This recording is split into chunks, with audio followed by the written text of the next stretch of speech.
Hello everyone, if you're new to my channel, consider liking and subscribing. It will make me feel wonderful if you do that. Thanks. By the way, I also have another Naruto and Luffy fanfiction channel. If you are interested, link is in the description. Koby's Choice, Paradise by Sword of the Gods Axe Hand. Morgan single-handedly shattered Koby's faith in the Marines, breaking his dreams.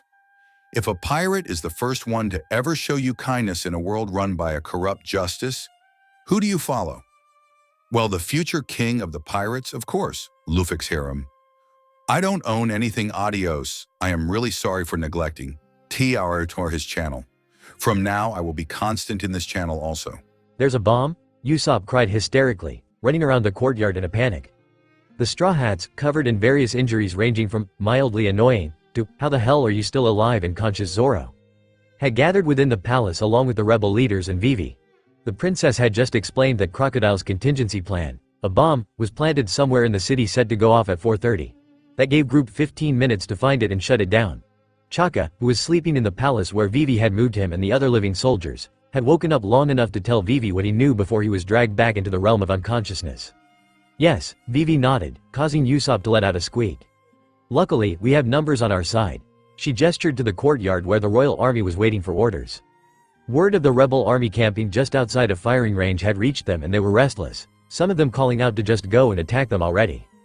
Vivi stepped up to the edge of the palace, catching their attention, and called down to them. "Royal army. Many things have happened. Too many to explain in the time we have, and I will explain when all this is over. For now, all you need to know is that the rebels are not our enemies and that a bomb has been planted somewhere in the city with enough power to destroy everything in the area. It's set to go off at 4:30, find it." The soldiers shouted their response and scattered throughout Alubarna on the lookout for this weapon of mass destruction. They were confused, of course, but the orders had come from Princess Vivi Nefertari herself. They weren't about to question them.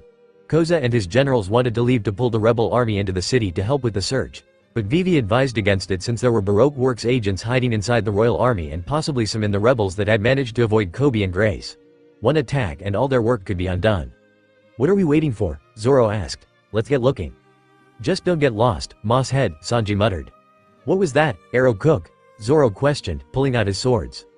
"You heard me, Marimo," Sanji shot back.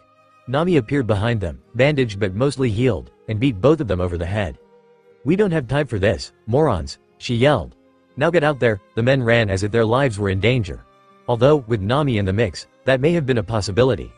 Vivi quickly joined the chase while Amy floated up into the air to survey the area.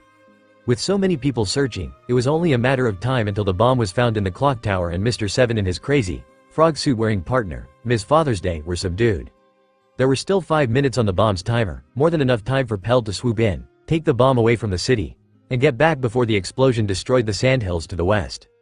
The blast superheated the sand to the point that everything in the bomb's 5-kilometer diameter became shiny, reflective glass that gave the impression of standing on the sky. The people rejoiced while Vivi asked Coby and Grace to go through the royal army like they had the rebels to find the agents hidden within.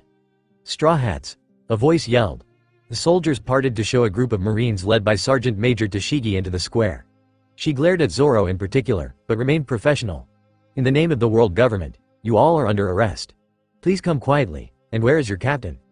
"Please wait," Vivi tried to reason. She opened her mouth to say more, but before she could, something hit the ground between them and the Marines. This was not what Luffy had expected. Upon reaching the bottom of the hidden stairway, the pirate captain had found 3 people in a large, crumbling room. The king, Vivi's father, Cobra, was glaring at an angry crocodile while the warlord's partner, Ms. Allsunday, Nico Robin, lay unmoving in front of a giant, black cube covered in unknown writing.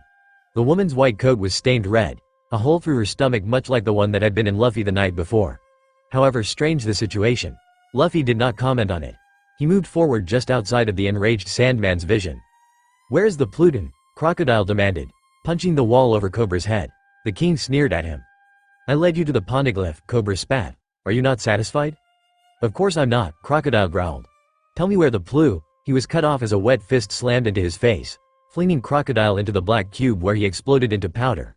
Luffy stepped over Cobra, ignoring the man's surprise. "Excuse me," Luffy told him. "I need to kick this guy's ass real quick."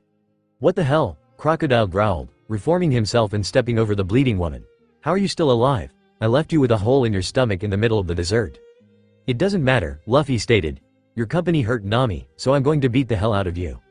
Ha ha ha ha, Crocodile laughed, thin lines of blood running from his lips for the first time in years. Ha ha. Are you saying that you're here to fight me again because one of my agents hurt your girlfriend? That's one of the stupidest things I think I've ever heard. That's not the only reason I'm here. You threatened this country and the lives of my friends. I'll never forgive you. You think I care about your forgiveness? The warlord sneered. His remaining hand twisted the gold hook that took the place of his left, pulling it away to reveal a steel hook riddled with small holes underneath. A purple gas rose from the openings, releasing a putrid smell into the air. I might have underestimated you earlier, but this time, you will die. Crocodile lunged at the teen, his poisoned hook ready to impale the younger pirate. Luffy twisted out of the way, a glob of water coming out of the hose from the barrel on his back to hang in the air he'd just abandoned. The warlord flew into the airborne liquid, dousing himself. I know your weakness, Luffy taunted as Crocodile angrily combed wet hair out of his face. Water makes you solid, doesn't it?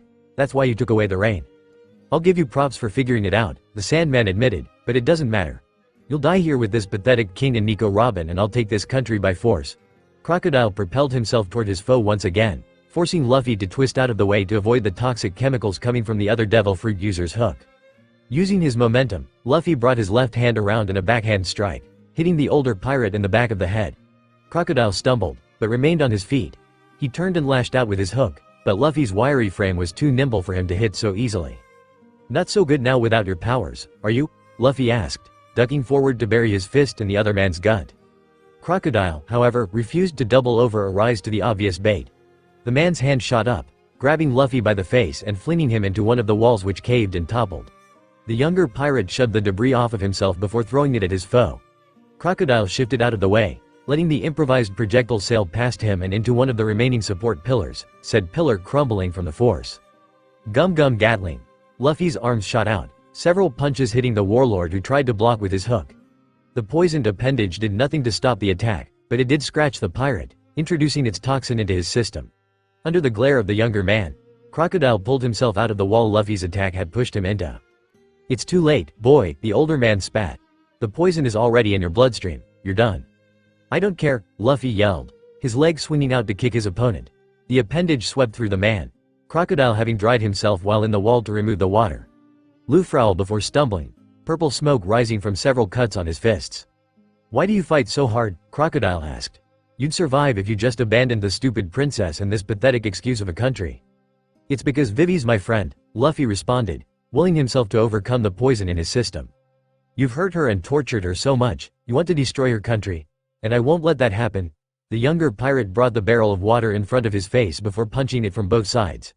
The barrel caved, the water inside dousing Luffy from head to toe. The rubber man's fists met in the middle with enough force to break the skin, covering his hands in not only water, but also his own blood. Crocodile watched him with a hint of annoyance. You've been a pain in my side for quite a while, Straw Hat. Now die. Crocodile launched forward, his hook out to impale the younger male for a second time. Luffy waited before twisting, one hand pushing the man's hook down and into the ground while the other grabbed a fist full of the warlord's hair and shoved his face into the teen's knee, breaking his nose. While he was dazed, Luffy flipped the man forward, Crocodile's hook dragging across the crumbling tile floor until it caught on a crack and snapped. You! The warlord cried through a mouthful of blood as his broken hook clattered to the floor. He tried to form a complete sentence. This brat had the audacity to show up, foil him at every turn, and now he was bleeding for the first time in years. You insolent whelp. Just die already. The broken remains of the poisoned hook popped off, a simple 6-inch blade taking its place. Sorry to disappoint you, you sandy bastard, the raven-haired teen spat, raising his fists, but I'm the man who'll be the king of the pirates. Luffy dodged under Crocodile's wild horizontal slash, his fist coming up in an uppercut that smashed into the warlord's chin. The force pushed the older man off of the ground, but Luffy didn't stop there. Another uppercut bent Crocodile over at the waist before another snapped into his face. More and more punches pushed the Baroque works leader further up until he was shoved against the roof. The shadows of the roof seemed to hide the warlord and the fists pummeling him, but Luffy's hands gleamed in the darkness as if something was reflecting what little light there was. Crocodile didn't understand. How was the boy keeping his hands wet? Luffy's knuckles had busted when he broke that barrel, but with his constitution, those should have scabbed by now. The confusion lasted for only a half second until a black fist slammed into his face, dazing him. Gum gum bazooka! Luffy yelled, one more hit blasting Crocodile through the roof, tearing through the bedrock and into a lubarna. The warlord's unconscious form floated through the air for several seconds until gravity took hold of his body, depositing him in between a group of Marines and the other Straw Hat pirates, the man forming a small crater. Sir Crocodile, Tashigi cried out in surprise. Where are you? Ha! Usopp laughed out, interrupting the Marine and kicking the unconscious devil fruit user in the side. Take that, you stupid, country-ruining bastard. Luffy did it, Vivi whispered, a happy tear rolling out of her eye. The pirates and the, admittedly confused, royal army celebrated, hugging Vivi and each other without a care for the government men and women only a few feet away. A fast minute later, Coby lumbered onto the scene in his Dino mode, Grace and several depressed soldiers on his back. The two youngest pirates unceremoniously dumped the men next to their boss, their Baroque works tattoos revealed to the world.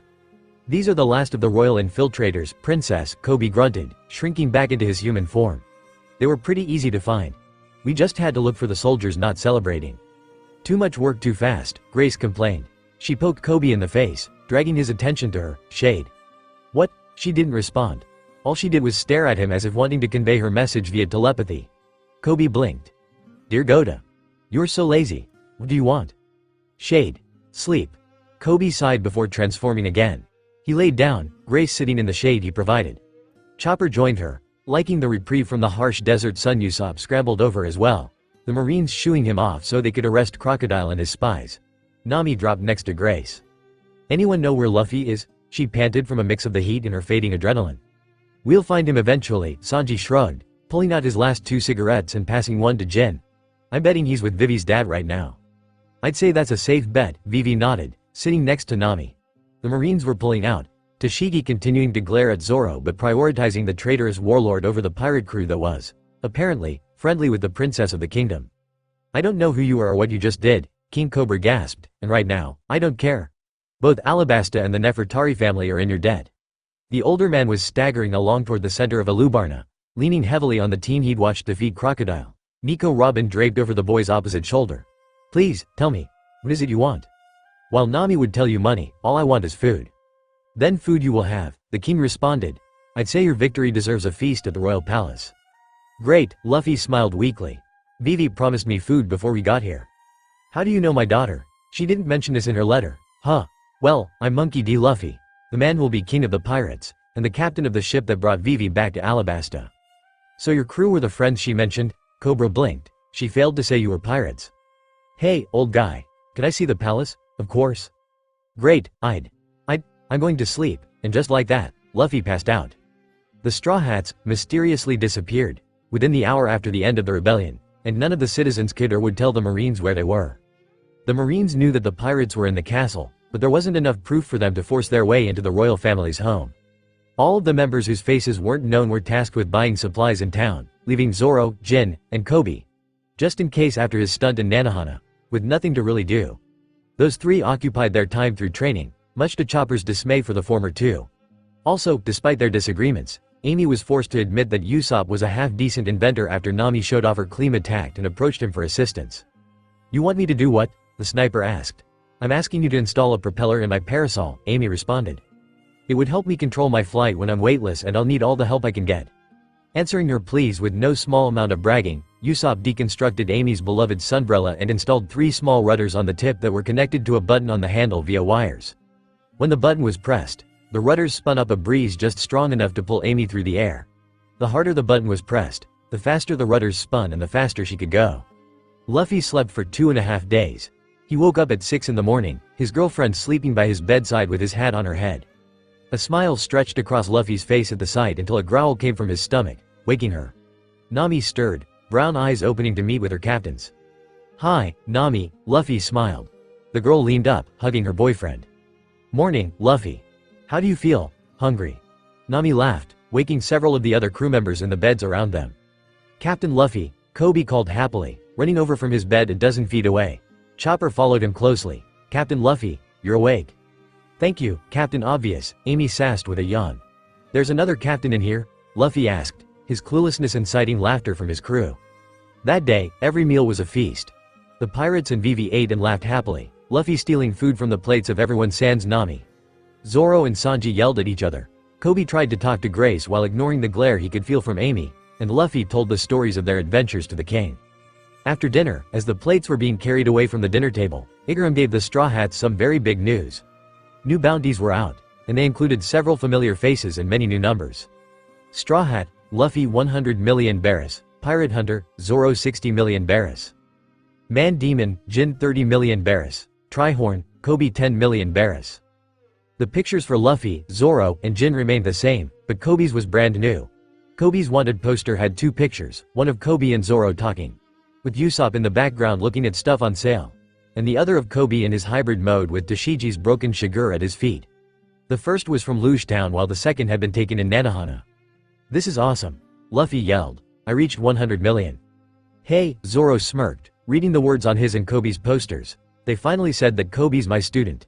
Maybe having a pupil wanted at such a young age and for that much will boost my reputation. And I finally broke double digits," Jin added, eyeing the new number beneath his picture. "My last bounty might have been somewhat impressive for the East Blue, but now I'm worth more than my old boss ever was. I guess this means I can never be a Marine now," Coby sighed, a forlorn look on his face. "I mean, I gave that up a while ago, but there was always that spark of hope. Still, we saved a country. Why are we wanted now?" "It's not like the Marines are going to admit that a pirate crew did their job better than they could," Usopp answered. "They'll probably say something about how we were helping Crocodile until they threw a wrench into our plan and we turned on the warlord. Besides," Amy put in, "only Pinky and Luffy really earned their new bounties. Zoro and Jin had bounties before that rose because they're on Luffy's crew. Right now, I don't care how much you're worth, Luffy," Nami stated. "After sleeping for almost 3 days and then eating enough to feed an island whale, you need a bath." "You're welcome to use the royal bathhouse," King Cobra offered, standing. "Shall I lead the way?" The pirates nodded and stood, following the king. "Wow." The male pirates gawked, their eyes dancing over the embellished interior of the royal bathhouse. The entire inside, from the walls and floor to the ceiling itself, was made of pure marble. The stones were each hand-cut and fitted together like a puzzle piece. A mural of various desert animals with a jackal and a falcon watching over them carved into the ceiling. Along a far wall was a stylized golden dragon from whose mouth flowed a fountain of clear water that created a constant background splashing. "It is impressive, isn't it?" King Cobra boasted. "My grandfather commissioned it 80-some years ago. Alabasta had been attacked by an enormous pirate crew that stole everything that they could get their hands on and didn't have to feed. My grandfather wanted to help the people since the royal coffers were untouched, but he knew he couldn't just give the people the money. They wouldn't want pity and the other countries would see it as weak, so he commissioned a bathhouse of the best materials at the highest prices he could find. Then he commissioned the murals from artists across Alabasta. That bathhouse is what you see before you." The king turned, wishing to see the odd faces of the male Straw Hats, but the only one looking at him was Coby, who had yet to get further into the water than mid-thigh. "That was a nice story, Your Majesty," the boy commented. "I enjoyed it, at least." He glanced around the room, locating the others he could see. Luffy and Usopp had started a towel war upon exiting the changing room, whipping each other with the ends of their towels, but the two had since teamed up to attack Jin, who was chasing them around the exterior of the water and cursing them out. Zoro was already submerged up to his chest, helping a slumped Chopper by rubbing shampoo into his fur. The doctor could have either been drowsy or dizzy from the heat or simply weak from the water, but Coby couldn't tell though all the steam. He could just make out Sanji and Igaram near the far wall of the bath. From the whispers he managed to catch, Sanji was trying to peek on the girls below and Igaram was trying to stop him. "I really don't get the layout of the bathhouse," Coby admitted. "I can understand having 2 layers, but why are the girls on the lower floor?" "Oh, that?" Cobra questioned. "My grandfather was an unrepentant pervert." Coby sighed, wishing he had been surprised by the answer. Twin splashes of water rose on Coby's right, a blubbering Luffy and Usopp flailing as they rose for air. "I seemed that Jin caught them." "Damn it, Jin," Usopp yelled, "we were just messing around." "Shut up," the man snapped. "That hurt, you morons." "Shut up, you idiots," Sanji ordered from his place beside the wall dividing the upper and lower tiers, an unconscious Igaram on the floor beside him. Unfortunately for him, this attracted the attention of the captain and sniper. "What are you doing, Sanji?" Luffy questioned, heading towards the perverted cook with Usopp hot on his heels. Sanji's answer was too low for Coby to hear over the sound of running water. "I think your cook has the right idea," King Cobra quietly exclaimed, also making his way to the dividing wall. Coby sighed as Jin passed to join the throng of males as well and turned back to his teacher and the reindeer. However, before he could make his way over, Zoro glanced up and seemed to decide it would be as great a time as any to start another round of his favorite pastime: fighting with the cook. "Oi!" he yelled, side where the reindeer started washing the soap out of his coat. "What do you think you're doing, shit chef?" "I'm doing what every true man should," Sanji hollered back. "I'm showing my appreciation of the female form." The cook gained a thoughtful expression. "You've never done that, though. Could it be that you're..." He trailed off, waiting for Zoro to catch on to his meaning. He wasn't disappointed as, only half a second later, the green-haired man bolted to his feet with a scowl. Koby's teacher stomped toward the smirking blonde, his footsteps causing the water to splash. Coby sighed, again, and moved to help Chopper before picking up the doctor and making his way to the two arguing men in order to play mediator. All of the men were trying to lean over the wall with various forms of success. Zoro really only doing so to try to prove some sort of point to the chef. Koby's gut twisted. A sign that his zone instincts were trying to warn him of oncoming disaster. "What are you all doing?" Chopper asked innocently. "Research," Jin answered with a whisper, not turning around. Spurned on under the delusion that he was going to learn something new, Chopper jumped off of Koby's shoulder to look over the wall with the rest of the group. "Zoro-sensei." Coby tried, hoping the man would catch his warning. He didn't. "Perverts." Vivi's voice roared over the wall. Coby dove backwards without hesitation. Happiness punch, on the other side of the wall, a minute earlier. "I still can't believe we did it," Vivi admitted, her hands rubbing soap over Nami's back. Grace and Amy were seated beside them, the older helping the younger. "I mean," she continued, "after my argument with Luffy, I didn't think that I'd be able to actually stop the armies from fighting. If we'd had any fewer people, I don't think we could have," Amy stated, brushing a comb through her sister's hair. "Admittedly, I might have known more about Croc's plans than most of the organization, but even I didn't think he had infiltrators in both armies." "Too complicated," Grace yawned, "too much thinking. It's over now, anyway," Nami waved off. "There's no need to worry about the what-ifs. I'm doing what a man should," Sanji's voice declared from somewhere above. "I'm showing my appreciation of the female form." "Please don't tell me," Amy growled. "They wouldn't," Vivi denied, shocked. "They are," Grace responded with another yawn. "Shame is too much work, though." "You're underage," Amy yelled. "At least have some shame." The haze that seemed to hang in the air from the steam began to dissipate, revealing the shadows of almost every male perched on the dividing wall. "Perverts," Vivi yelled, clutching her towel close. Amy scowled and shoved Grace behind her, but noted that Coby was not among those on the wall. In fact, he was the only one not there. "All right," Nami sighed, standing up with her towel loosely held around her form. "I'm warning you all, though. This'll cost each of you 10 million berries each. Except for you, Luffy." She winked as the captain and opened her towel. Happiness punch. The dividing wall exploded into red as blood gushed from the noses of all male viewers sans Chopper, but none more so than Luffy.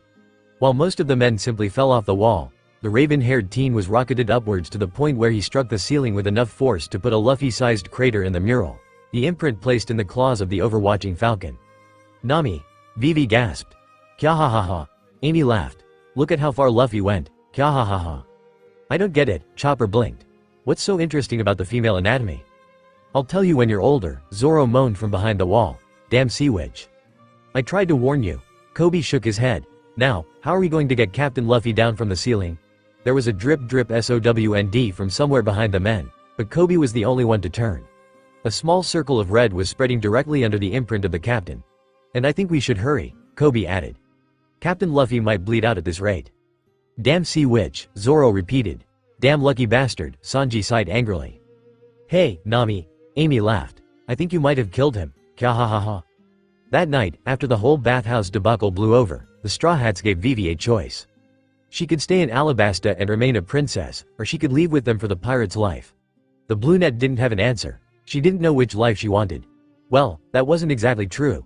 She knew she wanted to go with them and sail on the seas again, but could she abandon her country and her duties as a princess to do so? They agreed to meet her on the easternmost coast of Alabasta at noon the following day. There, she would have an answer for them. The crew of 10 snuck out of the town that night after a call from Bon Clay, who informed him that he had commandeered the Going Merry to prevent it from falling into the hands of the Marines.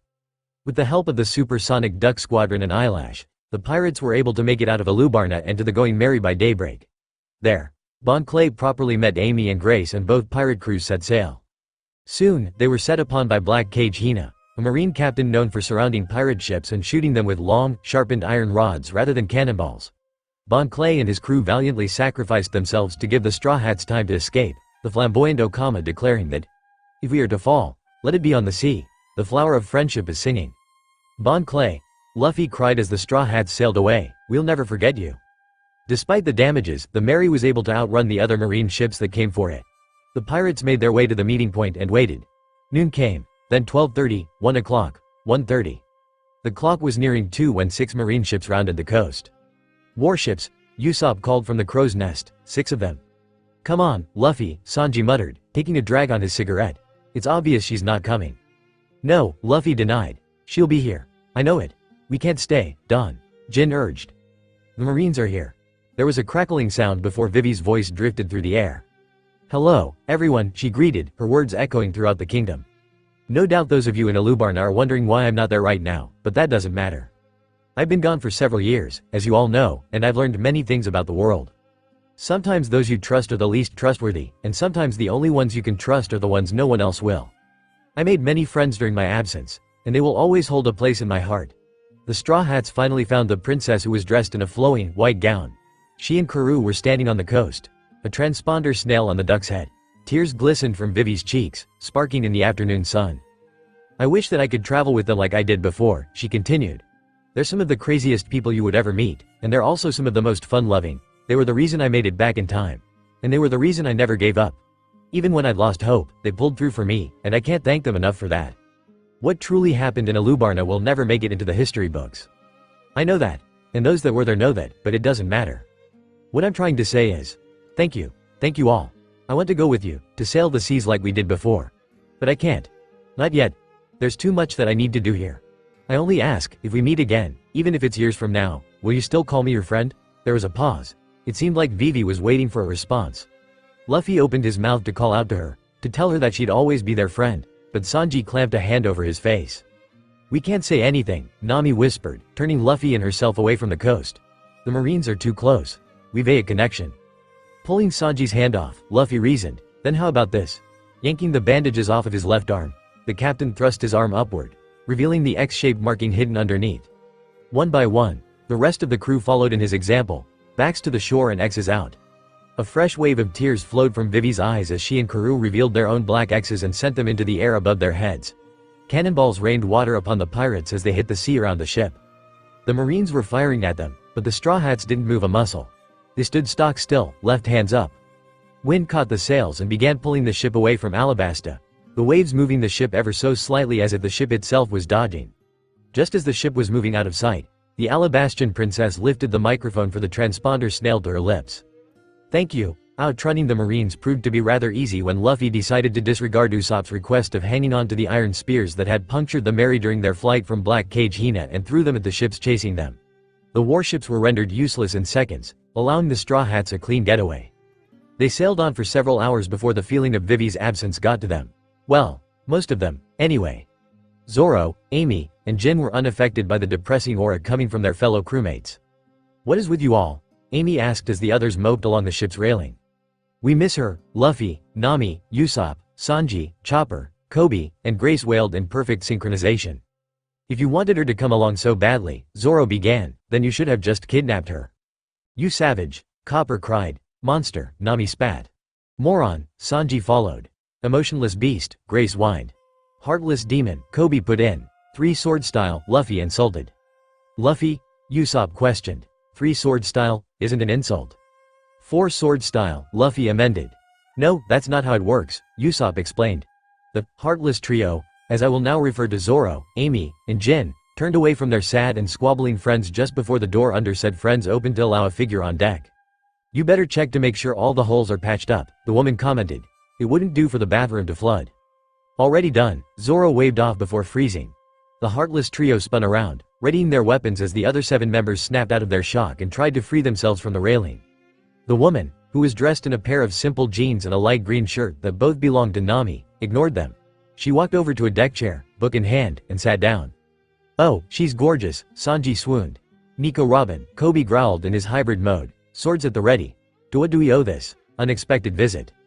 To your captain, Nico Robin answered without missing a beat, opening her book. I never invited you, Luffy argued. No, you didn't, the woman nodded, eyes dancing across the pages of the rainbow mist, but I'm not here by invitation. I came here because of what you did to me. Luffy, Sanji roared angrily, grabbing his captain by the shirt and shaking him. What the hell did you do? I didn't do anything to you, Luffy denied through the shaking. You most certainly did, the former Ms. Allsunday replied suggestively. I'm here to make sure you take responsibility for your actions. Luffy, you bastard, while Sanji continued to shake his rubber captain, the rest of the crew stared at the woman in confusion. Grace stuttered. What did Luffy do to you? He forced me to live, Nico Robin answered. Sanji's shaking stopped suddenly. The woman looked into the distance, seeing the sea, but not seeing it at the same time. She continued to speak. Just when all I wanted was the sweet release of death, your captain would not let me have it. He dragged me out of that crumbling tomb, and now I'm here, so he takes responsibility for that. I wish to join your crew. The crew's reactions were mixed. The great majority were confused while Nami and Usopp were skeptical and Sanji very, very happy. The chef noodled into the kitchen to cook their newest member a delicious snack. Robin then proceeded to win over nearly every member of the crew, whether that was amusing them with her devil fruit powers. Luffy, Usopp, and Chopper, Jules, Nami, or a new hat. Grace had yet to replace the one she'd lost in Rainbase. Coby sheathed his swords and, while he didn't trust this woman yet, Luffy was the captain. And according to their captain, the 11th member of the Straw Hat Pirates was one Nico Robin. Several weeks had passed since Robin's stowing away aboard the Going Merry and her joining of the Straw Hat Pirates, and, while Luffy's word was all but law on the ship, he made it more than official by gifting the woman with her own baby Den from their badge, number 11. And, of course, as a member of the Straw Hats, she had to get her own tattoo. While at first against it, Robin eventually conceded after enduring nearly a barrel of alcohol and Luffy's pestering. The 79 million berry woman ended up getting a skull with her purple cowboy hat and 4 bent arms sprouting from the cardinal points. She had it placed on her left bicep. The woman had slowly incorporated herself into the daily workings of the Going Merry, the sight of her sitting in a chair on deck reading for hours at a time becoming commonplace. As it was, Grace and Chopper seemed to gravitate toward her, though the reindeer doctor would avidly disagree. As much as Robin's reading became the norm, so did Grace sleeping in the shade of her shadow. Amy and Zoro had been forced to grudgingly accept that she meant no harm, some of Grace's yellowish-green paint playing no small part. Now, the pirates found themselves in quite the predicament. A run-in with many marine ships had left them with several holes in the hull that would need to be fixed soon, but the fierce winds of the storm around them was giving the pirates very little time to deal with them. The marine ships had long since disappeared into the dense fog that the storm had kicked up. "There's a shadow in the distance," Coby called from the crow's nest, his voice barely reaching the deck over the howling winds. "It looks like an island." "We'll have to dock there," Nami yelled back. "This storm is getting too rough to handle while Mary's injured." "You all heard her," Luffy shouted. Land ho, Hannibal Island was a very violent place. The entire island was one big town built by pirates, for pirates, and inhabited by only pirates. The sounds of gunshots, drunken people of all feelings, fistfights, and yelling were a constant background noise for all who lived and visited there. Bars lined the streets. Wanted posters scattered along nearly every wall to show who was who and who was worth what. Inside bar lots, the Straw Hats sat at a table, Luffy stuffing his face, but at a much slower rate than normal since Nami had asked him to slow down. "What are we going to do?" Coby asked their navigator as Zoro, Chopper, Usopp, and Luffy argued about food. "Last I checked, we're nearly broke. Captain Luffy's meal here and the cost of supplies should render us penniless." "We'll need to make some quick cash," Nami responded. "I've stolen from pirates for all my life, but getting away unharmed in a place like this would be impossible." A man sauntered into the bar. Walking up to the bartender, he placed 2 coins on the table before him. The man behind the counter took the money without a word and gestured for him to follow into the back room. A minute later, the bartender returned without the customer. "I smell money," Nami muttered, her nose twitching. She stood up abruptly and made her way to the counter where the bartender was cleaning glasses. Without even glancing at her, the man grunted. "Can I help you?" "Well, you see," Nami began, bending forward to give the man a good view of her chest. "My crew and I seem to be a bit low on money right now. We've got enough to pay for this meal, but do you know any way we could earn some quick cash?" She fluttered her eyes, hoping to entice him into giving her some information. The man didn't even flinch. "I can think of one way, but it's pretty dangerous and a long shot. I'd suggest you and your friends leave before you get yourselves killed." Luffy seemed to notice that Nami was at the bar and, with no meat or food left to hold him to the table, he shuffled over to stand by her side. The rest of the crew followed. "As I think you can tell," Nami bragged, "we're a rather famous pirate crew. A little danger isn't going to scare us off. Especially not our captain here if it smells like adventure." "Yosh," Luffy nodded. "I see," the man said after several seconds. "I guess I can't deter you. Follow me." The bartender led them to the back room where he opened a secret door that led into a carved tunnel. Reaching into a dark corner, the man lit a lantern and passed it to the closest pirate, said pirate being Zoro. The light of the lantern illuminated the tunnel, but only for 10 feet or so. "Go straight," the man ordered, not reacting to the group glare that was suddenly directed at Zoro. "Show the bouncer 2 100 berry pieces. That's the password." "Got it," Luffy nodded.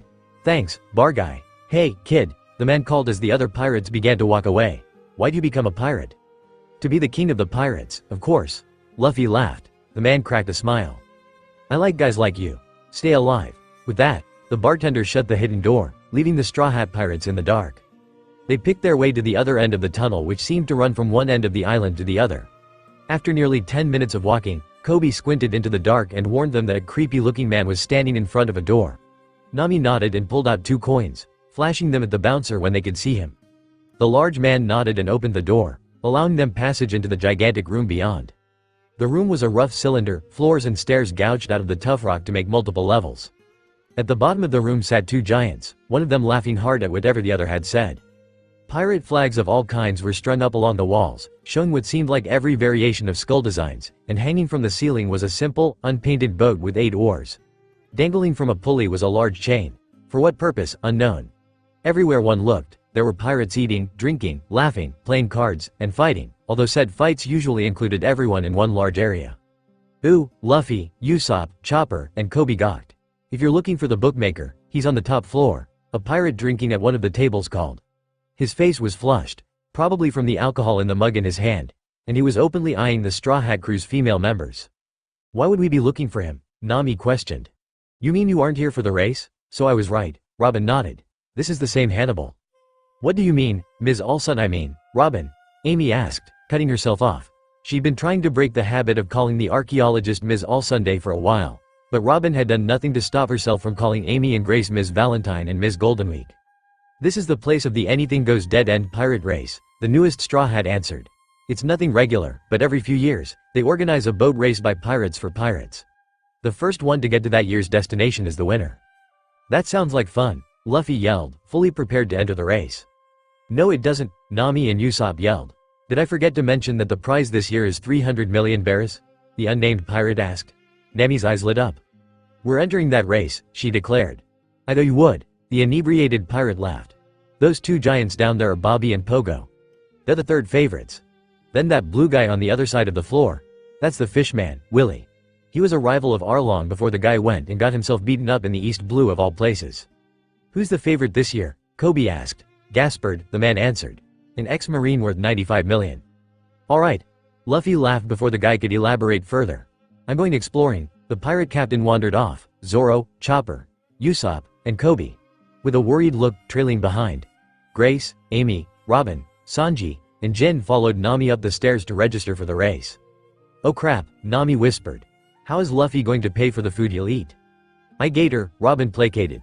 The food here is free since most of these guys will die in the race, she smiled. That's not something you should say casually, Grace muttered while her older sister and Jin chuckled darkly, their sadistic natures showing. The group made their way upstairs to the top floor where a fat man with a blonde on his lap was sitting behind a counter. Making the correct assumption that this man was the bookmaker, the pirates walked over. We'd like to enter the race, Nami stated. Just you 6? The man laughed. 4 broads and 2 guys. You, sirs, are some lucky sons of bitches. Within a second, the bookmaker had the Klima tacked, a paintbrush, an umbrella, a leg, and 2 weighted tonfa pointed at him while Robin had crossed her arms. The entire floor went silent. None of us are the captain, Jin hissed. And do not ever refer to any of these women and broads again, Sanji added. Sure, the large man gulped, passing an open book to Nami. There's the list. Just write your crew's name and your captain's name and you're in.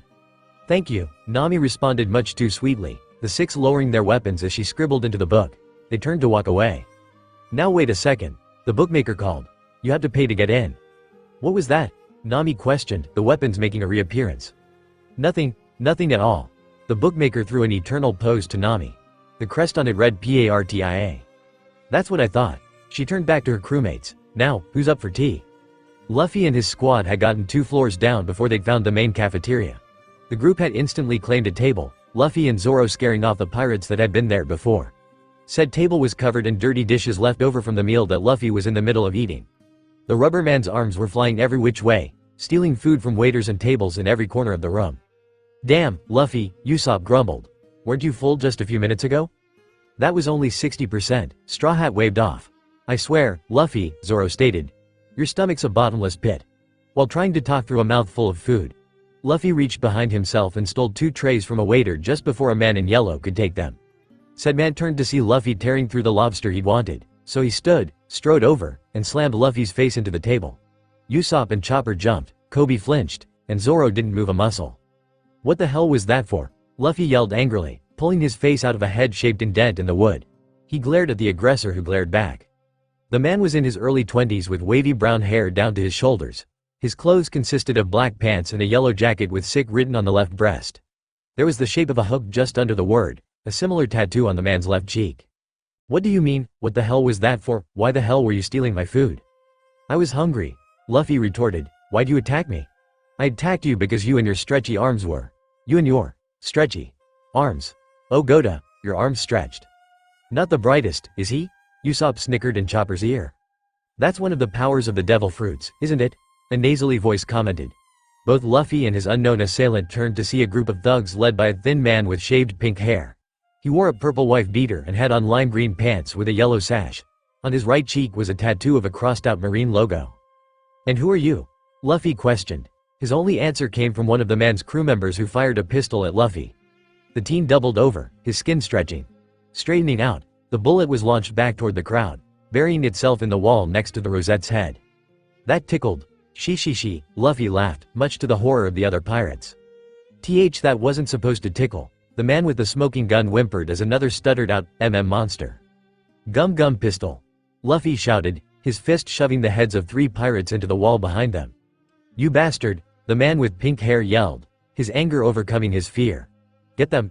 He pulled out a sword as his crew members did the same. Zoro and Coby stood to fight, Usopp and Chopper getting up to hide behind them. The thugs charged at Luffy and the man in yellow, the captain jumping into the fray while the man waited for his opponents to come to him. Several of the pirates skirted around them to attack Zoro and Coby, but the 2 swordsmen held their ground without Coby transforming due to the low ceiling. The man in yellow maneuvered himself over to the chain where he tied up a larger pirate, took his sword, and kicked him over the side. Letting the pirates wade to the work, the man in yellow hopped onto the other end of the chain going up. A plethora of pirates followed, intent on claiming revenge on the man for really no reason. Luffy grabbed on last, not wanting to be left out. The group rose through the room, the brawl attracting the attention of every pirate present. Luffy? Nami questioned as he slowly rose past her and her entourage. What are you doing? Don't worry, Luffy waved off with a laugh, it's just a fight. Alright, Nami smiled. Have fun. I am. The yellow-clad male reached the hanging ship and climbed on board, the rest of his pursuers and Luffy following. Nowhere to run now, is there? The pink-haired thug taunted. Luffy felt content to sit and watch for once, so he leaned back, accidentally bumping one of the oars. He panicked and punched the wood, causing the paddle to spin around and knock every enemy pirate off the boat sans the leader, who was cowering. Unfortunately, the sudden shift in weight was too much for the old ropes holding the vessel in the air, 3 of them snapping on the left side. As the boat tilted, Yellow Coat Guy jumped off while Luffy grabbed their falling, flailing enemy and used his powers to land on the same balcony as his unofficial ally, dropping the terrified pirate on the floor. Who are you? A rough, deep voice rumbled. The thug seemed to recognize the voice as he tensed. The pink-haired man rolled into a sitting position and shuffled a couple feet back. GG General Gaspard, he stuttered. What are you doing here? I thought you were eating on the ship. Do I need your permission? Gaspard growled. The general had a sneer plastered on his square face. Dirty blonde hair fell to the man's broad shoulders, brushing against an old marine captain's coat, the kanji for justice, crossed out, which was draped over his shoulders like a cape. Gaspard wore no shirt, the only clothes covering his upper body being the sides of his open coat and a purple ascot he wore around his neck. Finally, his black pants were held in place on the top by a gold chain belt and from the bottom by black leather boots. Next to him stood his first mate. Answer me, do I need your permission? And no, General. Good. Now, who the hell are you? Me? The thug questioned. Why, you know me, General. I've been on your crew for years. I most certainly do not know you, Gaspard denied. I wouldn't know someone weak enough to lose a bar fight to some snot-nosed rookie. But General. The man was cut off when Gaspard's guard rushed forward in a blur of speed, kicking the unfortunate pirate over the side and into the lake below. He'd survive, most likely. The first mate was a muscular, albino man with a bald head. Tattoos danced across his ripped arms and his face was covered in ink depicting the crossed-out marine logo. His clothes were a simple dark blue sleeveless shirt and green pants. Now that that's dealt with, Gaspard continued, who the hell are you two? I'm just some no-name bounty hunter. The man in yellow waved off as he placed a black top hat on his head. Please, call me Shiraya. Shiraya Baskid. As soon as the name passed from his lips, muttering broke out among the crowd. Shiraya Baskid, the famous, what is he doing here? They say he's killed so many that his soul is stained red. And who are you, kid? The general asked, his cold, beady eyes turning to the teen wearing a straw hat. I'm Monkey D. Luffy. I'm the man who'll be king of the pirates. At his declaration, Gaspard, as well as most of the pirate crowd, laughed. "Oh man," Gaspard chuckled, coming down from his laughing fit. "Goda, I needed that. Kid, your dreams are about as obtainable as catching a speck of dust with a pair of chopsticks, but what do you two say you come work for me? I like strong kids like you. Only the strong survive, after all." Shariah turned to Luffy, one eyebrow raised. "What do you think, Straw Hat?" "I don't like him," Luffy stated. "He smells like trash." Immediately, Gaspard's first mate was behind the young captain, one arm holding Luffy's arms against his side and the other pressing 3 hook blades against his throat. The force of the impact knocked Luffy's hat off. "Needles," Gaspard drawled. "Let him go. If wants to kill himself, let him. It might be entertaining." The albino, Needles, released Luffy and began to walk back to his captain. "Stop," the teen ordered, surprise freezing the pale man, his foot inches from Luffy's fallen hat. "Don't you dare touch that hat." Luffy scooped up the apparel and dusted it off before placing it back on his head. "My, you're quite protective of that hat, aren't you? What's so special about it?" "Shanks gave it to me. I'm gonna give it back once I become the Pirate King." "Whatever you say. You, Shirega or whatever. If you make the smart choice and join me, come to my ship tomorrow before the race. Come on, Needles. We're leaving." With a flourish, Gaspard and his first mate made their exit. "What a bastard," Luffy commented. The sun rose over the pirate island of Hannibal, illuminating hundreds of ships in the various docks of the island. Activity was ripe on the Going Merry, every one of its crew awake and alert. The men bustled about, preparing the ship for departure. The navigator of the watercraft stared up at the various rivers that flowed from the top of the mountain in the center of the island. "Are you sure we're pointing the right way, Robin?" Nami asked, glancing down at the eternal pose they were to follow.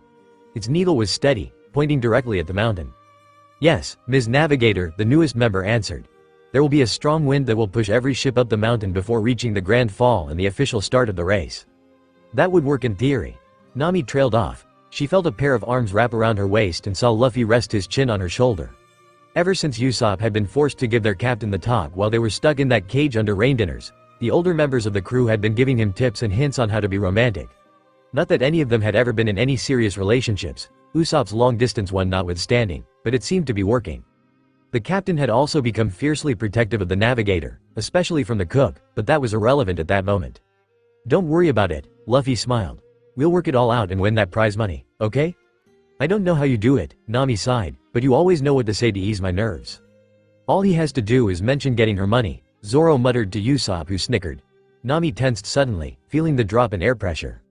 "It's here," she yelled, entangling herself from her boyfriend. "Last checks. Is everything tied down? Any second?" A blast of wind hit their ship, the force stretching the sails and threatening to tear them. The Going Merry pitched forward, nearly throwing Jin off had Zoro not caught him. The smaller ship sailed forward, through a tunnel, whether natural or man-made was unknown, and came out into a city filled with cheering pirates. The Straw Hats stared in amazement, the words, whether harsh or helpful, washed over them. Several rivers over, a giant ship with 2 masts and steam coming out of a smokestack in the back chugged along, its crossed-out marine sails indicating whose ship it was. "The Salamander," Robin said, just loud enough for the others to hear. "That's Gaspard's ship." "I've never seen one that ran on steam," Nami awed. "It doesn't matter what his ship looks like," Luffy muttered darkly. "I hate him and I'm gonna kick his ass." The conversation ground to a halt at Luffy's declaration, and not a moment too soon. A large, square ship with 2 decorative skulls pulled up alongside them, their river merging with another. "Look at this, ya bastards." The captain of the square vessel laughed. Coby identified him as Cutthroat Viargo, a pirate known for hunting marine ships rather than them hunting him. "This tiny ship thinks it can compete with us." Both crews jumped, however, when another ship pulled up, this one with a ship-sized drill on the front to pulverize the competition. Literally. This was the ship of the Fishman, Willy. Then the 2 giants, Bobby and Pogo, pulled up alongside Willy, the 2 in a jumbo-sized ship with 1 sail. The rivers ran together, ships of all shapes, sizes, and models coming to sail next to each other up the side of a mountain. And then they reached the apex, ships quite literally dropping off the side. The Going Merry had fallen behind, its smaller hull not gaining as much force from the current as the other heavier and larger vessels. They went over the side with 1 slightly larger ship on either side. Gravity seemed to lose all power as the crew started to float, and then they fell. Luffy laughed, wrapping 1 stretchy arm around a screaming Nami's waist and the other around the ship's railing. Zoro and Jin gripped the mast to keep their footing while limbs sprouted from the deck to hold Robin's, Sanji's, Koby's, Grace's, Usopp's, and Chopper's ankles. Amy screamed as well, instinctively increasing her mast to stay on the ship. The Merry hit the water with a splash. The ship to their left crashed into the ground, missing the water completely and possibly killing most of its crew. The ship on the left landed halfway, cracking like an egg.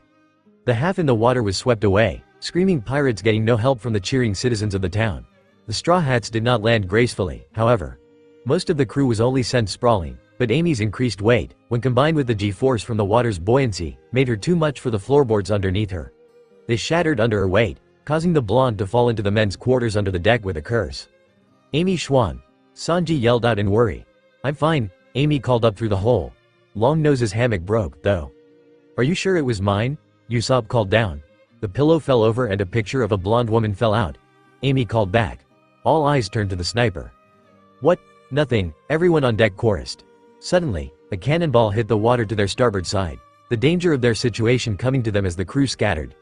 Usopp sprinted to the deck cannon at the back of the ship where another vessel about twice the Mary's size was sneaking up on them, the captain shouting insults about the crew and their families. Feeling his anger rise as the pirate insulted his mother, the sniper aimed the cannon and yelled, "Special attack, cannonball star." The projectile buried itself in the front of the other ship before exploding, the hull taking in water and letting the current tear the ship and her crew to shreds. Usopp blinked. Ha! Now you know the true power of Captain Usopp. Up ahead, the rest of the crew, minus Sanji and Zoro who were beating away projectiles of all kinds from all directions, watched with worry as several ships attempted to make a turn only to crash into the side. The giants, Bobby and Pogo, tried to use a wrecked ship to jump over the city and land in the sea, but their flight only took them halfway before they plowed into the middle of the town. We're gonna crash, Fear. Not if I have anything to say about it. Luffy yelled, jumping off the front of the Mary just before they hit a capsized ship on the coast. Gum Gum Balloon. He inflated, becoming a bumper between the two ships. The force caused him to spin, the Mary taking flight and Luffy having to stretch to get back on board. Amongst the screaming, a calm Robin called, Mille Fleur. Giganto Mano. Causing a giant arm made of a million smaller arms to sprout from the side of the Mary, grab the buildings on the waterfront, and pull them back to the river. They'd reached the ocean and over half of the competition was either dead or out of the race. About half an hour had passed since the start of the dead-end race and the crew was still making sure everything was in order. Oi, Nami called. Zoro, go check the hull for structural damage. Coby, Zoro yawned from his resting place. Go check the hull for structural damage. Yes, Zoro-sensei. The Rosette worked his way through the inside of the ship, checking the important rooms like the kitchen and the storage room first before working his way down to the simple areas like the brig and the bathrooms. Pushing open the last door, the preteen was greeted with the sight of one tub, a sink, a commode, and a mirror. A sense went off in his head, like bells ringing in the back of his mind. Changing into his hybrid mode, Coby crept toward the tub. Just as Coby's eyesight passed over the lip of the bathing area, a kid of around 7 or 8 years with blue and gray overalls and brown hair poking out under a white hat sprung up, leveled their gun with their eyes closed, and fired before they could really see who or what they were firing at. The bullet bounced off of Coby's tough crown and clattered to the floor. The child's big brown eyes opened, taking in the image of the dented bullet on the floor before rising to Coby's sandaled, scaly feet, his legs, his stretched shirt, his green-gray hands resting on the hilt of his swords, before finally seeing the Rosette's face and the lightly smoking dent on his elongated forehead. Without further pause, the child passed out. The child woke again, this time his vision greeting him with a view of Chopper grinding herbs, muttering medical knowledge to himself. Chopper continued to grind medicines before glancing over at his patient. Seeing their eyes open, he spoke. Oh, good. You're awake. He twisted to call out the open door. Everyone, the kid's awake. He turned back to the child. What's your name? How do you feel? The child blinked twice before shooting out of the bed and cowering in the corner. It talked. The raccoon dog talked. I'm a reindeer, you jerk. That's ever weirder. The other pirates shuffled into the room, but their temporary captive did not see the monster from earlier. The boy searched his clothing, looking for his weapon, but the gun was nowhere to be found. Looking for this? Nami asked, pulling out the flintlock pistol they'd taken from the kid's unconscious body and setting it on the table. WW, where am I? You're on the Going Merry, Usopp answered. The ship of the Straw Hat Pirates. The kid's gaze hardened. So you're pirates, he muttered darkly before sitting down. Go ahead then. Kill me. That's what you pirates do, isn't it? If we wanted to kill you, we would have already, Coby pointed out. Now, Jin announced, him and Amy moving forward with matching smirks. Why are you here, little boy? Aye. Back off, you two, Chopper admonished, placing himself between the sadists and the child. This kid is my patient right now and I won't have you two scaring them to death. And, dear Goda, Jin. That was creepy. Well, why are you here, kid? Coby questioned. I'm here to take your captain's head. That way Gaspard will let me buy medicine for Grandpa. Really? Nami wondered. She threw the gun to the kid who barely caught it. Let's see that determination, shoot him. Raising the shaking pistol, the boy pointed it at Luffy. The Jolly Roger had a straw hat, so that must mean the captain did, too. Stealing his nerves, the kid pulled the trigger. What happened next was rather nostalgic of Hannibal. The bullet hit Luffy, he stretched, and the bullet was sent back. The bullet made a hole right next to the child's head. The kid passed out. Again, over the next week, the pirates had learned that the kid's name was Anaguma and that he worked with his grandfatherly figure who was a captive boiler master on Gaspard's ship. He made a deal with the ex-marine to kill a pirate and, if he did so, Gaspard would use the bounty to buy medicine for the old man, Beria.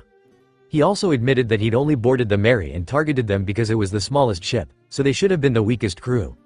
Usopp was very insulted by that reasoning and Anaguma was very repentant after seeing Luffy's up-to-date wanted poster. 100 million and 30 million were very different amounts. Oi! Coby called from the crow's nest. Ship incoming, it's that one from the start of the race, it's Viargo. Who? Luffy yelled back. Don't worry about it, Zoro waved off. Curly brow and I can handle it. The two members of the monster trio made their way to the end of the ship and waited for the other vessel to approach. Look, boys, Viargo called to his crew when he was sure the Straw Hats were within hearing range. The baby ship made it out of Hannibal. While the pirate's back was turned, Sanji and Zoro leapt up to stand on either decorative skull on the front of their boat. We don't have a lot of time to play with you clowns, Zoro announced, tying his bandana around his head. For once, the moss head's right, Sanji followed, lighting a new cigarette.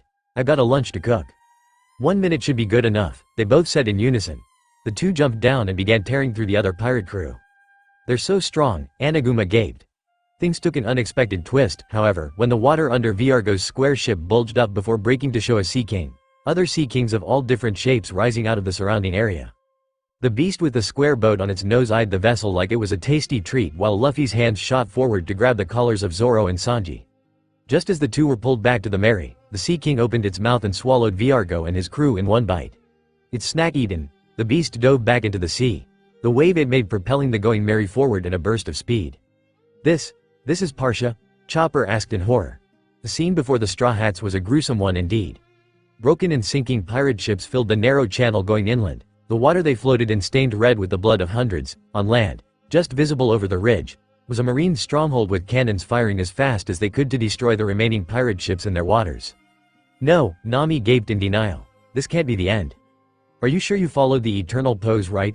Zoro questioned, staring at the bloodbath with suppressed disgust. Even Amy, with her sadistic nature, was ready to lose her lunch. I'm certain, the navigator responded, checking the eternal pose they'd gotten from the bookmaker. The needle was pointing directly at the island in front of them. Jin snatched the pose from her hand before jamming a pocket knife under the label. Prying it off, the man-demon revealed the word Navarone underneath. This eternal pose was fake, he growled in disgust. This entire situation reminded Jin of his time on Krieg's crew, digging up bad memories of him doing unspeakable acts in the name of a terrible man. Fake log poses would have been right up Krieg's alley. With an angry scowl, he chucked the eternal pose over the side of the ship. What now? Coby asked, eyeing the marine base warily. We'll use Usopp's nose to sniff out Gaspard, Luffy answered as if it was obvious. Moron, Nami sighed, palming her face. Set sail, Luffy cried out, not hearing her. Track down Gaspard and follow his scent so I can kick his ass. His order came not a moment too soon as a cannonball smashed into the ocean off the port bow.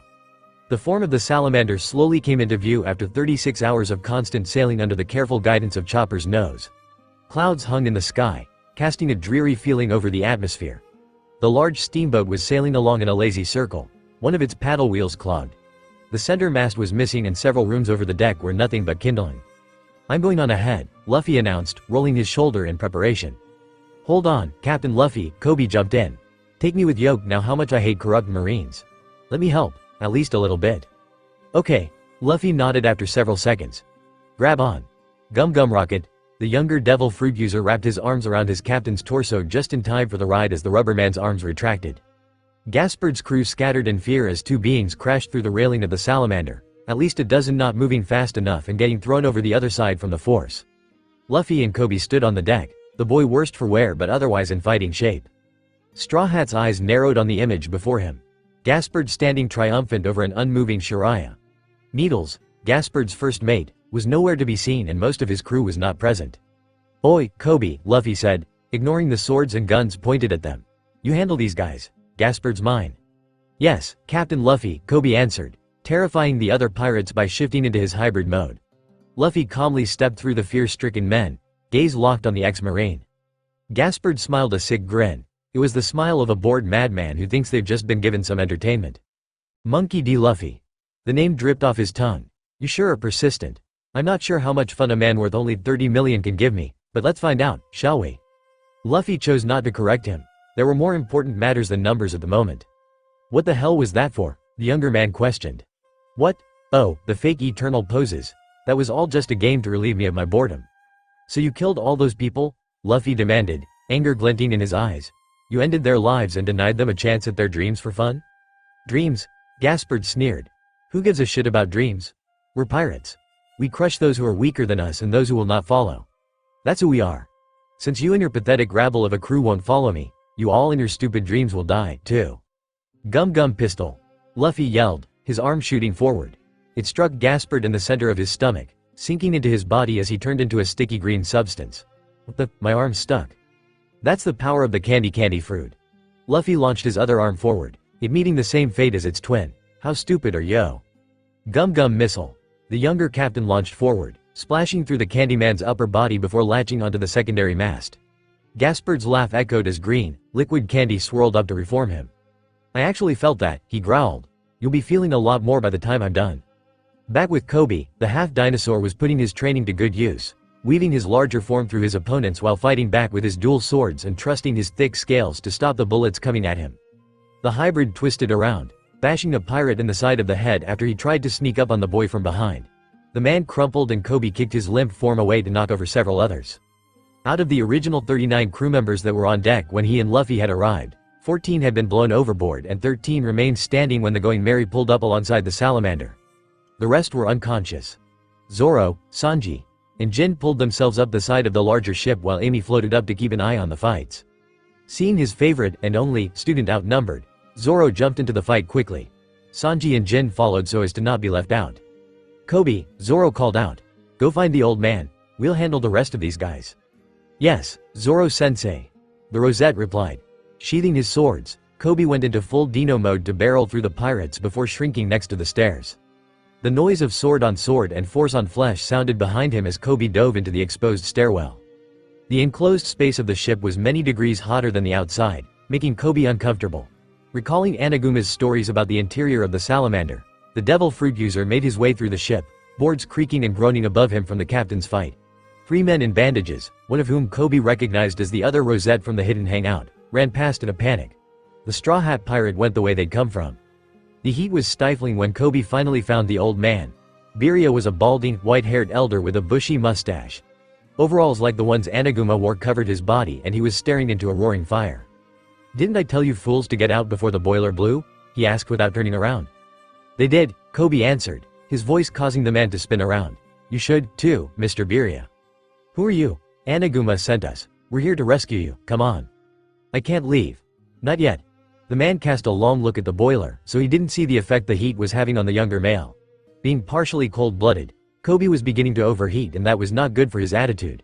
He couldn't take much more of being around such a large fire. He leapt forward. What are you? Birya didn't finish his sentence. Coby's hand hit him on a nerve point Robin had shown him just below the neck, knocking the man unconscious. Sorry, Mr. Birya, the devil fruit user apologized, switching into his hybrid mode for the extra strength and height to carry the man in a fireman's carry. Coby started making his exit, passing Sanji on his way out. The cook was leaving a double-doored room with 4 bags of food. Oh, Coby, Sanji called. Could you take these with you? The hybrid nodded before lifting the bags with his free hand. The chef went back into what Coby assumed was the kitchen and returned with 2 bags of flour. The two took off. You bastard, Luffy roared, holding his torn hat, rain falling in a torrential downpour around them. Shortly into the fight, Luffy had dropped his prized possession and Gaspard, who had turned his left hand into a green spear, had stabbed it. Zoro. Hold my hat. The Straw Hat Pirate's captain threw his repairable accessory behind him where the swordsman caught it from his spot among his unconscious enemies. Luffy and Gaspard rushed each other just as Sanji and Coby came up from inside the ship. Jin and Amy emerged from another area laden with bags, and Nami appeared with a sack filed with the last bits of Gaspard's money, the rest she'd already taken and dropped to the Mary's deck. What's going on? Sanji asked, he and the others joining Zoro. Don Luffy doesn't seem to be having much luck, Jin observed. Gaspard keeps turning into goop so Don Luffy gets stuck. They're in a stalemate. Then I guess it's a good thing I found these, Sanji commented, holding out the bags of flour. "The bastard's made of candy syrup, right? Flour should harden it." Amy nodded, confirming Sanji's reasoning with her own knowledge of sweets, and took one bag. She had Jin throw her into the air. The blonde floated over where Gaspard stood, taunting Luffy. She increased her weight before dropping the flour. "And there's nothing you can do to stop me." Gaspard finished just before the bag fell, exploding into a cloud of white powder that stuck to the ex-marine like a second, unwanted skin. "What the hell?" "Luffy," Sanji called. The rubber man turned as the chef lobbed the second bag of flour, covering his captain. Luffy didn't know what was happening with the powder, but he trusted his crew enough to not question it. Turning back, Luffy went back into action with a cry of, "Gum Gum Whip," his leg stretching out. Unlike the last time Luffy had tried that trick, his leg flung Gaspard away like it would any other human. The other captain grabbed the railing, keeping himself from falling into the ocean. "Thanks to this powder, I can touch you now," Luffy observed. "That means it's time to kick your ass." His fist shot forward, but Gaspard dove to his right, leaving only the railing to take the attack. The ex-marine's arm twisted into a flour-covered SP toward Luffy. The younger pirate responded by jumping up and kicking the spear into the deck. The team then ran along the candy weapon before punching its creator in the face. Gaspard was unable to act in time and was sent into the remaining mast, which teetered and fell. Luffy wrapped his arms around the large, wooden construct and, with a cry of, "Gum Gum flour arrangement," slammed it through Gaspard's stomach. The ex-marine coughed a mixture of blood and candy syrup, his eyes screwed shut in pain. The mast had picked up much of the flour that was on Gaspard's torso and forced it into his body, allowing the improvised weapon to do real damage. "You," he gasped. "You pathetic scum." The Candyman pulled the mast out of his body, the hole closing much slower than any before, blood leaking out where the impact had forced flour into his bloodstream. His body back in one piece, Gaspard altered his shape, covering himself in spikes. He rushed Luffy. "Damn you." The team didn't back down. While he knew it was Gaspard attacking, he couldn't help that his mind layered an image of Don Krieg doing the same over the form of the Candyman. His hatred of both men and their terrible natures mixed. Just as Gaspard was about to unleash his attack and leave the younger captain as nothing but a red stain on the deck, Luffy struck. His leg snapped up, catching the older man on the chin, halting his momentum and lifting him straight up. "Gum Gum Bazooka," Luffy yelled, his hands shooting forward. He ignored the holes Gaspard's spike armor left in his hands and put all the force he could into his final attack. Gaspard went flying into the distance where a cyclone sucked him up. The fight over, Luffy dropped to the deck, too weak to stand. "Come on, Luffy," a sweet voice insisted, someone throwing his arm over their shoulder. Somehow finding the energy to do so, Luffy turned his eyes to catch a glimpse of Nami's orange hair. He passed out with a smile and the knowledge that he was in good hands. Nami pulled the unconscious Luffy over to where the Going Merry was hooked to the salamander and tossed him down to Coby. Bags full of the loot they'd stolen from Gaspard's ship were littered about the deck, including food, money, about 150 million berries, swords and armor they could sell, and an eternal pose to Parsha. Jin and Zoro followed the navigator down the ladder and Sanji took the rear with Shiraya draped over his shoulder. Amy floated down to the Mary's deck and they began sailing away. 5 minutes later, the steamship blew up. Gaspard's crew was no more. After Chopper had treated all the injuries, Nami had sewn Luffy's hat back together, all the introductions had been made, and Anaguma had been revealed to actually be both a girl and Shiraya's long-lost sister. Boy, was that a story that words don't do justice. The Straw Hats cut Shiraya, Anaguma, and Beria free in a small lifeboat. It would do them no good if the Marines found a connection between them and the pirates. The Navy had Parsha surrounded when they arrived, but that didn't deter Luffy at all. Nami wanted that prize money they'd won and he was going to make sure she got it. Ignoring the Marines' orders to surrender and turn themselves in, the captain of the Straw Hat Pirates ordered everyone to prepare for battle.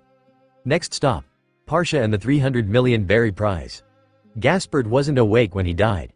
The cyclone that had caught him lasted for nearly 2 hours before it lost too much energy to carry him anymore.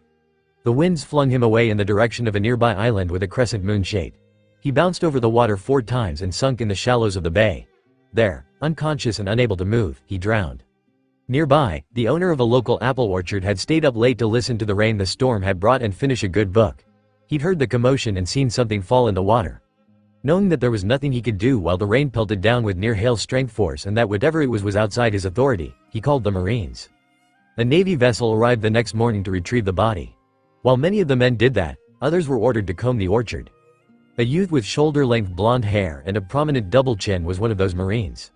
While searching, he saw one of his comrades had found what they were searching for: a dark blue fruit with a spiral pattern, a glossy sheen, and a protrusion like a tied-off wrapper. The youth, fueled by a drive for revenge and his father's teachings, snuck up behind the other marine and knocked him unconscious with the butt of his rifle. As the man slumped from the unforeseen attack, the youth stole the devil fruit and ate it. He smiled as he felt his body change. Power is everything, the youth incanted with a maniacal gleam in his blue eyes. Might makes right and the powerful can do no wrong. You ruined my life, but now, with this power, I'm coming for you to ruin yours. 1 month had passed since the events of the dead-end race. Nami was still rolling in money, one of the foremost reasons being Nami's constant haggling whenever she went shopping and the sale of both the ivory they'd gotten from Little Garden and all the extra they'd taken from Gaspard. The Straw Hats had been able to live like kings, buying only the best ingredients and whatever they wanted from the islands they visited. The combination of the best food one could ask for, hard physical labor, and age actually caused Coby to begin a growth spurt, the boy coming up to his captain's shoulders by the end of the month. Grace had grown too, but she only reached Coby's chin, making her just over half of Luffy's height. Now, though, a run-in with the Navy had changed their course, again, leaving the pirates with nowhere to go but the island of Leluca, a small bit of land whose only interesting features were a small town and a tower that was under construction on the far end of the island. Finding a harbor, the Straw Hats sailed the Going Merry to a free area blocked from view by a larger merchant ship and disembarked. Zoro stayed on the ship, napping, while Amy dragged Grace off the ship to spend some sister time with her. Halt! A man in purple spandex ordered as they stepped onto the dock. If you're going to dock your ship here, you'll have to pay a docking tax. What? Nami instinctively questioned. How much and on whose orders? 200 barris and on orders of Mayor Wetton, the man answered. Well, I guess that's not so bad, Nami huffed, reaching into the orange purse she'd bought on the last island. While she kept the klima tacked on her person, Nami had taken to keeping several hundred barris, measuring equipment, and her old wooden bow in her purse. However, she only kept her purse on her when all she planned on doing was shopping, usually dragging Luffy along with her so he couldn't cause a ruckus.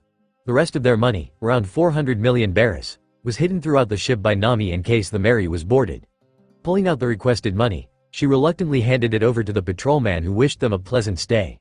The native glanced at their ship, his eyes widening as his vision passed over the sails. He hurried away. I'm going shopping, Nami announced as the man left. Anyone want to join me? Oh Nami, my sweet, Sanji swooned. I'd walk through hell if it meant I could watch you shop. Sanji, Luffy warned. Don't worry, Don Luffy, Jin insisted. I'll go with him to make sure he stays out of trouble. We'll go, too, Amy announced, dragging Grace along by the collar of her shirt. The younger girl's eyes passed from one crew member to another before coming to rest on Coby. Help me, Grace moaned. The boy could only shrug in response. Amy scared the crap out of him. Good, Luffy nodded. Anyone else? I will. Chopper raised his hoof. I need some medical supplies anyway. The reindeer being the last one, Nami, Sanji, Jin, Amy, and Chopper walked off toward the city's market while Grace was literally dragged along. Luffy, Robin, Usopp, and Coby were about to go exploring until an unknown voice called out above them. Hey, new people. Do you know anything about the Rainbow Mist? The person standing on the cliff over the pirates was an older man with brown hair and a mustache like Beria's. His Hawaiian-style clothing was partially hidden by an open lab coat and a bulky machine of some kind was strapped on his back, the size of the machine pronouncing the short stature of the man carrying it. We're afraid not, Robin called back. Would you care to enlighten us? Humph, the man grunted. Follow me. I know a restaurant where we can talk. The scientist, or that's what the pirates assumed he was, led them to a small building just within the town boundaries. The man studied the four as the group placed their orders and the proprietor brought their food. I hope you have money to pay for this, the owner scowled, placing a plate of pasta in front of the scientist. My friend here is paying, he replied, gesturing to Usopp who sputtered in denial. So, he began, ignoring the slurping coming from Luffy. My name is Henzo, the genius inventor of Leluca. Nice to meet you, Luffy muttered through his spaghetti. You said something about a rainbow mist? Coby prompted. Yes. The rainbow mist is an anomaly that appears around this island without any set pattern. Anything that goes into the mist and doesn't come out before the mist disappears vanishes without a trace, but the legends say that the inside of the rainbow mist holds the golden city of El Dorado. I've heard of it, Robin coincided. Is the center of the anomaly not called the land of the gods? That's only a myth, Henzo waved off. The center of the rainbow mist was named Ape's Concert when it first appeared. But why are you studying it? Coby asked. There are a lot of unexplainable phenomena here in the Grand Line. I'm studying it because I lost my friends to it 50 years ago. Henzo started tearing up, recounting the tale of how his friend, the Pumpkin Pirates as they called themselves, tried to fight off a band of actual pirates when they appeared, only to end up stealing the pirate's ship and sail into the rainbow mist with the first mate and subsequently vanish, leaving him behind. Be careful, the owner of the restaurant warned as he took most of their plates and left another portion for Luffy. Take everything this guy tells you with a grain of salt. He's nothing but a dog on Mayor Wetton's leash. Before anyone could question the man's accusation, a drum roll sounded outside of the building. "Hurry!" one of the patrons exclaimed. "The tax collectors are here." Every native in the bar began furiously eating and drinking, shoving their meals down their throats so fast that many of them began to choke before suddenly stopping with the sound of the drum. The doors opened, revealing a red-headed man with big eyebrows and a thin mustache in a silk suit. The man and his entourage, other men in purple like the patrolman from the dock, entered the restaurant and surveyed the people there. His gaze landed on a man with a half-full tankard of mead. "Enjoying some fine liquor, I see," the redhead commented with a smile. "You know that means you'll have to pay a drinking tax." Two guards grabbed the man's arms as a third started feeling him up, looking for his wallet. "No," the patron cried as the guard pulled out his money and handed it to the redhead. "Please, if you take that, I won't be able to support my family this week." "Such a shame," the redhead muttered. "You should have thought about that before you went drinking." "Who's this bastard?" Usopp asked quietly. "That's Mayor Wetton's son, Philip," Henzo replied in an equally low voice. "He's in charge of making and collecting the taxes." Looking for another victim, Philip's eyes came to fall on Luffy, who was shoving pasta down his gullet with reckless abandon. Neither Nami or Sanji there to enforce his table manners. "I see you've got a heaping portion right there." "Yeah, I was hungry." Luffy swallowed. "Although Nami says I'm always hungry, oh well." "I'm going to need you to pay a heaping tax." "Why?" the pirate questioned through his food. "I've never heard of a heaping tax." "It doesn't matter if you've heard of it or not, you still have to pay it." "He's paying," Luffy responded, pointing to Usopp. "You bastard," the sniper yelled. "Why am I paying?" "Because Nami didn't give me any money." As the two argued, Philip's eyes found Henzo, the older man scowling at the younger. "Ah, Henzo. How is your research going?" "The same as usual," the scientist grunted unhappily. "We don't know when the mist will show up again." "I hope it does soon," Philip commented, making sure to be loud enough that the rest of the bar could hear him.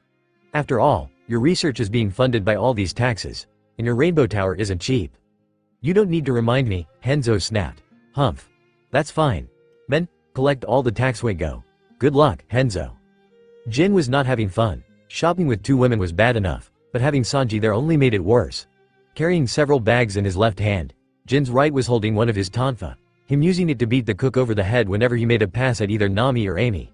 Grace was riding on Chopper in his walk point, a bag of paints and chemicals in one hand and rice crackers in the other. The two talking about how different chemicals reacted with the human body. "Oh Nami Swan. Whack, oi, cut that out. Not until you stop flirting with the Donna." Jin shot back, referring to Nami as Donna, due to her relation with Luffy. But Luffy would not be happy to hear about it. Yeah, Sanji waved off. "What's he gonna do? Kick me off the ship?" "Hey, you there," a voice interrupted. With the sound of clanking, a robot with a large, round body with a window, two legs, and two black and yellow arms walked out, blocking their path. "I've never seen any of you before. Are you members of the pirate crew that just landed?" "So what if we are?" Sanji questioned, falling back into a defensive stance. "And who the hell are you?" "I'm the grandson of Mayor Wetton, Link, and I need you criminals to pay a pirating tax." "Like hell we will," Nami replied. "You aren't gonna get any more of my precious berries." "Now let's just talk about this like civilized people," Link said, but his tone showed that he wanted things to escalate. "The tax is only 100 million berries." The man's words were cut off when Sanji's foot struck his suit, electricity sparking from the point of contact. The cook hopped back, his shoe lightly smoking. "Be careful," Nami warned him. "Nami Swan cares for me," Sanji noodled. "I care about the bags," the navigator corrected. That fact did not deter the chef one bit. While that exchange was happening, Amy analyzed the machine and followed the cords coming out of its back to a man on an exercise bike. Reducing her weight, the blonde floated over the man and dropped, crushing him and the bike into a crater. "Hey, Sanji," Grace yawned, "can I try something?" Sure," the cook nodded, confused by the girl's request. It was very unlike her to offer to do anything. She nudged Chopper to carry her over to the machine, the man inside taken aback by the little girl on a deer. Colors trap. Acid. Pulling out her palette, Grace painted a circle with an X on the machine with her corrosive black paint. The liquid bubbled, eating away at the steel and glass until 4 even pieces fell off. Chopper was forced to jump away lest both he and Grace be crushed by the debris. What did you do?" Link demanded, utterly confused by what has just happened. "Very well done," Jin praised as the group started to walk away. Link tried to follow in a vain attempt to get them to pay the tax, but the remains of his suit tripped over what was left of the window. The satisfying crunch of metal twisting and the noise of shattering glass brought a smile to the faces of Jin, Nami, Amy, and Grace. It seemed the little artist was becoming more like her big sister. "Go to damn it, Usopp cursed as he, Luffy, Robin, and Coby followed Henzo through the town. The unfortunate sniper had been forced to pay for not only his meal, but for Henzo's and Luffy's meals and Luffy's heaping tax as well. Now he had nothing left of the island allowance Nami had given him. "I'm sorry you had to go through that," Henzo apologized. "No problem," Luffy waved off. "I like you." "I'm glad to hear that," the older man sighed. "Very few people do nowadays." "Ship!" a villager yelled, running toward the group and away from the harbor. "There's a giant ship pulling into the docks." He ran past, not even glancing over to see if the people he'd just passed had heard him or not. Their curiosity piqued, the group of 5 ran down to the docks. Slowly floating into the harbor was a galleon-sized warship with a Red Bull figurehead. The sails were nothing but rags hanging from the masts and large chunks were missing from the hull. Waving in the wind on the remains of the sails were bits and pieces of what once was probably a pirate flag. "The Tally Ellison," Henzo whispered in awe. He dashed away, leaving Luffy and his group behind in the growing crowd. He reappeared a moment later driving a one-person car down the pier. He reached the end, but did not stop, the vehicle changing from a small car to a small boat in seconds. "Come on, guys," Luffy called. "I smell adventure." Before either Usopp, Robin, or Coby could react, their captain's left arm was wrapped around them and his right had a grip on the ship. With the men's screams echoing off the buildings, Robin was completely silent, and the townspeople watching, the group of 4 landed on the Tally Ellison. "Rapa Nui," Henzo's voice called from somewhere below the deck. As the Straw Hats went looking for him, other names floated through the air. "Isoka. Pakao. Rango. Akibi, where are you?" The pirates found the scientist in the kitchen, plates of half-eaten food on the table. Henzo had taken the machine off his back and set it on the floor, but was now on his knees sobbing. "I wish I had gone with them," he whispered to himself. "There is still the possibility that they're alive," Robin pointed out, startling the older man who hadn't heard them come in. "What gave you that idea?" Usopp asked. "The food on these plates. It's warm. Whatever happened on this ship must have happened recently. I'd say within an hour." "But that's impossible," Henzo growled. "This ship is over 50 years old." "Wow," Coby admired. "It's in pretty good shape if it's that old." "This ship," the old man began. He was cut off, however, by a siren coming from his machine. "The H1 is reacting. The rainbow mist is here." Without even a side glance at the pirates, Henzo grabbed his machine, the H1, and ran out the door, leaving the Straw Hats to catch up. Rising from below deck, the pirates were shocked to see a fog rolling in, colored with every hue imaginable. Robin responded with polite curiosity, a chance to learn something she didn't know before. A thump alerted them that Henzo was no longer on the ship. Looking around, Usopp noticed that a very familiar black flag was just visible over the deck of the Tally Ellison. And that flag was moving. "He's taking the Mary," the sniper shouted angrily. "What?" Luffy yelled. The group of 4 dashed to the side and, taking a leap of faith, jumped over the railing.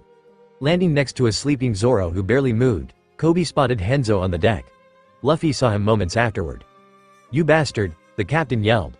"You're trying to take our ship?" Henzo spun around, surprised by their presence. This is your ship? Ahem, well, I'm borrowing it." "That's not something you say after taking it," Usopp and Coby yelled in unison. "Well, it's too late now," Henzo responded. "We're almost in the rainbow mist." Within seconds, the rainbow mist swallowed the Going Merry and the vessel, along with all of its passengers, faded from sight. "What is this place?" Coby asked, his gaze passing over the wrecked ships around them with a mixture of worry and awe. Luffy and Usopp were in similar states, the captain leaning more toward awe and the sniper more toward worry. Robin eyes their surroundings impassively, neither her face or her body giving any hint of her emotions. "Have you ever heard the name, Apes Concert?" Henzo answered, the name causing the archaeologist to spin around and show some emotion. "Apes Concert? But nothing's impossible on the Grand Line," Coby interrupted. "Aren't you the one who told us that, Robin?" "This place is awesome," Luffy called. "Look, a marine ship. And that looks like a pirate ship. And that looks like a spaceship. Come on, Usopp, let's go exploring." "Wait, Luffy," Usopp tried. Don't get on the creepy abandoned ships to say ah." "There they go," Robin giggled, getting over her shock quickly. "What shall we do while the captain and Longnose are exploring?" "I'm going to try to contact the others," Coby answered. "I have a feeling that they'll want to know what's happening." Lifting up his wrist, Coby opened the shell over his own baby Den. The tiny invertebrate let out its dial tone while the pirates and Henzo waited for an answer. "Ca lick." "Hello?" Usopp's voice answered. "Is there a problem? Are we under attack? I told you we shouldn't have left. Luffy, get out of that." "Sorry, Usopp," Coby shouted over the snipers yelling. "False alarm. I'm trying to contact the others. Don't pick up next time." "Alright. Sorry about that." Usopp hung up. Coby closed the shell before reopening it, the baby Den ringing once more. Nearly a minute passed and yet there was no answer. "Come on, Nami," Coby whispered to himself. "Sanji, Jin, Chopper, Grace, Amy." Another 30 seconds passed, but just as Coby was about to hang up, someone answered. "Hello?" Sanji asked. His voice was why, kind of like he was talking through water. The snail's appearance mirrored this. One eye closed and its body sagging as if it was half asleep. "Hello? Any there?" "Sanji," Coby yelled as if that would help. Thank God someone picked up. "Listen, we're kind of stuck in another dimension." "What?" That was Chopper's voice. That was good, they were still in a group. "It wasn't Captain Luffy's fault this time," Coby insisted. "We met this scientist and then there was this old boat and he tried to take the Mary." "Ow down, slow do," Sanji told him. The young swordsman took a breath before starting at a slower pace. "Alright," Sanji breathed. "I am, can't question. Robin-chan unhurt?" "Yeah, good. Duh, LL that matters. We have bigger problems, asshole," Coby shouted. "Hey," Luffy called, him and Usopp returning carrying a chest between them. "Look what we found." "Is that treasure?" Robin questioned. "Treasure?" Nami yelled through the den, but the connection was fading. "Luffy, bring at trees. I'll see ya lick." "Was that Nami?"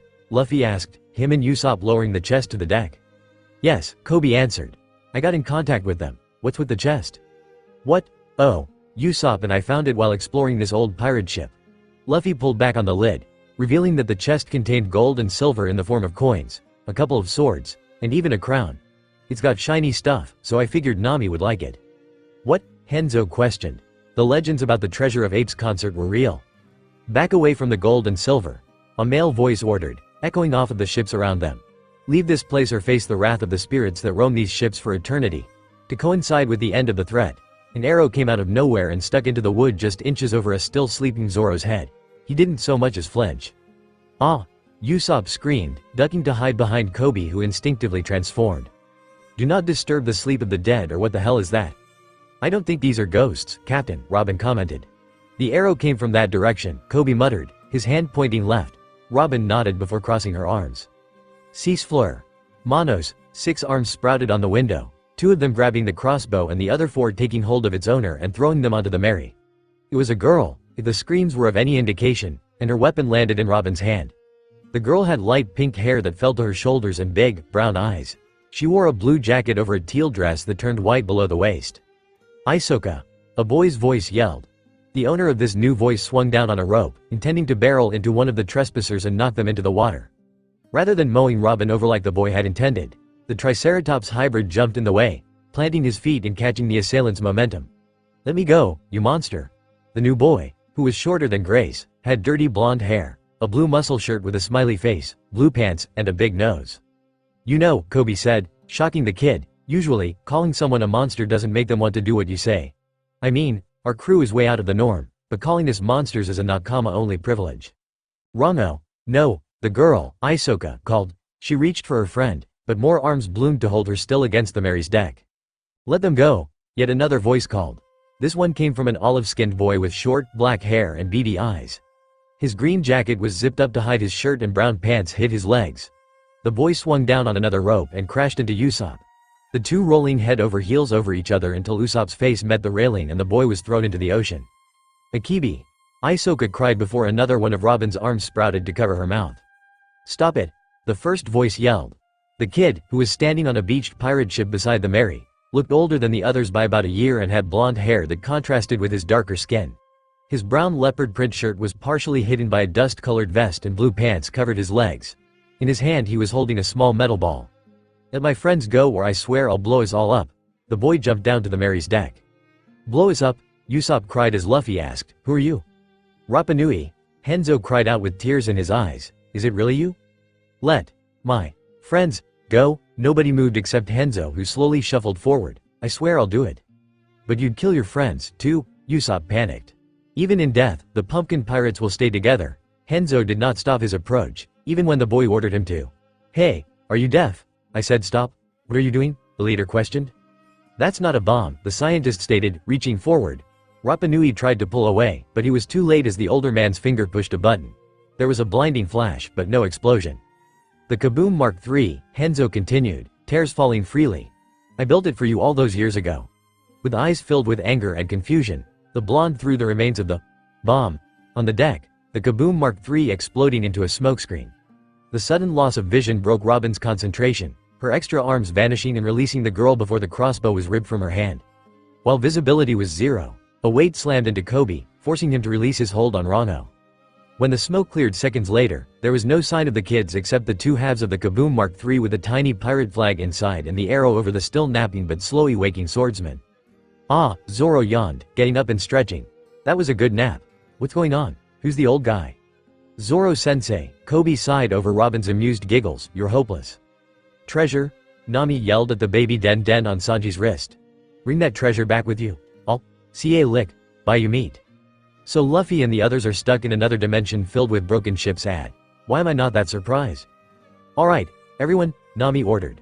We're gonna steal a ship and go get all that treasure. Do we have to? Grace whined.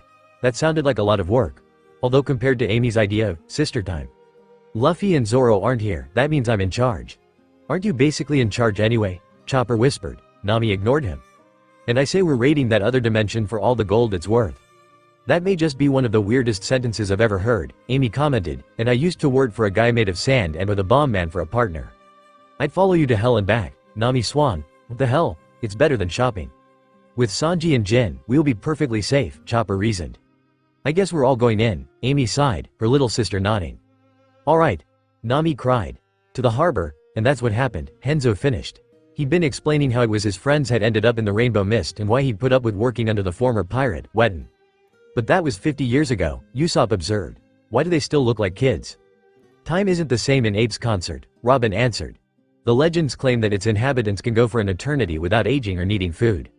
Please, Henzo begged. Please help me save my friends. Okay, Luffy smiled. What? The professor stuttered. Just like that. Well, yeah, we're here anyway. Thank you, thank you. Now, Robin spoke up. Why don't we ask that boy over there where the others are? What boy? Coby asked. In response, Robin crossed her arms and closed her eyes. There was a muffled, off, and a large kid with brown hair in a yellow shirt under denim overalls was pushed into view. Oh, that boy. Hey, kid, Robin called. Would you be so kind as to take us to your leader? End of chapter 46. Omake. High Seas Hijinks, Dinosauric Disasters 2. Takes place after the events of Alabasta. Please note, all scientific devil fruit BS is my own headcanon and does not really play any role in the overall story. The ship floated along over the waves lazily, rocking gently to and fro. It was a beautiful day. The sky was blue, the waves were also blue, and everything else was its appropriate color. Still, this was no consolation for a certain Rosette of a certain pirate crew. He and his crew's doctor were seated across from each other on the deck of their ship, talking. The rumble ball, Chopper said, his eyes locked with those of the only other zone on the crew and said drug in his hand, is a drug that I designed myself with some help from Dr. In shortly after she took me in. The rumble ball acts as a form of temporary power growth, allowing me to use 7 different forms for 3 minutes after eating. Theoretically, it should work for any zone devil fruit. And you want to test this on me? Why? Coby questioned, glancing down at the spherical yellow drug in his hand. He was getting an uneasy feeling in his stomach and it wasn't from the rocking of the ship. You're the only other zone, Chopper exclaimed. There's no one else to try it on. But do we have to? I think I'd be better if I just stuck to my swords.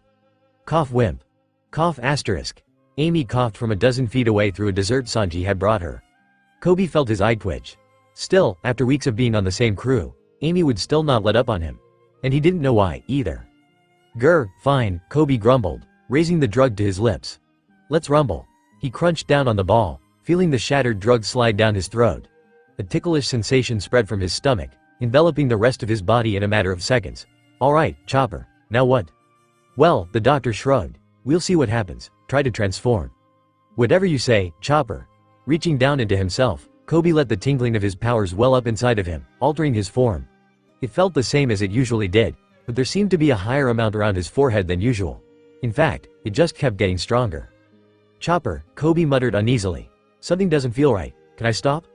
No, Chopper denied. It's perfectly safe, theoretically.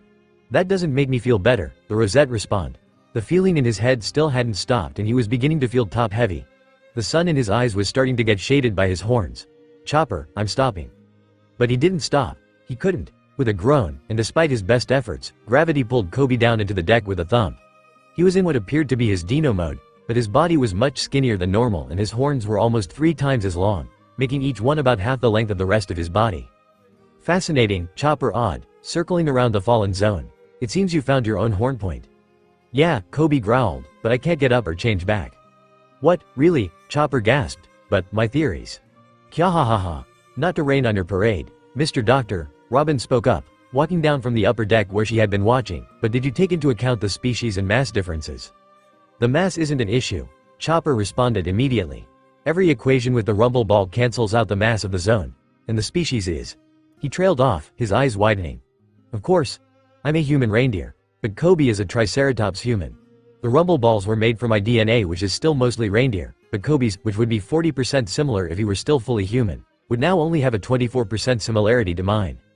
Hey, hey, Coby shouted, trying to pick himself up and falling due to the size of his horns. English, please. Oh, the doctor blinked.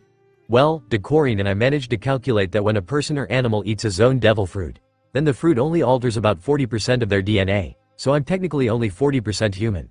The rumble balls were designed with my DNA in mind and the ratio of human to animal therein. Meaning? The rumble balls are designed for creatures with 60% deer DNA and 40% human, of which I am the only one. You, however, would need a drug designed for someone who is 60% human and 40% triceratops. So what you're saying, Coby summarized with a growl, is that you just made me use a drug that would only ever work for you or any other deer that ate your fruit. Ah, yes? But, Chopper shouted, it wouldn't be too hard to make a rumble ball for you. It'd just take about 3 test tubes of your blood, a little bit of flesh from your dino mode, and about a week. Chopper's voice slowed to a stop, his eyes meeting with Coby's enraged orbs. Chopper, you have until I get free to run and hide. I suggest you take it. The reindeer didn't need to be told twice. With a scream of something akin to terror, the furred animal took off at top speed, his cry attracting the attentions of the rest of the crew. Coby, Sanji questioned, voicing the thoughts of everyone else as he stepped out of the kitchen. What happened to you? She. You look ridiculous. Chopper's experiment happened. The angered zone spat out over Amy's laughing and Robin's chuckles. I suggest you get a large pot ready, Sanji, because we're having venison stew tonight as soon as I get my hands on our emergency food supply. I'm sorry, Chopper's voice wailed from somewhere below deck. Pray to whatever gods you have, Chopper, Coby roared, starting to lift himself using strength made of pure anger. I'm coming for Urk. The rosette crumbled, unconscious. Zoro stood over his student, Wado Ichimonji in his hand from where he had used its pommel to knock the boy out. What the hell, Zoro? Nami yelled. What? The swordsman shrugged. It's not like I could have let him attack Chopper. I mean, yeah, both of them would have been fine, but… Of course, Robin agreed. It wouldn't do for Mr. Doctor to be eaten on the angered whim of our little swordsman. Else we'd all contract some horrible disease while out anything as our flesh rotted and fell off of our bones while we were still alive to feel every moment. There was silence as a shudder passed through not only the crew, but also the ship itself. Even Coby, though he was unconscious, shivered. Robin Schwan is beautiful when she's imagining our gruesome deaths, Sanji sighed. Damn, Robin, Jin cursed. Did you have to go into detail? Well, no, the woman answered. But I felt like it. With a smile that was much too warm for the scenario that had just come out of her mouth, Robin turned and began to enter the bowels of the ship. Mr. Doctor, she called as the door shut behind her, it's safe to come out. Not for another few days, Chopper's voice blubbered. Help me, Robin. So, we're not going to speak of this again, right? Nami asked slowly, to which she received nods of assent. Good. Dismissed. Robin crossed her arms and closed her eyes. There was a muffled, off, and a large kid with brown hair in a yellow shirt under denim overalls was pushed into view. Hey, kid, Robin called. Would you be so kind as to take us to your leader? The boy, who Henzo identified as Picao, was brought to the ship. At first he was quite reluctant, but as they sailed through Ape's concert, he realized that the Straw Hats weren't bad people. Eventually, the Mary made its way to rest next to a wrecked marine ship, black flags with a skull-shaped pumpkin waving in the rainbow mist's constant, unexplained breeze. Picao, Rapa Nui cried worriedly, seeing his friend on an enemy ship. Let him go. Why would we do that? Luffy questioned innocently from his captain's seat. We came here to find you all, after all. Don't give me that crap.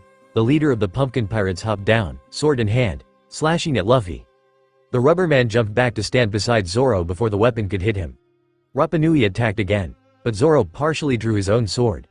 The boy's weapon was ripped from his hand and splashed into the water, pronouncing the difference of skill between the two. Hey, kid, Zoro muttered darkly. Swords are dangerous if you don't know how to use them. Damn it. Leave us alone. Wait. Rapa Nui, Picao insisted. They aren't bad people. They're here to help get us out of the mist. You can't trust them, Rapa Nui growled. You can never trust a grown-up. If you can't trust them, then trust me. Coby stepped forward, his hands out as a sign of peace. I'm not an adult. That means you can trust me, right? We're here to get you out of here. Why would you do that? Rapa Nui asked skeptically. We don't know any of you. Professor Henzo asked us for help. He's been looking for ways to save you for 50 years now. Henzo? The blonde asked. Wait, did you say 50 years? What? According to the books I've read, time isn't the same in the Rainbow Mist. Robin offered. A lot has changed back on Leluca, and not much of it is good. What do you mean? Rapa Nui demanded. Why don't you call your friends down? Robin suggested just as Usopp walked out of the kitchen with several plates of food. Sure, Sanji wouldn't be happy that the sniper had made a mess in there, but they were hungry and could just blame Luffy. It would be a hassle to explain twice, the woman continued. Isoka, Rapa Nui called hesitantly. Rango, Akibi. The three children jumped down, eyeing the food with unhidden want. Pakao had no doubts and rushed over to the meal, he and Luffy eating quickly. Slow down, Usopp ordered, punching Luffy over the head. Save some for everyone else. Would you all like some? Robin asked with a kind smile. Oh boy, Rango replied, not bothering to note that the monster from earlier was nowhere to be seen. He, Isoka, and Akibi hurried over to join their friend. Don't worry, kid, Zoro laughed, a bottle of booze in his hand. Usopp may not be our cook, but he's not half bad. Slowly, the leader joined his friends. You said a lot has changed back on Leluca, the young blonde prompted. What did you mean by that? We heard the story about how you all ended up here, Coby began. How you ended up stealing Wedden's ship, the Tally Ellison. Well, Wedden decided not to leave. What? For the last 50 years, Wedden had been the tyrant mayor of Leluca's town. Robin took over, forcing the people to pay outrageous taxes. He hopes that he can take all the treasure from Abe's concert. And he used Professor Henzo to be able to do so. What did he do to Henzo? Rapa Nui demanded. He made me work for him, the professor answered, tears streaming down his face. He knew I'd do anything to find you five again, so he told me that if I researched the Rainbow Mist for him, he would let me save you and wouldn't kill you. Henzo, Isoka whispered. Is it really you? It's me. It's really me. One by one, the children hugged the older man until he was in the center of a group hug, glad to be reunited with their friend. Now that we've got that settled, Zoro yawned, how are we gonna get out of here? I talked with the others while you were napping, Zoro-sensei. I have a feeling Nami is going to drag them into the mist to get the treasure. We know how much she loves money. They'll find us and we can sail out together. I thought you weren't after the treasure, Rapa Nui hissed, his eyes narrowing. Our navigator is a different story, Coby waved off. Plus, she's got Captain Luffy wrapped around her finger so tightly that she'll be the freest person in the world when he's the pirate king. What do you mean? Luffy questioned. I'm right here, so how can I be wrapped around her finger? Besides, her hands are way too small for me to wrap around. It's just an expression, Captain, Robin laughed. The point is that the rest of the crew will be here soon. You seem to have a lot of faith in your friends, Pakao observed. Of course. Luffy all but yelled. We've had loads of adventures together. So are you going to come out of the mist with us? Coby asked. Rapa Nui seemed to think about it, weighing their options. Guys, he finally said. Let's get the stuff ready, we're leaving. Hurry up, you maggots, Mayor Wedden ordered from his spot on the docks, the Rainbow Mist within eyesight. Get ready to launch the Rainbow Tower. Has anyone gotten in contact with Henzo? No, sir, the man next to the den answered. We've searched the entire island and we can't get through. It seems he's already in the Rainbow Mist and that it's messing with the den Mushi. That or he doesn't have his with him. TCH. Fine, we don't need him anyway. Launch the Rainbow Tower, and somebody bring me my suit. Father, Philip called, running up to Wedden. That's Mayor Wedden, the ex-pirate yelled, punching his moronic son. Sorry, Mayor Wedden, Philip amended. Where's Link? That's what I needed to talk to you about. Someone destroyed his suit and refused to pay a tax, and his arm's broken from where part of his suit crushed it. His suit's broken, damn it. Oh well, it doesn't matter right now. We're going into the Rainbow Mist. Gather your men. Yes, father. That's Mayor Wedden. Alright, punks, nobody move or I shoot the kid. A man demanded from the deck of the wrecked marine ship that the Pumpkin Pirates has been using as their base. He was rather tan with long brown hair under a blue and white striped headband that looked nearly identical to Jin's. He held Ramo by the neck with a gun on his head. The boys formed partially hiding the man's light blue shirt and maroon slacks. Brown boots covered his feet and just a hint of stubble on his chin showed that he'd been in the mist for nearly a week. Ian, Rapa Nui yelled angrily. What the hell are you doing? About 15 minutes had passed since he'd told the other kids to go pack, so something must have happened. Last Rapa Nui had seen, the former Wedden pirate had been in one of the holding cells after the kids had mutinied against him. What does it look like? Ian shot back. I'm taking control so you brats don't leave me behind. I'm not the one that's going to be staying. I don't like you, Luffy stated, causing the man to notice the new faces of Luffy and what few of his crew were with him. And who are you? Some more morons that decided to see what Ape's concert had in store. Put the kid down, Luffy ordered. Or what? You gonna punch me or something? Luffy did just that. Gum pistol. The captain's arm shot forward, scaring not only the older pirate, but the younger pumpkin pirates and Henzo as well. Ian wasn't scared for long, however, since he fell unconscious by the force of Luffy's fist against his face. You're weird, too? Koby questioned, his eyes narrowing on the straw hat wearing teen. Yeah, Luffy smiled. I ate the gum fruit when I was little, so now I'm a rubber man. And what about you two? Rapa Nui asked, turning his gaze on Zoro and Usopp. Do you two have weird powers? TS word with a yawn. I'm just a swordsman and he's just a coward. That's right, Usopp agreed before coming to a realization. Hey. Luffy. A familiar voice called. The group's attention turned to the water where an undecorated boat just under the size of the Mary was sailing toward them. Jin and Chopper each had an oar and were struggling to move the ship since it was laden down with treasure chests and jewels of all shapes and sizes. Amy stood in the crow's nest while Grace and Nami stood on the deck amongst the treasure, the orange-haired girl waving at her captain. Sanji was hidden in the back, controlling the rudder. Robin Schwan, the cook's voice yelled. Everyone ignored him. Nami, Luffy called back happily, his stretchy arms quickly pulling the girl to the rubber man where he planted a kiss on her lips. Behind them, the pumpkin pirates gagged at the gross adult stuff and mumbled something about cooties. The other ship pulled up beside the Going Merry and the navigators soon put Zoro, Coby, Usopp, Chopper, Jin, and Sanji to work transferring all the expensive cargo from their borrowed ship to the pirate vessel. Introductions were made and Ian was tied up, Luffy going only so far as to explain that, he's a bastard, I don't like him. Alright, Amy announced. We came. We saw. We collected treasure, now how do we leave? That's actually a really good question, Jin muttered.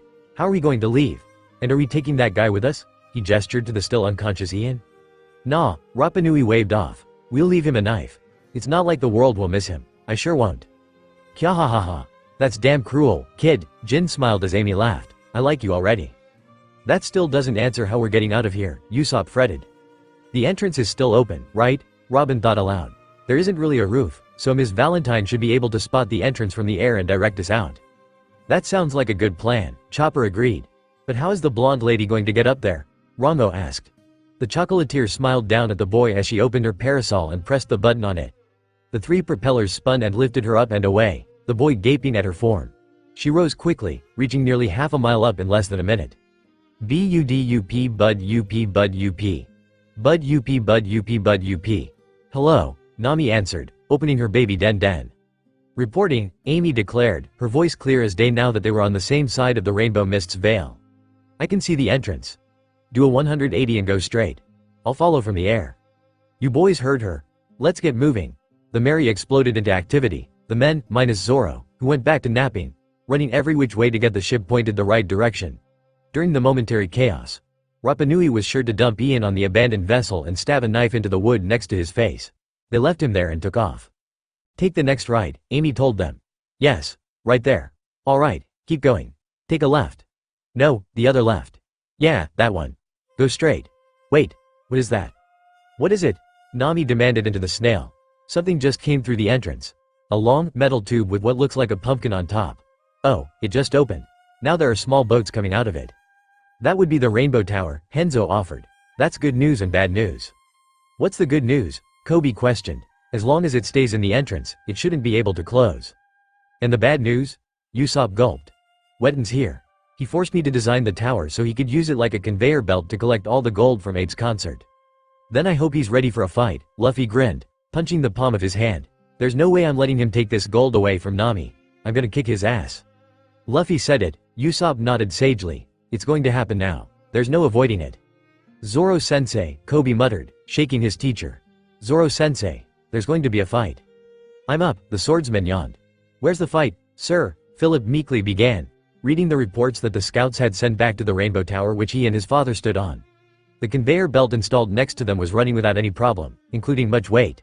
Only every few minutes would any piece of gold or silver pass them by over the device. We seem to have a problem. What is it?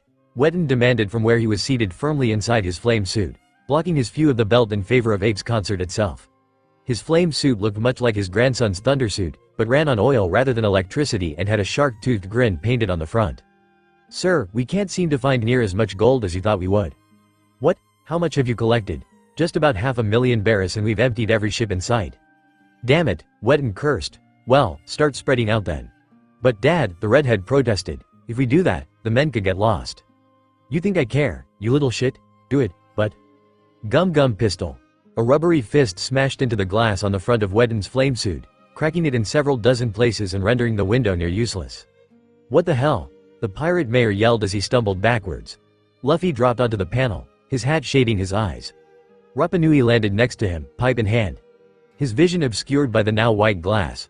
Wedden tore the window out to give himself visibility once again. Who the hell are you?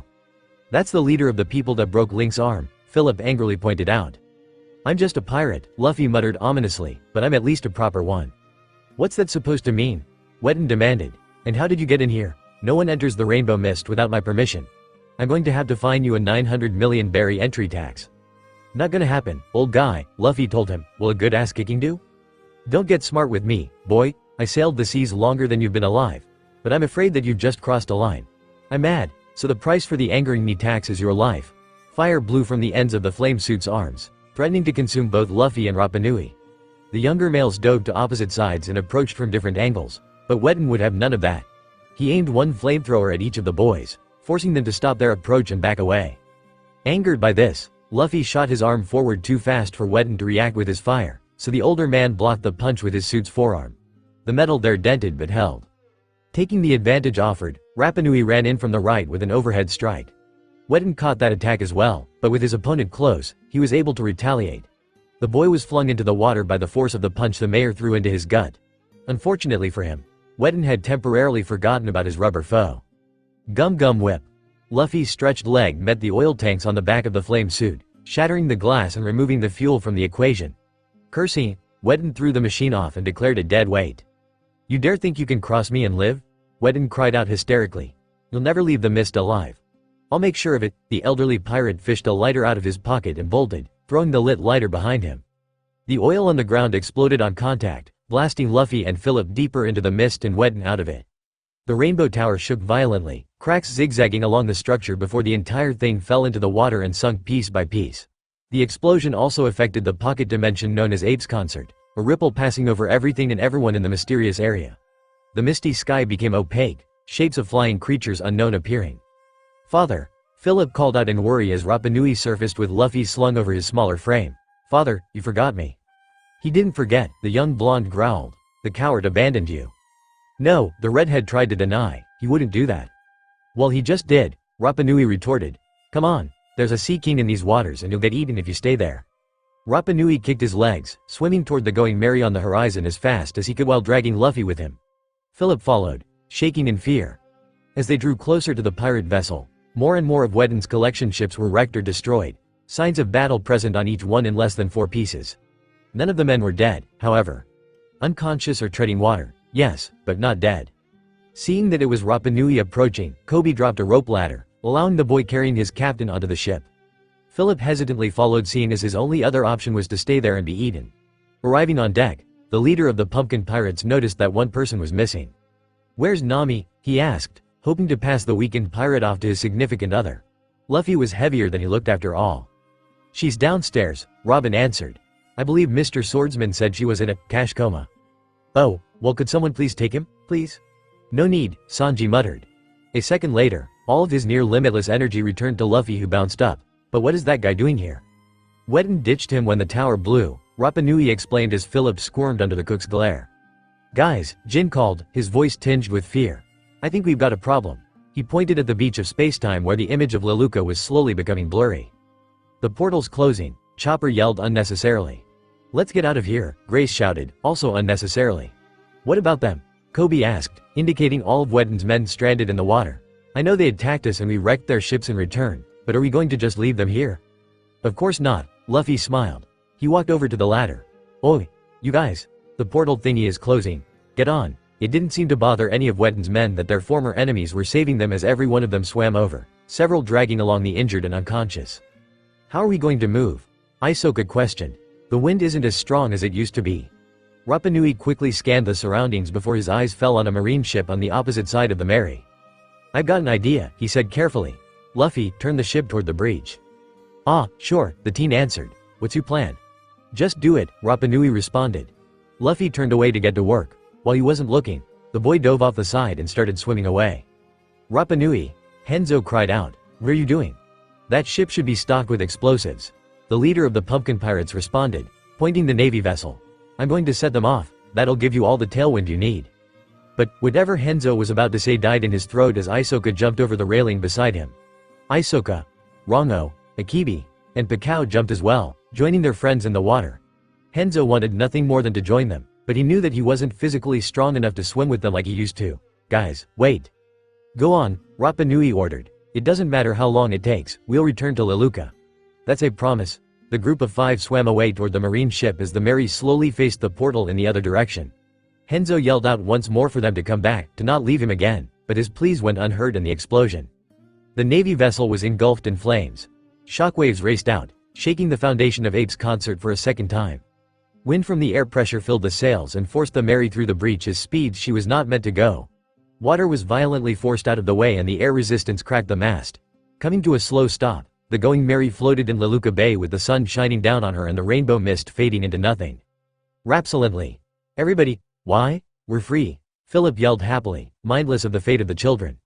"We're free, we're free," he continued to chant until Luffy punched him, sending the man overboard. Wedden's men soon followed. Whether because they jumped off themselves or were forced off by the crew was their own choice. Leaving those men to swim to shore, the Mary approached the small, glittering pile of riches on the dock.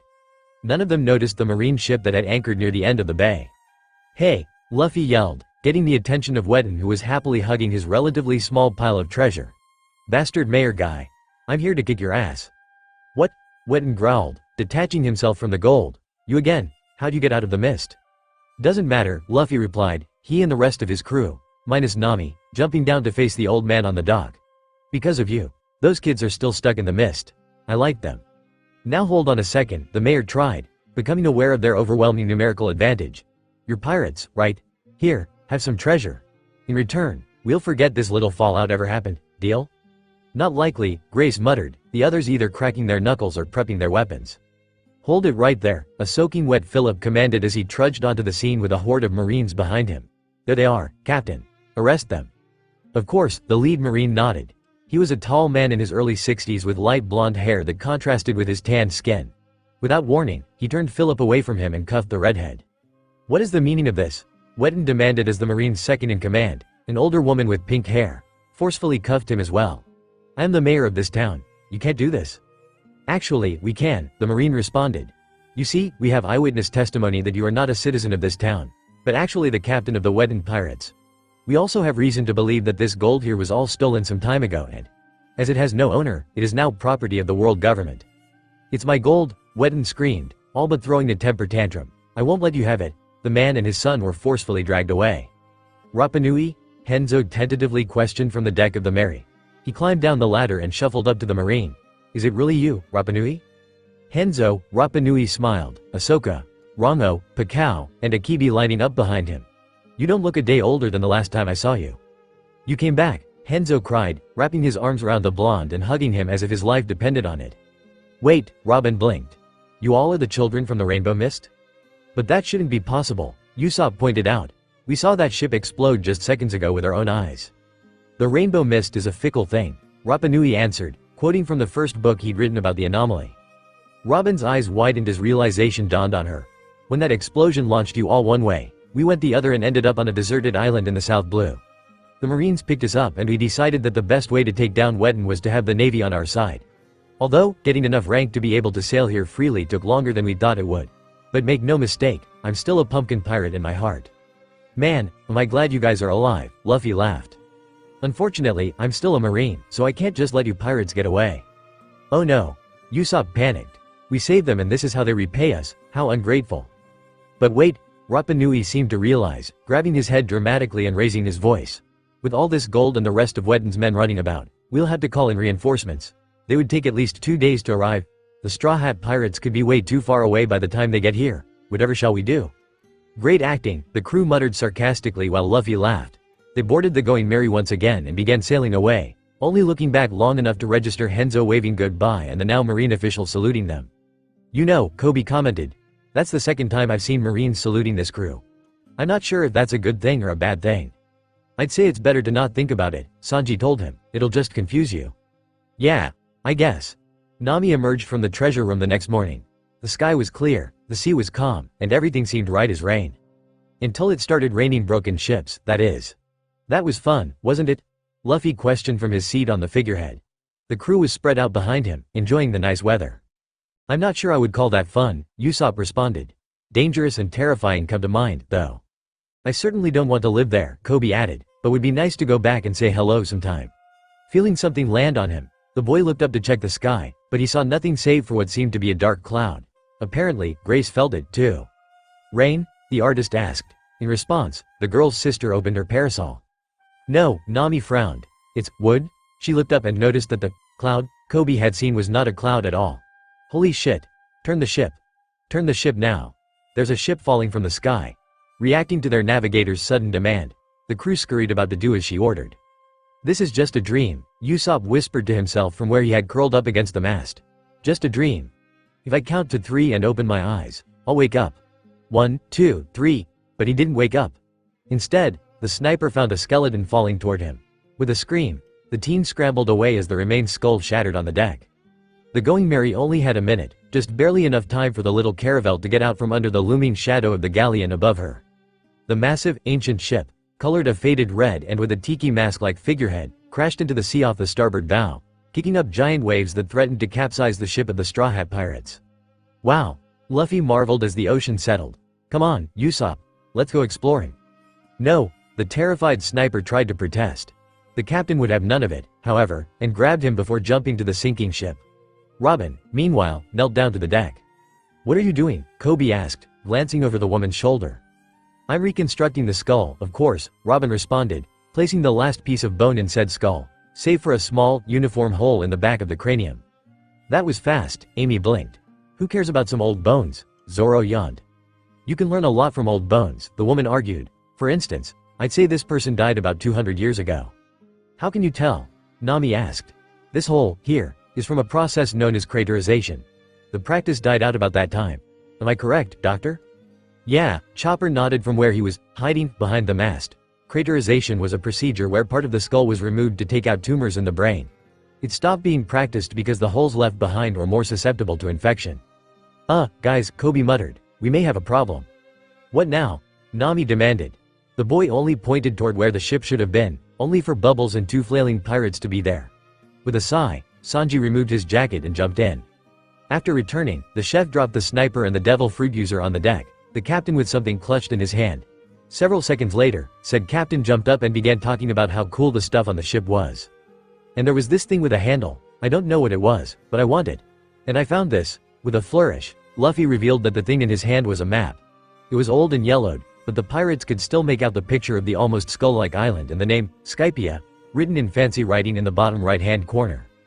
M's navigator, Robin commented, reminded of something by seeing the map. When did you last check the log pose? I haven't checked it since I woke up this morning. Nami screamed after glancing at the pose. The log pose is broken. What? The rest of the crew cried. It's pointing straight up. It's not broken, Robin waved off. It has just registered Sky Island. That sounds fun, Luffy yelled. Let's go there. Impossible. Nami denied. This may be the Grand Line, but there's no way there are islands in the sky. There must be, Robin countered. When on the sea, the only thing you can trust in is the log pose. Even if it does exist, Nami argued, how are we supposed to get there? I don't know, Robin conceded. Maybe we can learn something from that ship. Yeah, Luffy agreed. Salvage that ship. This is Zoro, the swordsman's voice said from the tubes. This is Sanji, checking in. This is Luffy. There are a lot of monsters down here. The monster trio had descended into the water with the use of some barrel suits Luffy had Usopp rig up. Luffy's covering his whole body to protect him from the sea. Each of them were connected to the ship by a breathing tube which doubled as a communication method. The 3 continued to descend, nearing the sunken ship. Salvage, several off-key voices sang, accompanied by drums and cymbals. Salvage the sea. A boat appeared on the horizon, the lower deck a literal jungle. Standing on the bow, over the decorative full-body monkey figurehead with symbols, was a man that looked like a monkey. He was dressed in burnt orange overalls with MASIRA written in a yellow box on his chest. Halt, he ordered, the ship slowing immediately after. Is this where that ship sank? Yes, sir, the men answered. Then get the first dive team down there right away. The monkey man turned, finally noticing the much smaller ship bobbing in the water. Who are you? Are you trying to steal my salvage? Us? Nami stuttered. We're nobodies, and we aren't trying to steal anything.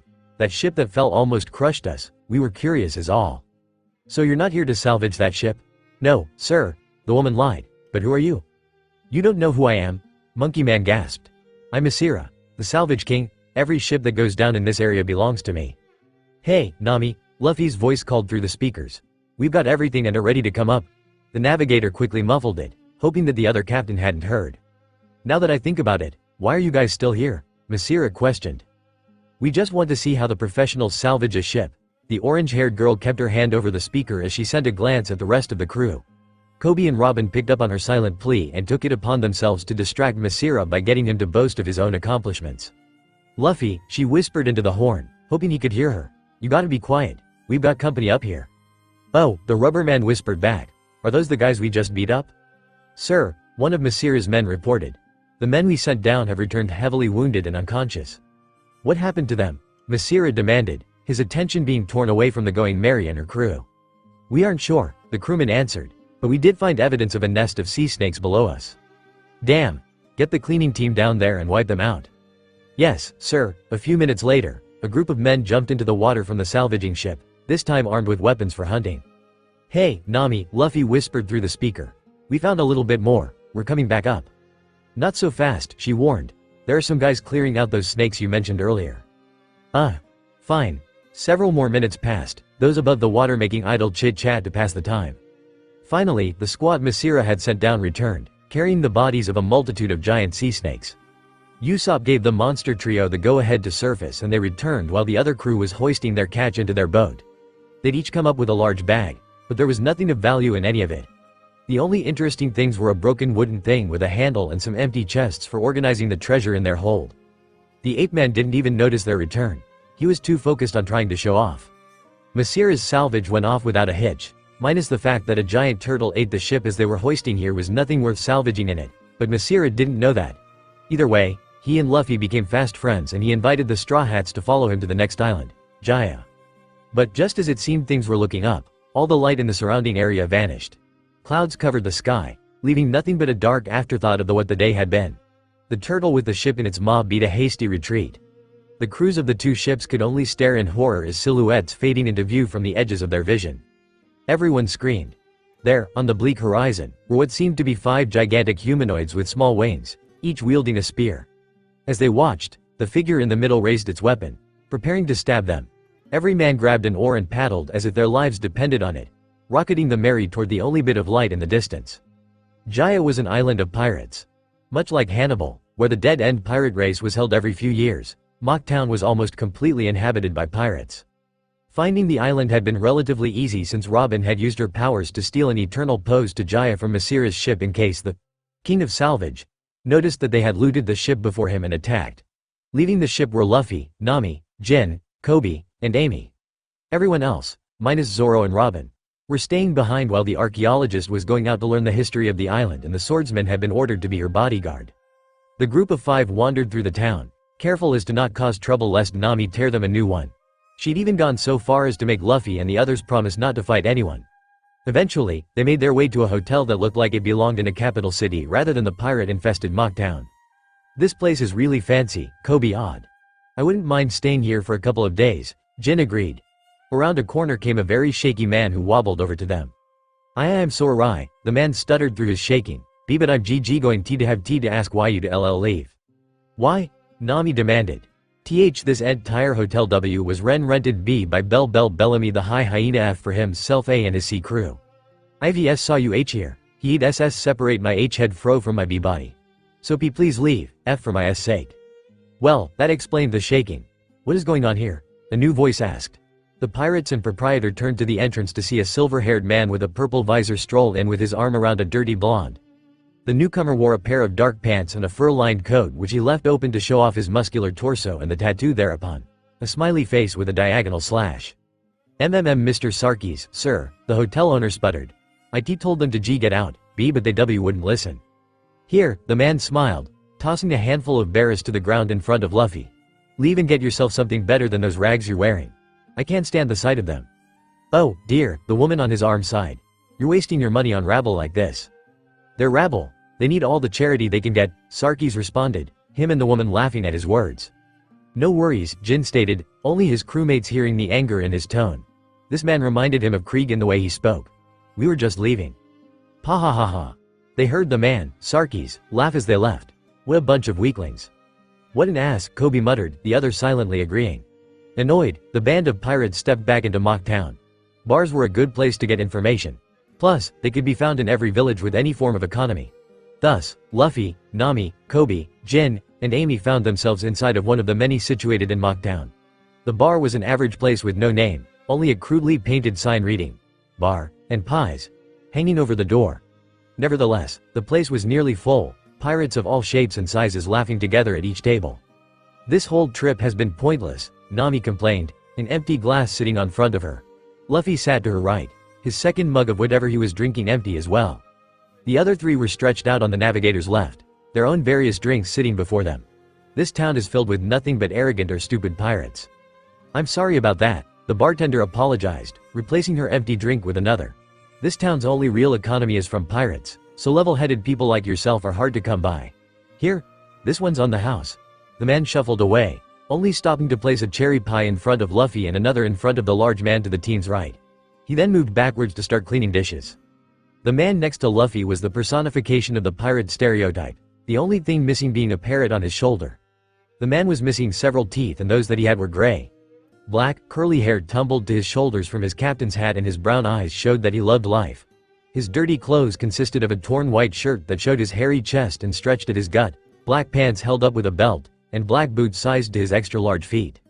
"Hey, bartender!" Both Luffy and the large man yelled, the younger with a disgusted look on his face. "This pie is the worst, best pie I've ever had." The two stared at each other, lighting all but clashing from their glares before Nami yanked on Luffy's ear and the man behind the counter sighed. "I don't work in the kitchen, so I really don't care what you think of the food. Now break it up. The most important rule in here is no fighting." Luffy grumbled as the man ordered a whopping 50 pies, paid, and left. As he made his exit, another man strode in with his crew behind him. He was a tall man with a deep tan and medium-length blonde hair. Cream-colored pants and dark shoes covered his lower body while his upper had a pink shirt and a blue captain's coat draped over his shoulders. His black eyes scanned the bar as he spoke, getting the attention of everyone there. "I'm looking for a pirate who wears a straw hat," whispers broke out, eyes shifting from the man at the door and Luffy at the counter. "That's Bellamy the hyena. He's got a 55 million berry bounty. They say he's faster than any other man alive. He's the man who killed Roshio the executioner earlier." Bellamy cared not for the whispers as he stepped forward, the rest of his crew entering behind him and forcing several pirates to abandon their seats. Their leader, however, made his way to the recently vacated seat next to Luffy and sat down, eyeing the teen. "So you're the kid with a 30 million bounty," he stated. "Nope," Luffy denied. "I got a 100 million berry bounty." A laugh tore from the throats of Bellamy and his crew, the other patrons of the bar soon following in their example. "That's a good one, kid," the man chuckled. "Bartender, get me a bottle from the top shelf and one of whatever this guy wants." "No thanks," Luffy declined, "but if you could tell me anything you know about how to get to Sky Island, that'd be great." Bellamy twisted around in his seat and grabbed the back of Luffy's head before slamming his face into the counter, smashing the wood into kindling. "Luffy!" Nami yelled, kneeling beside the rubber captain. Her cry was lost in the laughter of Bellamy's men. "What do you think you're doing?" Bellamy questioned, eyeing the sword at his throat and the tonfa at his head. "I was about to ask you the same thing," Jin responded, him and Coby having their respective weapons pointed at the man who dared to attack their captain. "Listen up," Bellamy stated, bringing up his arm and batting away the straw hat weapons with a clang of metal on metal. "If your captain had passed my test, I'd have let you all join my crew, but I don't have room for daydreaming fools like you guys." Hundreds of people set out to sea, dreaming of cities of gold or islands in the sky, or the Great One Piece. He spread his arms, raising his voice. "There's a new era coming. One where those stupid dreamers are no more. The city of gold is gone. There are no islands in the sky. And the fabled One Piece is fake. The sooner you accept that, the better your life will be." "Then how do you explain ships falling out of the sky?" Amy demanded. "We were almost crushed by one on the way here. Explain it." "I guess you don't know about the knock-up stream, do you?" Bellamy answered with a sneer. "A natural occurrence that blasts anything caught in it impossibly high. Years ago, sailors saw boats falling from the sky and made up fantasies about an island in the clouds. They didn't know about the knock-up stream, but we do. What do you think of that?" The blonde threw the rest of his drink down, the glass shattering next to Luffy's head and the remaining liquid covering his face. This spurred the rest of the bar to throw their own drinks at the fallen teen. I take back what I said about being passive, Nami told her captain, fight them. Guys, Luffy muttered, picking up his hat and dropping it on Nami's head. Whatever they do, don't fight back. The bar's rules say no fighting, and we promised we wouldn't. But Jin was about to protest before stopping himself. He lowered his tonfa. Yes, Don. Coby was slower, but he, too, relaxed his weapons and put them away. Apparently, the other patrons didn't see their determination for what it was. While they stayed away from Nami and Amy, Luffy, Jin, and Coby were all fair game. They were all but passed around as the pirates used them as their personal punching bags. By the end of the one-sided fight, all three men were covered in scratches of all shapes and sizes, and Coby and Jin were sporting very prominent bruises across their faces and arms. Their clothes were torn, but, luckily, all of their pants were intact. It seemed outside of life or death situations, even when no one cared about decency, pirates still avoided the lowest of blows. Luffy was covered in his own blood by the time he fought back. The captain was in a worse state than either of his companions. Crimson liquid dripped from cuts along his arms, legs, and head from where Bellamy had smashed him into a window, shattering the glass. Nami ran to him as he laid on the floor. Luffy. Nami dropped beside him, checking for any permanent injuries. Laughter continued to ring throughout the bar. Hey, girl, Sarkis called, his eyes locking with Nami's anger-filled orbs. You seem like a pretty sensible chick. Why don't you let me buy you? Come with us. You'll just get left behind if you stick around with these clowns.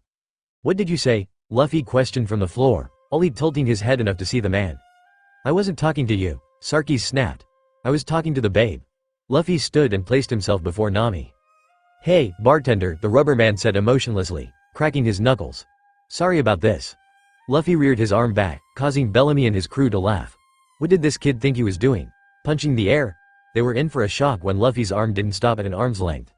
Luffy's fist met Sarkis' face with the sound of a breaking nose. He slumped backwards over the counter, barely conscious. Even if Sarkis didn't, the rest of Bellamy's crew heard the words that came out of Luffy's mouth next. You can insult my dreams. You can beat me and call me stupid. You can knock me down and spit on me. But no one, and I mean no one, talks to Nami like that in front of me and gets away with it. Punches rained down on Sarkis, leaving you a mess.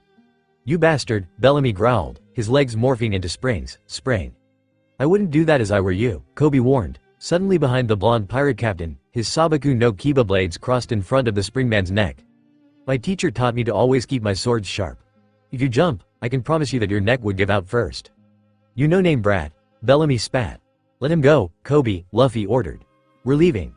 The team turned toward the door, throwing some money over his shoulder to the bartender to help pay for the damages.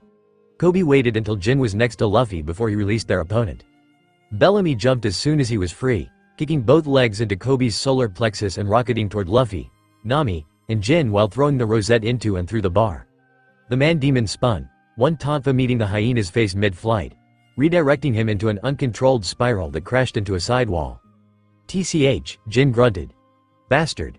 He tucked his tonfa away and walked back across the bar, offering the dazed Zone a hand out of the wreckage of the bar. Coby, now dripping with spirits, accepted the hand and rubbed his sore back. Favoring his right leg, Coby limped to the doorway with Jin following. Hey, Jin?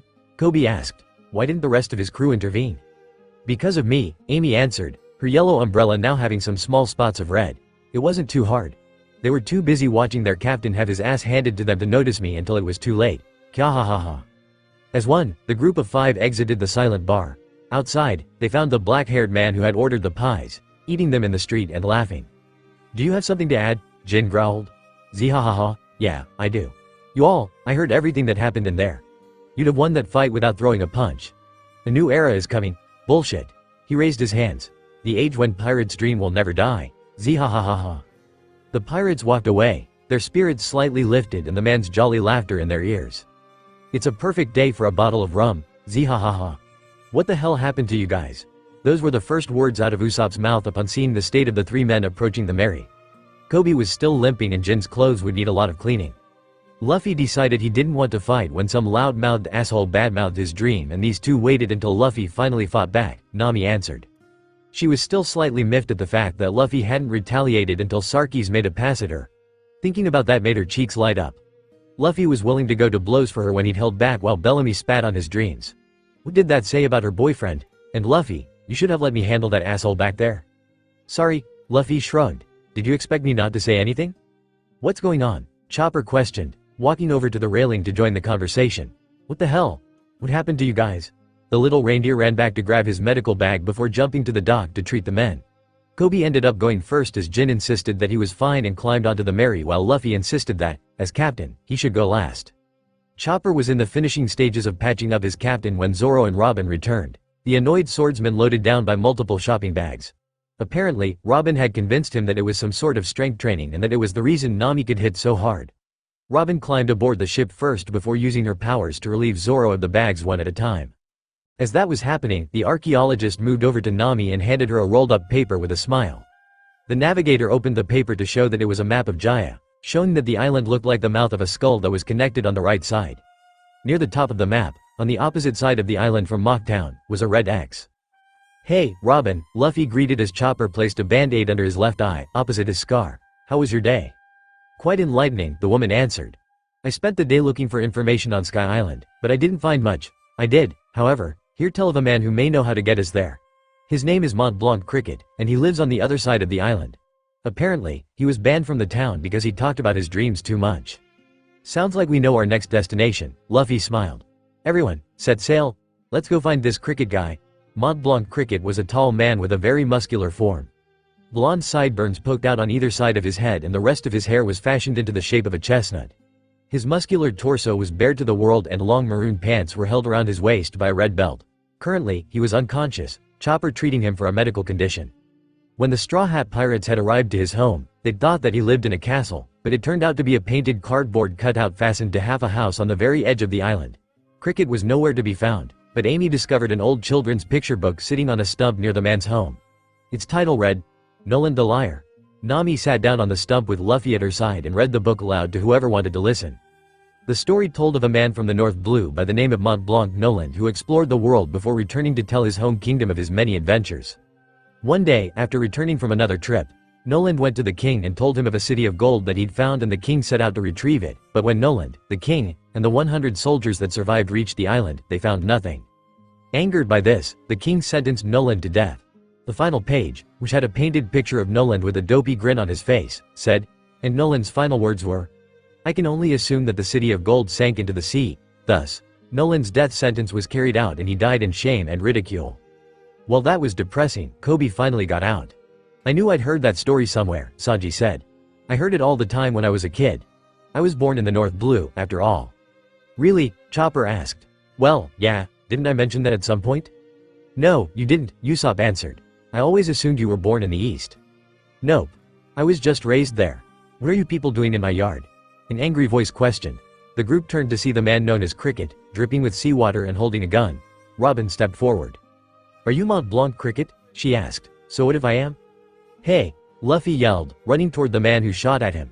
The bullets did nothing, stretching his skin before being redirected outward. "What are you?" Cricket demanded, dropping his gun after realizing that it wouldn't help him. Luffy stopped just short of Cricket's range. "Can you tell us how to get to Sky Island?" "What?" The look of surprise on Cricket's face was enough to tell the pirates that the man had been expecting something completely different. "ISAAAAAID." Luffy stretched out. "Can you tell us how to get to Sky Island?" Cricket was quiet for several moments, wondering if he had heard wrong twice in a row. Finally, he laughed, a rich, hearty sound escaping his mouth for a while. Unfortunately, his laughter ended in a coughing fit that left the muscular man on the ground and the pirates in a state of panic. Cricket was moved into his house and Chopper set to work. It turned out that the man had what was commonly known to divers as the bends, a condition caused by rising from deep water too fast. The sudden change in pressure and heat causes the nitrogen bubbles in the blood to expand, cutting off blood flow to the point where severe cases could be fatal. This is true. Luckily, Cricket had one of the best pirate doctors to help him. Before Cricket could wake up, however, the door to his home was all but broken down by the entrance of two brothers. One, the younger, was Masira while the other was his older brother, Shoju. Shoju was a man who just outclassed Masira in height and far outclassed him in weight. He had hair the same shade as Zoro's, but where the swordsman kept his cut, the orangutan-like human had never cut his own, leaving it to brush against the floor. A green captain's hat sat on his head and he wore a red captain's coat, the sleeves being used for once in the universe. "What are you doing to the old man?" they demanded in unison. "Ah, monsters," Usopp and Chopper screamed. "He's got a mystery disease," Luffy answered. "We're helping, now go bug someone else." "Don't antagonize them, Luffy," Usopp fretted. "Thank you, guys," the brothers cried, surprising the pirates. As it turned out, Masira, Shoju, and Cricket were in what the brothers called the Sarayama Alliance of Jaya. They and Luffy talked to each other for a long time, waiting for Mont Blanc Cricket to wake up. Finally, after what felt like forever to the young pirate captain, Coby was sent out by Chopper to tell the trio that the man was awake. Luffy and the monkey-like brothers rushed into the half-house where they found Cricket sitting up in his bed. "Hey, chestnut guy," Luffy smiled. "You're not dead." "That I'm not," Cricket affirmed. "And it's all thanks to your doctor, here." "You saying that doesn't make me happy, you jerk," Chopper sang. "So, chestnut guy," Luffy continued. "What do you know about getting to Sky Island?" "You're trying to get to Sky Island?" Shoju questioned. No one answered. All eyes were on Cricket as he thought. "There's only one man who I believe could have gone to Sky Island," he finally answered, "but most people believe him to be nothing but a liar." Luffy's jaw dropped as he turned to stare at Usopp. "What are you looking at?" the sniper demanded. "I think he meant Mont Blanc Noland," Captain Luffy, Coby suggested. "Now that I think about it," Nami wondered aloud, "both Noland and you have the same family name. Are you two related?" "We are," Cricket answered with a voice full of contempt. "He was my grandfather's grandfather's grandfather, but we're so far related that I doubt I have even a drop of his blood in my veins." "It must be cool to be related to such a famous figure," Usopp thought aloud before Cricket shot at him. The bullet punched a hole in the cardboard over the frozen sniper's head. Cricket gave no heed to the gun pointed at him from Jin's steady hand in response. "You don't know what it was like, growing up with the Mont Blanc name," Cricket growled, dropping his gun. "The Mont Blanc family was banished from the North Blue with laughter and scorn, and we've tried to fly under the radar ever since. Dozens of my relatives have set out to prove Nolan correct, but all of them vanished." "Is that what you're doing?" Amy questioned. "Are you trying to prove your ancestor wasn't a liar?" "Not at all," Cricket denied. "The actions of my ancestor have nothing to do with me. Years ago I wanted nothing to do with the Mont Blanc name or the scorn that came with it. I set out on my own adventure to escape Nolan's shadow. I even assembled my own pirate crew. And then, one day, we came across Jaya. It was purely by accident, but for some reason, it felt like fate." "Hold on," Nami ordered. "Are you saying that Jaya and the island from the story are one and the same?" "Yes. My crew. They left me behind. Fate had placed me on this island and I could not resist. I stayed for reasons that are purely my own." "Are you done yet?" Luffy asked, balling his fist into the hem of his shirt to resist picking his nose. It was a bad habit, or so he'd been told. "I really don't care about your life story. I just want to know if you can help us get to Sky Island." "Here," Cricket answered, handing an old book to Nami. It was Nolan's logbook, the thing well over 200 years old. Why Cricket had it if he claimed to not wish to be connected with his ancestor was a mystery, but rather than question it, Nami opened to the page Cricket told her to and read. The book told of a meeting with some merchants who claimed to have gone to the Sky Island and the description of a wooden contraption that generated its own wind. The words all but confirmed the existence of Sky Island. "But wait," Usopp said. "None of that explains the monkey men here who are helping you."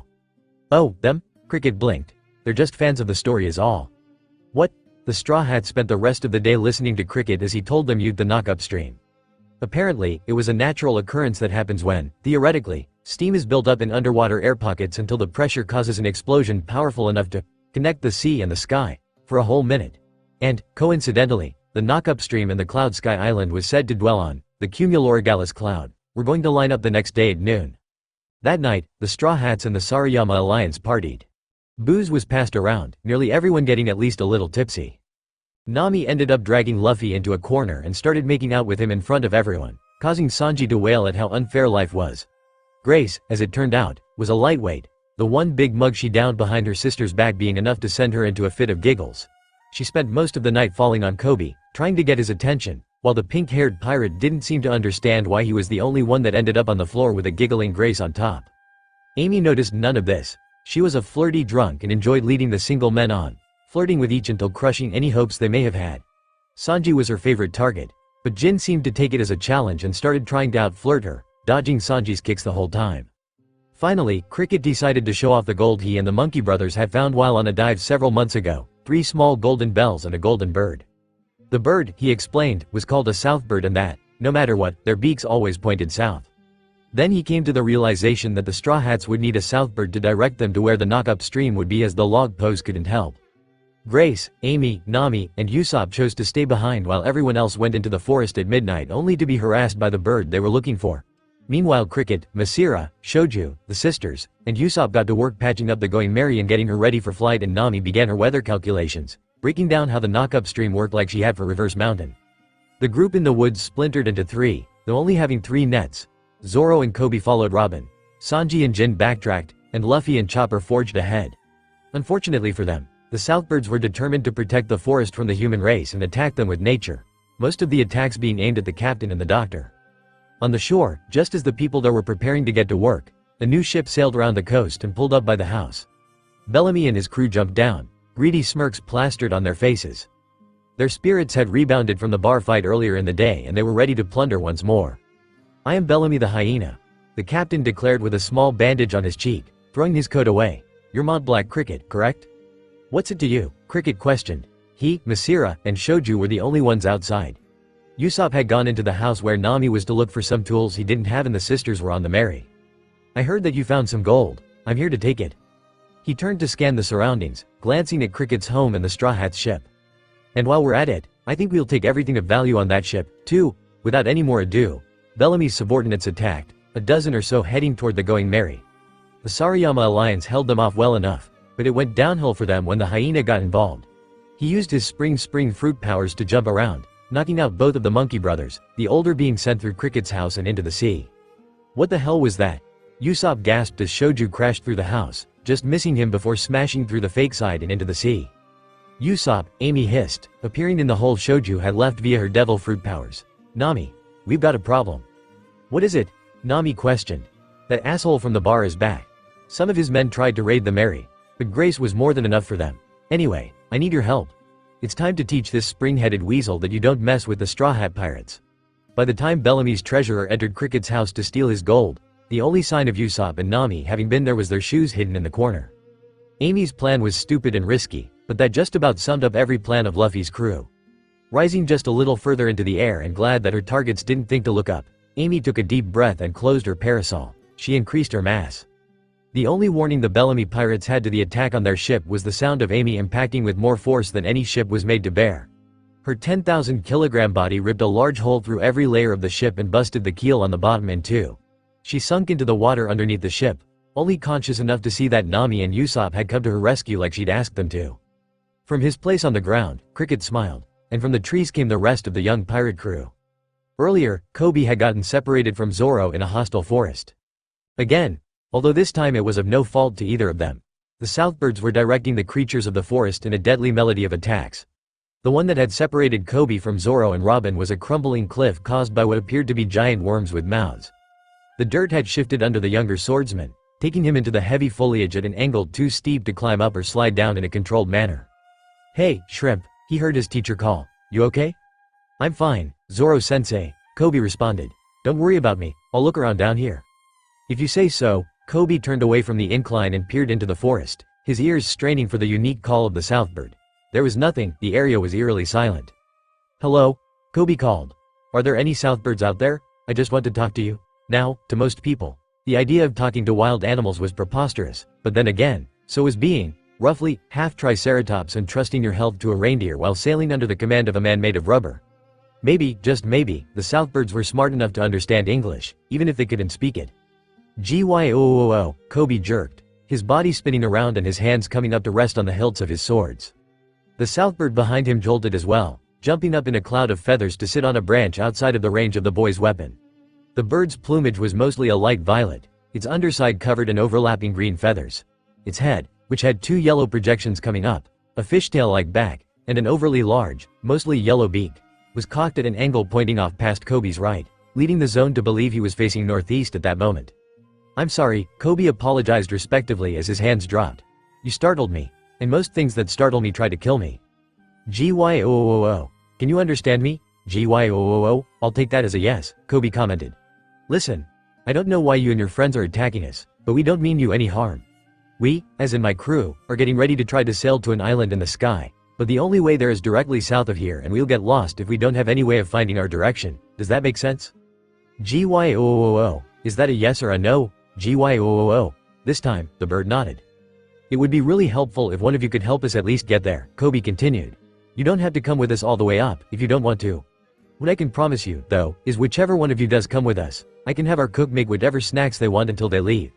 Coby finished his sales pitch, hoping the food bribe would get at least one of the birds to join them. The South though didn't even confer with the rest of its kind before making a decision. The ever southward-facing animal flew down to the boy and came to rest on his shoulder. Then, it let out one loud, long call. Coby hoped that was an order to stop attacking his crewmates. Lifting his wrist, Coby opened the shell there, awakening his baby Den Den. "Hello?" The other groups and Grace answered in a garbled myriad of the same word.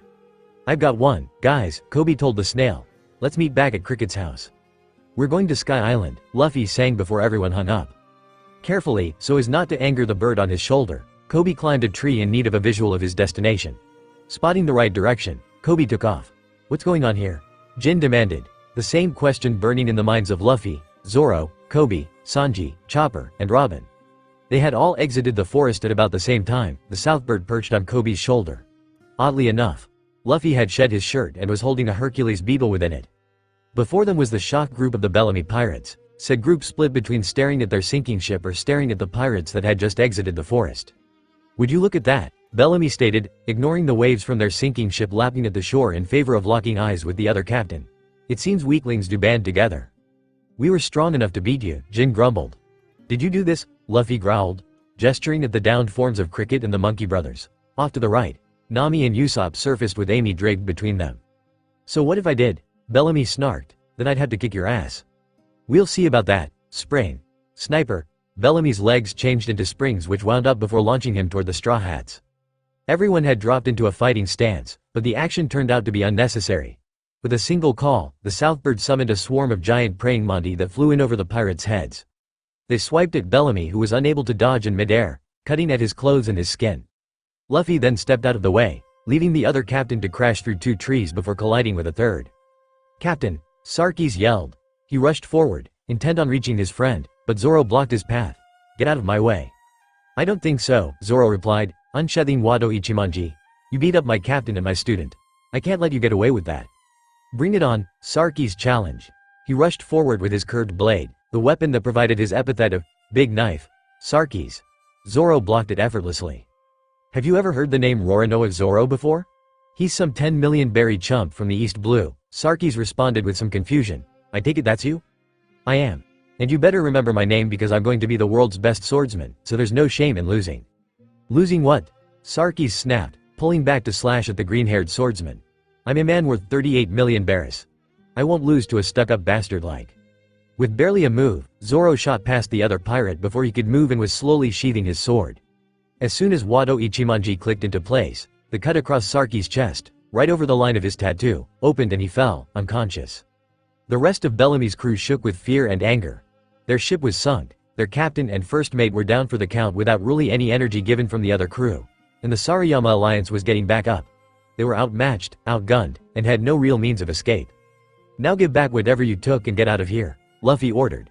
The bag containing Cricket's gold fell to the earth and the pirates bolted, only 2 going out of their way to grab Sarkis and Bellamy before they left.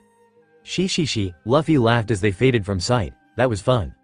"Thank you," Cricket coughed. "And I see you got a Southbird. No clue how you managed that without tying it up, but whatever. We've got work to do if we want to make sure your ship can make it through the knockup stream." "Then let's get to it," Luffy answered. "Skypia, here we come." "Hey, Captain Luffy," Coby asked as he, his captain, and Grace watched almost everyone else working on the Mary. Luffy had been kicked out due to his inability to not break things. Coby had been the unfortunate victim when Usopp turned with a board. And Grace was just being lazy. She had forced Coby into his Dino mode and was using him like a very big pillow. "Yeah?" Luffy answered. "I've been thinking." "That's dangerous," Grace quipped. "I've been thinking," Coby began again. "Nami's hometown had been overrun by pirates who claimed it as their turf, right?" "Yeah?" Luffy questioned. "And what if the same thing happens to your village? Or what if Syrup Village is attacked and we aren't there to protect it?" "Oh Goda, you're right. Do you have an idea for that?" "I think we should send flags to each of the islands or villages where we gained a crew member. At least the defenseless ones. You know, claim them as our turf. You become really infamous, after all, so our flag would ward off a lot of the small-time pirates in the East Blue." "I like that idea," Luffy nodded. "How many flags is that?" "Well," Coby began, "there's your island, Gecko Island for Usopp, Kokoyashi for Nami, and Drum Island for Chopper. That's 4. Are there any other places you want to add?" "What about where I got you and Zoro, Shellstown? It has a marine base. We can't claim it. At least, not without storming it and kicking them all out." "Then what about Alabasta? I suppose we could send one to Vivi, but the political backlash might hurt the kingdom if she flies it." 5 flags, Luffy finalized. Fuchsia Village, Usopp's home, Kokoyashi Village, Chopper's Island, and Alabasta. Grace nudged Coby. "Paint. Go get it. The dinosaur side. Fine, I'll be back in a second. Luckily, they had just enough time to run into town and send the flag's grace painted off with some package gulls. Larger carrier birds related to the news coups that always delivered the newspaper. The advertisements guaranteed 5-day delivery. The knock-up stream was even more terrifying and exhilarating than Reverse Mountain had been. By the time the Straw Hats and the Monkey Brothers left that morning, the Going Merry had been reinforced and outfitted with wings, a tail, and chicken decorations. The only one who hadn't been impressed was Zoro, who claimed, "It looks stupid. Chickens don't know how to fly. We should have dressed it up like a pigeon." Either way, the Merry arrived at the designated place with an hour to spare, which was a good thing since their estimates had been off. The knock-up stream was about to happen. Much to Usopp's, Nami's, Amy's, Grace's, and Koby's dismay, the Merry sailed directly into the giant whirlpool that formed. The man from Mock Town with the black hair and his crew appeared, apparently wanting to claim the bounties on Luffy's, Zoro's, Jin's, and Koby's heads. Before they could, however, the knock-up stream blasted the Merry upward and shattered the man's smaller raft. The Going Merry pitched at a near 90-degree angle and only survived through Nami's quick orders. They literally flew the last half of the way up the knock-up stream and into the clouds. Unfortunately, the Merry did not make it through the clouds unscathed. The thicker-than-average clouds managed to rip off most of the wings and tear the sail by the time the ship came to rest on a white sea. The crew were all lying on the deck, each weak in their own puddle of water. "Did we have to come up that way?" Amy questioned hotly, hugging Grace close. "I'm sure there had to be another way." "Come on, guys," Luffy snickered, "that was fun." "No it wasn't," Koby, Usopp, Chopper, and Nami yelled. "Have you all even looked at where we are?" Zoro questioned, pointing out over the ship's railing. The crew gasped. The ship was sailing over a sea of clouds. But, Nami gaped, "This shouldn't be possible." "Nothing is impossible, Ms. Navigator," Robin chuckled. "What does the log post say?" "It's still pointing up," Nami answered with a frown. "Does that mean we still need to go up?" Koby asked. "The air is too thin already." "Ah!" Chopper screamed. The binoculars he'd been using to scan the horizon fell to the deck. "There's a crazy guy blowing up ships, he's heading this way." "I thought we were the only ones that came up," Amy muttered. Out of nowhere, a tan man in a grass kilt, a tiki mask, and shoes with little shells on them blurred into view on the railing. His torso was left bare to show his six-pack and a bazooka rested on his shoulder. He fired. Jin could, which was slower than he was used to due to the thinner air 7,000 meters in the air. He just made it, his tonfa batting the cannonball the bazooka fired up past the mast to explode harmlessly. Tiki Guy grunted in displeasure before blurring out of focus, moving too quickly for the Straw Hats to react. Jin, Zoro, Luffy, Sanji, and Koby were thrown off their feet, each of them having either pulled out their weapons or falling into a fighting stance, and the man reappeared in the air, his weapon reloaded. "Piiyaay," a bird called. A man in a full suit of armor appeared out of nowhere, his spear catching Tiki Guy in the stomach and launching him into the clouds. Armor Guy fell to the upper deck by Nami's tangerine orchard and a large, pink bird with brown spots landed next to him. Only the white beard that fell down to his legs was not covered by his armor. "So cool," Luffy, Usopp, and Chopper gasped.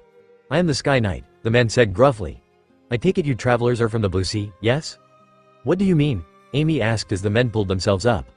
"We have the White Sea and the White Sea call those who are not from the clouds Blue Sea dwellers. That is where you are from, correct?"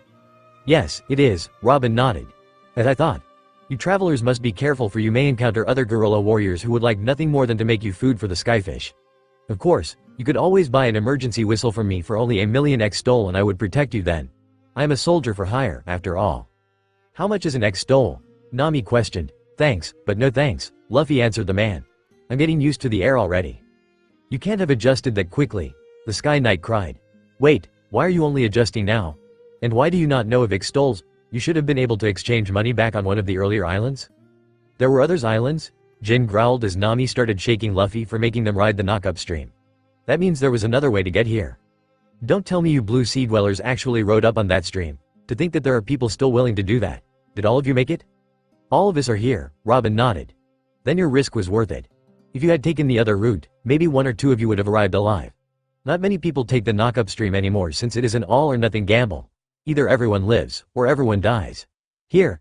The man dropped a whistle on the deck of the ship. "For your bravery, I will bestow upon you this emergency whistle. If you blow it, I will come to your aid. But be warned, it has one use before I take it back." "Before you go," Koby stopped him, "could you please direct us towards Skypiea?" "'Tis that way," the man answered, pointing toward a cloud formation that looked like a waterfall. "Also, I am known as Gonfall and this is my partner, Pierre. He is a bird that ate of a horse fruit." To show off, Pierre transformed into a Pegasus which Gonfall climbed onto, "Farewell, travelers," Gon Fall called as he flew off. "That was interesting," Sanji muttered, breaking the tension on the ship. The crew got to work, sailing the Merry toward the path they had been given. After battling Skyfish Sea Kings and bouncing on what the crew dubbed Cloudbergs, the Merry finally reached an entrance called Heaven's Gate. The lights on the gate would have made a certain flashy captain very proud. Inside, they met an old woman with wings. She was wearing a pink dress that covered nearly all of her short frame and had gray hair styled into 2 buns. Taking out a camera, she snapped a picture of every one of the Straw Hats before introducing herself as Amazon, the keeper of the gate.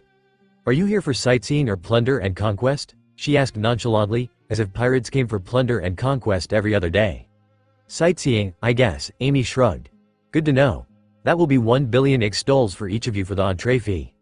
"What if we don't have any extols?" Coby asked. "Will bears do?" "Don't go giving away my money," Nami scolded. "1 berry is about 10,000 extols," Amazon answered. "If you are paying in bears, then that would be 10 million bears for each of you, so 110 million bears total." "We could just hand over our shitty captain and Coby," Sanji suggested. "They're worth that much together." "Hey," the 2 wanted pirates yelled. "I don't want to pay that much," Nami whined. "Come on." Zoro rolled his eyes. "After raiding Gasper's ship, taking the winnings from Parsha, and all that stuff we took from the Rainbow Mist, we have more than enough in our hold to pay." Sanji kicked at him in the side, launching the swordsman toward the bow. "If the woman doesn't want to pay, she doesn't have to." "You want to go, curly brow?" Zoro roared, stomping back toward the cook. "Bring it on, shitty swordsman," Sanji responded, the 2 butting heads. "Enough," Jin ordered, beating them both over the head with his tonfa. Meanwhile, Coby had convinced the navigator to part with some of her wealth with the argument that, if the city of gold was on Skypia like some of the rumors the Monkey Brothers had told them claimed, then they could pilfer it, but that was only if they had room in their hold and were able to get around unimpeded. Being criminals in Skypia would just make them have to run from the law. With a group effort, the needed amount in gold was piled next to the old woman. If she was surprised that they had that much gold in their hold, she didn't show it. Amazon waved her hand as 2 large claws lashed onto the broken wings of the Merry. "Skypia's famous express lobster will take you to the White Sea," Amazon told them. "Please enjoy your stay." The first thing the pirates found upon entrance into Godland Skypia was an angel playing a harp upon a beach of clouds and before a small forest. The angel had blonde hair styled into 2 braids that ended in balls and 2 antenna-like tops that also ended in spheres. She was wearing a pink dress without sleeves and sandals on her feet. 2 small wings, not even big enough to fly with, sprouted from her back. All in all, she reminded the earliest members of Usopp's girlfriend Kaya, just with wings and a different hairstyle. "Hesso," the angel greeted as the Merry pulled up, a white fox with an extended snout curling up around her feet. "Are you people from the Blue Sea world?" "If that's what you call it," Luffy responded. Next to him, the only force keeping Sanji on the boat was Jin holding him back in a full Nelson. They had to make a good first impression before releasing the perverted chef onto an island of angels. After all, "I'm Luffy, and this is my crew. We just sailed here up a trail of clouds." "So you are from the Blue Sea?" "My name is Conus and this is my pet Cloudfox, Sue. Welcome to Skypia." "An angel has come to greet us," Sanji yelled, finally throwing off his friend and noodling over the side of the ship. He knelt, a rose in hand. "For you, my dear. A flower of the world below to compliment your beauty from above." "That was surprisingly smooth," Amy complimented as the rest of the crew jumped into the shallow, surf-like clouds. The Canon crew members were wearing their Skypia outfits, but Coby, Jin, Grace, and Amy had changed for the occasion. Coby was wearing a pair of green swim trunks in place of his usual pants, but his sandals were still in place. He'd also foregone the use of a shirt in preparation of a beach trip, so his torso, well defined after the torture Zoro put him through, was open to the world. He was not topless, however. A thin, white beach shirt split down the front hung over his shoulder to frame his muscles, though Coby still used the sleeves. Finally, his ever-present swords were secured on his back. Much like Coby, Jin was dressed for the beach. He was wearing red swim trunks, gray swim shoes, and a gray tank top. His regular jacket was currently replaced with a short-sleeved one that matched his swimwear. The red dragons of his old outfit were replaced with blue fish patterns along the borders. His headband was still in place on his forehead. Grace's clothing was rather reserved, the girl having limited herself to only 5 different colors. A navy blue one-piece was the center of her outfit, the upper part showing through a see-through, white cover-up. She also had on orange sport shorts and green sandals. Her finger and toenails were each painted a different color, supplementing her usual rainbow-like ensemble. And the red cowboy hat Robin had bribed her with sat on her head. Her palette was strapped to her hip. Where her younger sister was reserved, Amy had no qualms with showing off her body. Copying Nami, Amy wore only a yellow bikini top on her upper body and a lemon-patterned towel rested on her shoulders like a scarf. leaving her almost shoulder-length hair to flow, free of her usual hat. A pair of denim shorts only just covered what they needed to as the sat on her hips. She carried her parasol and a pair of beach sandals, leaving her feet bare at the moment, and her normal lemon earrings were replaced by a pair of lemonade ones, each in the shape of a pitcher. Finally, a pair of sunglasses hid her pale blue eyes. "Tone it back, Romeo," Nami scolded, grabbing the chef's ear and tugging him away from the confused Skypian. "We still need a cook when we leave this island." "But I never want to leave," the chef protested. With Nami keeping Sanji in check, the group talked with Konis for a while longer until her father crashed into the trees while trying to stop his waver, a small, boat-like vehicle with a long handle and 2 shells mounted on the side. After making sure he was okay, the man introduced himself as Pagaya. Pagaya was a man with a bushy, brown beard that hid his mouth and a bald head save for the same antenna-like hairstyle. He wore a brown robe with his small wings showing the same way Konis's were. "What is this thing?" Luffy, Usopp, and Chopper admired, crowded around the man's one-person boat. "Ah, that's a waver. It's a very difficult machine to drive. I've been riding one for most of my life, but as you can see, I still can't get the stopping part right. I'm sorry about that." "Is it really that hard?" Chopper asked as Luffy swiped the machine out from under Usopp's long nose and ran out into the surf with it. "Yes, it is," Konis answered. "I only just recently got good enough to ride it, and I've been learning how to for nearly 7 years." "That's a long time to learn how to drive one vessel," Coby commented. "I mean, I learned how to help sail a ship in 3 months, but—" Captain Luffy, off in the distance. Luffy had finally lost his balance and tumbled off the waver, falling into the water like clouds below. "He'll be fine," Zoro tried to wave off. Luffy waved at them, losing his strength. "Although I may be wrong," Zoro shrugged off. "Damn it," Coby cursed. "I can't swim anymore. Someone go get him." "Luffy," Chopper yelled, diving into the water, "not you." "Morons," Nami sighed as she and Usopp dove in to get their captain and Zoro waded out to get the doctor. "I don't get it," Luffy whined as they pulled him in. "It's not like I fell in the ocean. Why couldn't I swim?" "I'm sorry, but do you have special powers, by any chance?" Pagaya asked. "Yeah, why? As I thought. Why don't you all join us for dinner? We can talk more then." "Great, I'm starving." "You're always starving, Don Luffy," Jin chuckled. "Alright, everyone," Luffy smiled. "We're going to get food. Hey, Nami. Where's Nami?" "She's out on the waver," Robin told him. She pointed to where their navigator was out in the surf, handling the vehicle like a pro. "Such skill," Konis gasped. "Are you sure this is her first time on a waver?" The group nodded as Luffy cheered her on, hoping she would teach him how to ride it, although, there was also an offer of food at the moment. "Nami," Luffy yelled. "We've been invited to dinner." The orange-haired girl pulled in just enough to yell back. "I'd like to stay out here, if that's fine with you." "I guess that's fine," Luffy called out. He wasn't going to stop her if she was having fun. Just be careful. "Sure." The rest of the group followed Pagaya, Konis, and Sue back to their home, the older man explaining how the cumulonimbus clouds did not dissipate because they were formed with sea prism stone particles and that the different amounts resulted in either sea clouds or island clouds. That was why Luffy wasn't able to swim after he fell off the waver. Once inside, Sanji and Amy followed Pagaya into the kitchen to learn how to make Sky Island food while the others were introduced to Dials by the blonde angel. "What is this?" Luffy questioned, holding what appeared to be a plain pink shell. "Try talking into it," Konis suggested, pressing down on part of the shell but not providing any explanation yet. "Usopp stinks. Why are you picking on me?" "Now hit the button on the apex of the shell," Konis told him. "That's this part, right?" The pirate captain clicked the tallest part of the shell, the point moving inward like a button. "Usopp stinks." Luffy's voice insulted from the shell. "Wow," Luffy admired. "Even the shells are making fun of Usopp."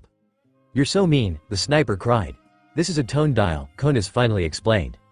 "It plays back whatever is said into it until it's reset." At that point, the food was brought out and the pirates, hungry after their taxing ordeals with the knock-up stream and then the Heaven's Gate Road, ate ravishly. Finally, after they consumed nearly every ounce of food in the house, the youngest swordsman wobbled out to the porch to observe the beautiful view of the white sea, but something was missing. Guys," Coby called. "Where's Nami?" Much with Luffy in the lead. "Oh dear," Konis fretted. "She may have gone out too far. I do hope she doesn't end up there." "There where?" Zoro questioned. "There is an island only a short waver ride from here called the Upper Yard," the angel began. "It is a holy land and no one is allowed to set foot on it. Your friend may have been curious and stopped there." "Amy, go up and find her," Luffy ordered, uncharacteristically serious. The blonde devil fruit user nodded and opened her parasol. Floating up over the house, much to Pagaya and Konis's shock, the woman was able to see an island covered in monstrous trees and a tiny waver next to it. "I see her," the former Baroque works agent announced. "She's really close to an actual island covered in giant trees." I hope she doesn't incur the wrath of our god, Eneru, Konas whispered. God lives here? Chopper asked. Or someone pretending, Zoro yawned. Are you saying you're an atheist? Robin questioned, turning to Zoro. Not at all, the swordsman responded. The only being with power over this world is the one true Goda and no one else. Someone calling themselves God is probably some egomaniac. God Eneru is all-knowing, Konas told them in a fear-filled voice. Anyone who has set foot on Upper Yard has not lived to tell about it. This God sounds like a bastard, Luffy spat. No, don't say that, Konas cried, he'll hear you. Holy shit. Amy cursed from above them. What the hell was that? What was what? Jin called up. There was this big beam of light that obliterated part of the island out there. It almost hit Nami. She's racing back here. Was that part of God's power? Robin wondered idly. Hey, Konas? Luffy questioned. Do you like living here with this God watching you all the time? Konas did not answer, but her silence told the pirates all they needed to know. Wait a second, Luffy. Usopp tried to protest. This is God you're talking about. I don't want to die today. I've got a woman at home waiting for me. Yeah, Luffy, Chopper added. We can't fight a god. Luffy ignored the panicking teen and doctor as the rest of his crew prepared themselves. They knew where this was going. There was no point in fighting it. That'd just give them less time to prepare. Guys, Luffy finally announced. We're gonna be the crew that kicks God's ass. Luffy. Usopp and Chopper whined. I knew a peaceful trip here wasn't possible, Jin chuckled. I mean, I'm a demon in heaven. It just wasn't going to work. Back when I was a bounty hunter, some people called me the demon butcher, Zoro laughed. I guess that makes two of us, Jin. Don't forget me, Robin giggled. My wanted poster reads, Devil Child, after all. We're just a trio of hellspawn, aren't we? Jin laughed, reveling in an adrenaline rush the likes of which he'd never felt before. Let's go kill God. Why? Usopp and Chopper cried. The Straw Hats were waiting on the beach when their navigator returned. Luffy, she yelled as she pulled the waver to a skidding stop. We've got to leave, now.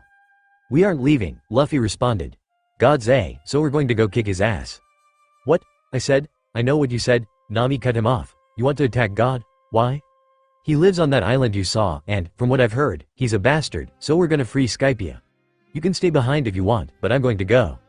I want to stay, Usopp yelled, raising his hand. Me, too, Chopper cried, mirroring the sniper. I'm staying as well, Nami sighed.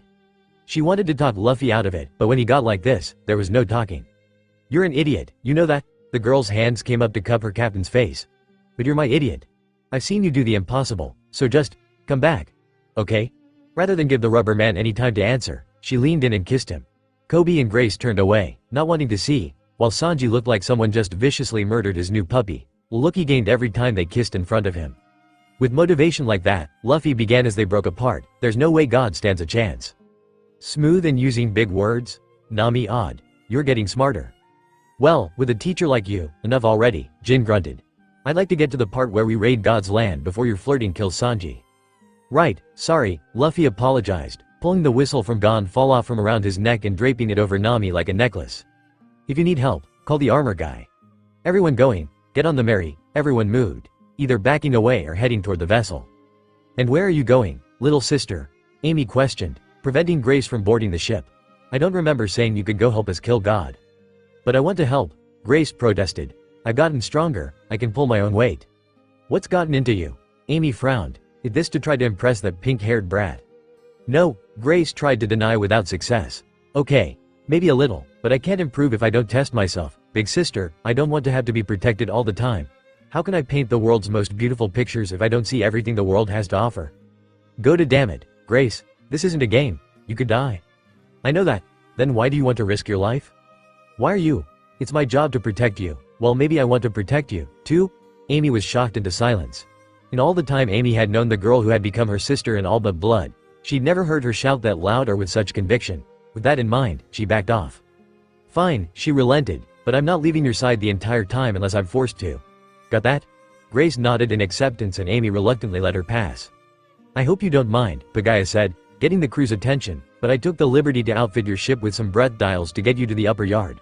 I'm sorry, but they'll fall off when they're empty, so use them carefully. Thanks, old angel guy, Luffy smiled. Alright, full speed ahead, to upper yard. Your Majesty, a goat man with wings bleated, your priests have returned. Good, the man leaning on a plush couch answered. He had short-cut blonde hair mostly covered by a white bandana and nothing to cover his toned torso. Baggy orange and black pants covered his legs to his bare feet and his earlobes were stretched down to his chest until ending with a gold piercing each. Instead of wings, he had a circular pole with 4 drums stylized with 3 tomo each protruding from his back. I have a warning for them. Send them in. Right away, my lord. There it is, Luffy smiled. The forbidden land where God lives. Having followed Konus's instructions to paddle around the island to the lovely street docks before taking Milky Road 2, the more courageous Straw Hats had found their way to Upper Yard. Now they were at the entrance, 2 burning torches marking the island's limit while strange statues flanked either side of the path. Further up ahead, deserted ships lined the edges of the river. Well, this looks about as welcoming as to be expected, Jin commented. Let's go, Luffy cheered. Zoro, Jin, Coby, and Sanji heaved, their paddles propelling them merry through the sea clouds and into Upper Yard. Barely a minute passed before they were attacked. Out of the canopy of giant leaves above them fell large blades, swinging down like great pendulums to cut them as they had every ruined boat that sat on the shores, entire galleons chopped in half like sticks of warm butter.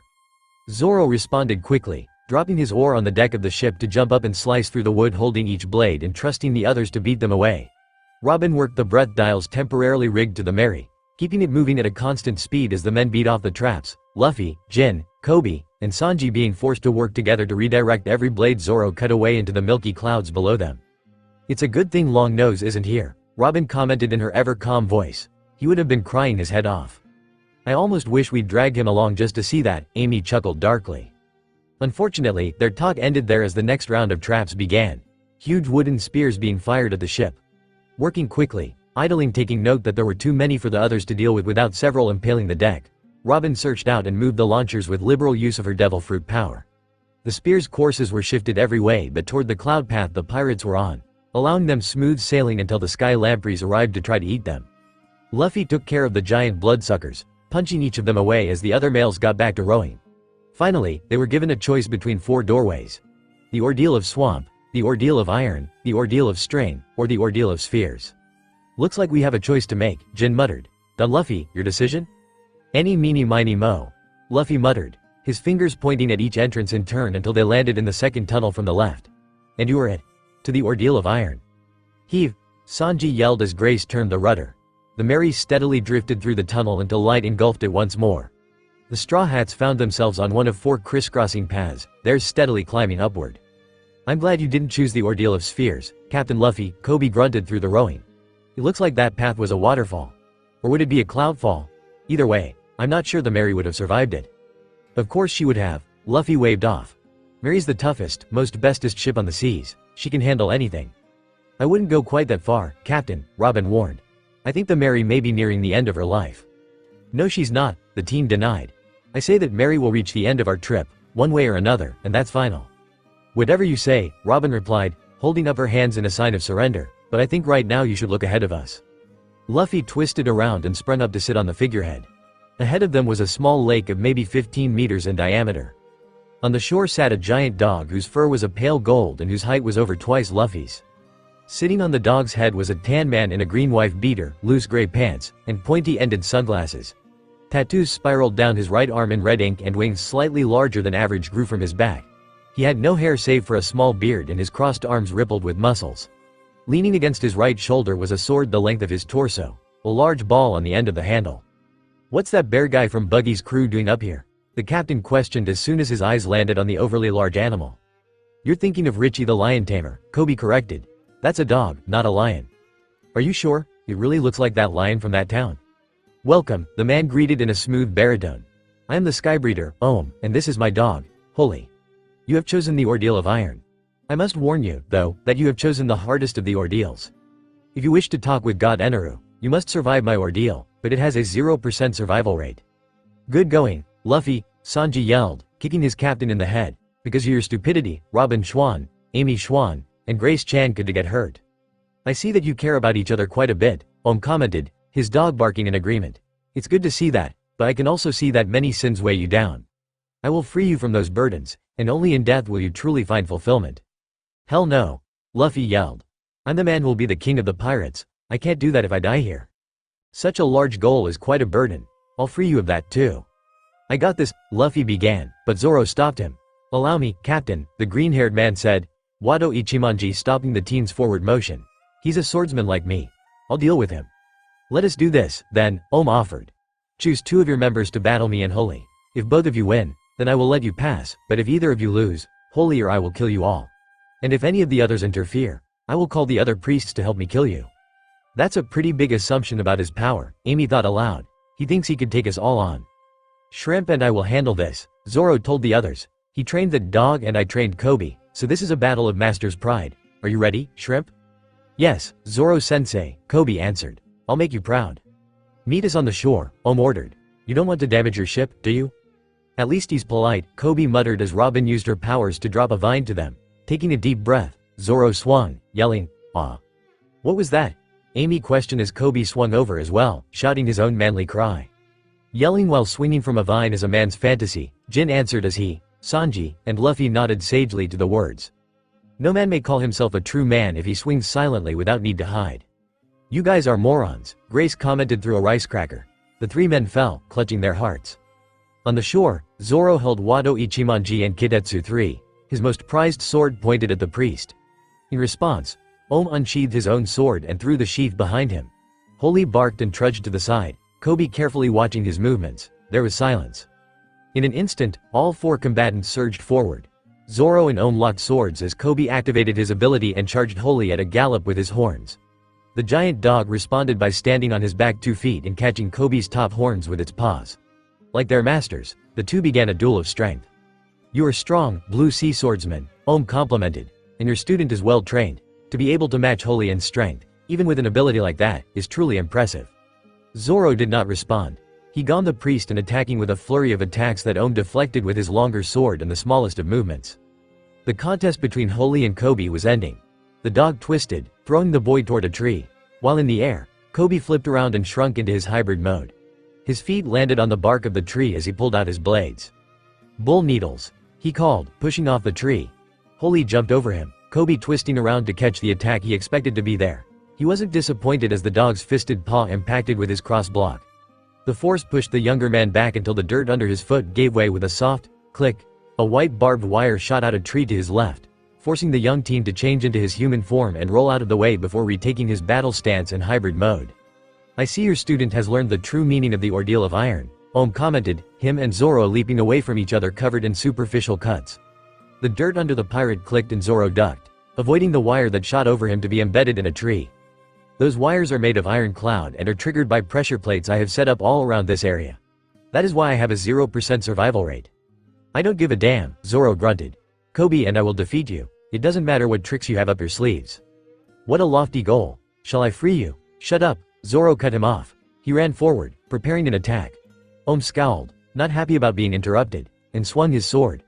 The blade wavered, become fluid as he swung so it struck like a whip. Aizen whip, declared. The new attack caught Zoro by surprise, but he managed to avoid being skewered. Instead, he received a gash on his right side. Zoro-sensei, Koby yelled in worry. Holy swept in, punching its distracted opponent in the side.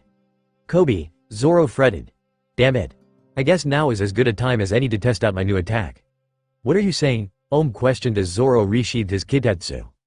Sight, sound, smell, taste, touch, heart, Zoro incanted ominously. These 6 things ground us in the ways of good, evil, and neutrality. And, of course, each of these can be either pure or impure. These are the 36 earthly desires. What does that have to do with anything? You have a sword, while I have a cannon. You cannot win. You are delusional. I'm done with you. Be freed in death, Aizen whip. One sword style. 36 caliber phoenix. Sword rushed forward, but Zoro's attack would not be deterred and cut through the iron cloud weapon. Only had time to gasp before the flying slash reached him, cutting deep into his chest. Why is it that you wish to live so badly? Panted, supporting himself with the handle of his sword. Blood oozed from his wound, a gash that went across his stomach. It wasn't life-threatening, but the blood loss would incapacitate him for several days. I have people I can't let down, Zoro told him. My friends are counting on me. I can't just go and die on them. Had no words. He simply tumbled to the ground and blacked out. Meanwhile, Koby and Holy were still duking it out. The dog's paws were covered in superfluous cuts while Koby had a black eye and a small limp in his right leg from where the dog had punched him into a tree. The area around them was filled with barbed wire since Holy kept triggering them to try to stab the younger swordsman. Damn it, Koby cursed. Just go down already. At the word, down, Holy dropped to all fours and barked. Sit, Holy sat, Roll over? The dog did so. Knock yourself out? Bringing up one paw, the large dog socked itself in the jaw, knocking itself unconscious. I can't believe it, Coby awed. That guy trained his dog so well that it had listened to any order it was given.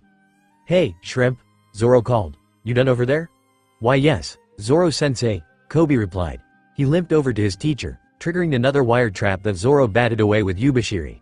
Once he was within arm's length, Zoro gave the boy a hard pat on the back. Good job, kid, Zoro smiled.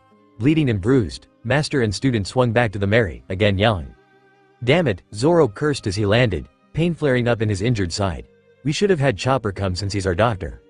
You two take a rest, Jin told them, Coby gratefully falling to lie against the railing. Sanji and I will handle the rowing till you're back up. Your orders, Don. Keep going, Luffy answered. God should know we're coming, so he won't bother knocking. Robin, hit the dial things. Right away, Captain. Lord Eneru, had been defeated. Haha, Satori laughed. He was a rotund man with flowing red hair and an orange hat. Round sunglasses hid his eyes and a white jumpsuit covered his body. Wings also sprouted from his back. That weakling got what was coming to him. Please, my lord, let me go deal with these criminals that have dared to enter your holy land. No, Eneru answered. These blue sea dwellers have caught my attention. They paid the toll coming in, but have chosen to attack Upper Yard to take me down. What? The remaining priests yelled. To think that there were people foolish enough to believe that they could defeat God. And then they defeated the only ordeal with a 0% survival rate, Eneru continued. I wish to see the faces of these interesting mortals, but first, I think that I'll go get the rest of them. With a flash of light and a whiff of ozone, he vanished. A priest has fallen, Wiper, a soldier grunted, only his head inside the command tent. How? The man who asked had a deep tan and tattoos along his left shoulder and bicep. His upper half was bare to the world, giving his wings freedom. His lower half was covered only in a brown kilt of leaves and dial shoes. Long brown hair came down to his mid-back in a single braid, keeping the hair away from both his face and the large bazooka on his right shoulder. We aren't certain, the soldier answered, but there were reports of blue sea dwellers from our spies on Angel Island. Apparently, they set out for Upper Yard some time ago. If they are fighting with the priests, this could be the chance we've been hoping for. Get the warriors ready. It's time to finally light the fire of Shandora once more. Maybe we should have gone with them, Chopper wondered aloud from the couch. They could get hurt. The three who had stayed behind were in Pagaya and Konus's house while the others hunted down God. Konus was in the kitchen, preparing the rest of the food. Off in the corner, Pagaya was tinkering with the old waver he'd found on the Mary while installing the temporary breath dials, Sue sleeping against him. Don't worry about them, Usopp waved off next to him, whether because he wasn't afraid for the others or because he just didn't want to have had to go as well was unknown.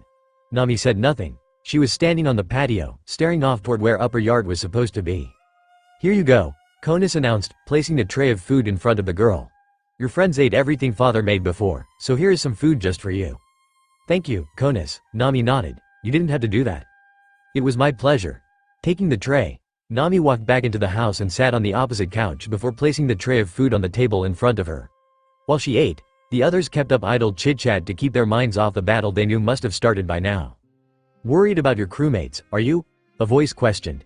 Everyone's heads swiveled toward the balcony where Eneru sat, lounging as if he owned the place. Ah! Usopp and Chopper screamed, hugging each other. Weird guy. Who are you? Pagaya asked, trying to keep the fear out of his voice. Sue blinked, waking up. Some followers you are, Eneru chuckled. You can't even tell when you're in the presence of your god. What are you doing here, why your majesty? Konus tried, hoping that everyone would make it out of this in one piece. I was bored, God answered, waving his hand absent-mindedly. Your friends defeated one of my priests. I'm rather surprised, I have to say, but there is still time before they reach the sacrificial altar, so I decided to set up a party for when they get there. Sacrificial? Usopp screamed. Altar? Chopper questioned. Not that he knew what an altar was, but it didn't sound good. Well sorry, pal, Nami bit out. We don't want to go to your damn sacrifice party. Don't make him mad, Usopp yelped, tripping over the table to cover Nami's mouth before she could say more. I'm afraid you don't have a choice in the matter, Eneru responded to Nami's statement. Please, Pagaya begged. These three aren't fighters, they don't wish to be part of the battle. Eneru only let him finish his sentence out of godly courtesy. As soon as he'd finished, though, Eneru pointed his pointer finger at the man. Wordlessly, he fired a compressed ball of lighting that tore through the right side of the Scypion's abdomen like a bullet. Pagaya fell back with the sound of thunder, his blood staining the carpet and a couple of spots on Sus' white fur. The Cloud Fox jumped and hissed. Father! Konus cried, running to his side. Usopp whipped out his slingshot and fired 3 lead stars, but the attacks went through the aggressor.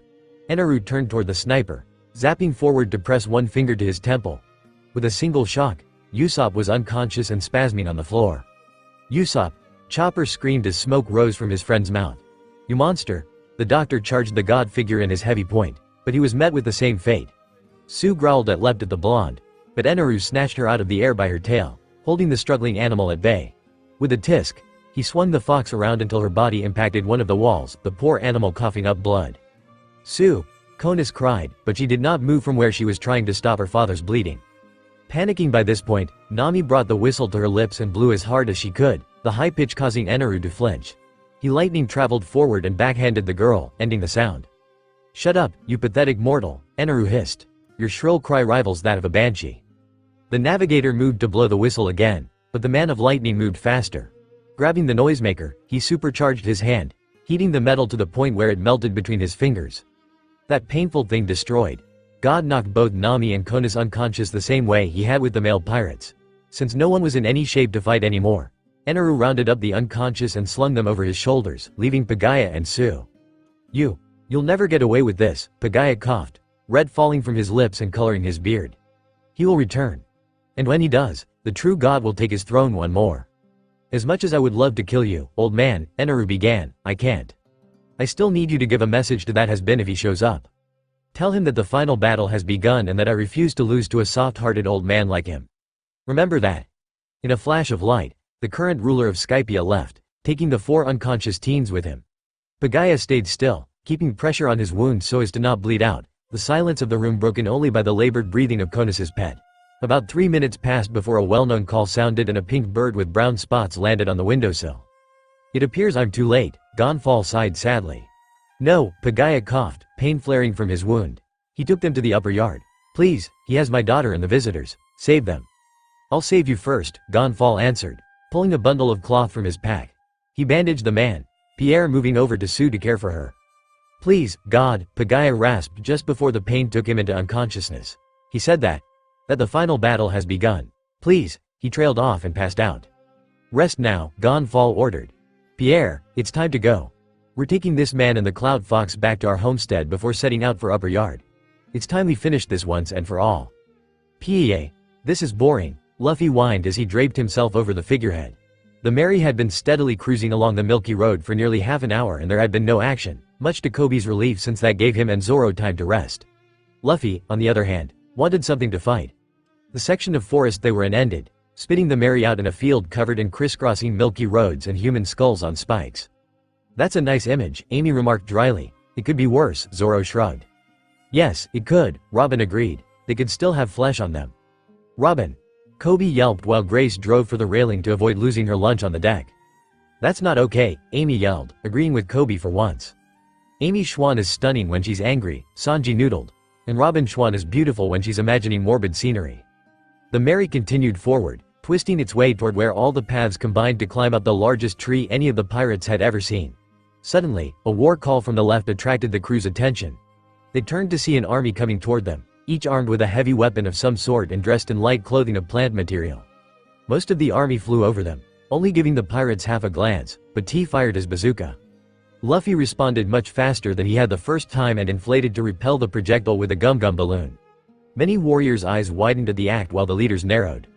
"That is not normal," he grunted, landing on a tree branch, "not even from those of the Blue Sea. He must have eaten of a devil fruit."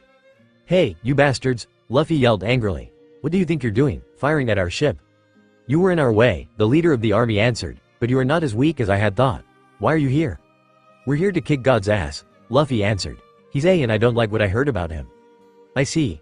Wiper, a woman with long black hair said, jumping up to rest on the same branch as the leader. "We were told that some Blue Sea dwellers had come to Upper Yard. Then we got the report that one of the priests was defeated. Could these be the ones responsible?" "If they are," a large man commented, the top half of his face covered in a toboggan, "do we want them as our enemies? The enemy of our enemy is our friend, as the teachings of Calgara say. We are here to defeat the man known as Enaru," Wiper finally announced. "Have you heard that name or the word, Shandora, before?" "I don't think so," Luffy pondered. "You never think, moron," Sanji sighed. "Enaru was the name of the god of Skypia." "Oh, then we're here to beat up this Enaru guy. Is there any way we could use these people to help us kill Enaru?" the woman whispered so the pirates wouldn't be able to hear her. It sounds like they want the same thing we do, the large man grunted. We will leave them be, Wiper ordered. If they get in our way, though, we will take them out without mercy. Understood, the woman and man answered. Be gone, Wiper ordered. But stay out of our way. Don't get in our way and we won't have a problem, Zoro responded as the Mary began climbing up an incline and out of sight of the army. The small ship continued up until reaching the apex, giving the crew a view of the entire island. Off toward where the army had headed, an explosion ripped through several trees. A stalk spiraled out into the air from the center of the island. 2 island clouds stuck near the top, giving it a second and third layer. The path below them twisted into a counterclockwise corkscrew. Several members screamed, drowning out their captain's laughter as the Mary tipped and began her acceleration. Sharks! Amy yelled, clutching the railing so tightly that she was losing blood circulation in her fingers. At the bottom of the path, where the milky road ended in a lake of sea cloud, a swarm of sky sharks waited with their mouths open. Luffy hopped onto his captain's seat and threw a gum-gum gatling at them, beating them away.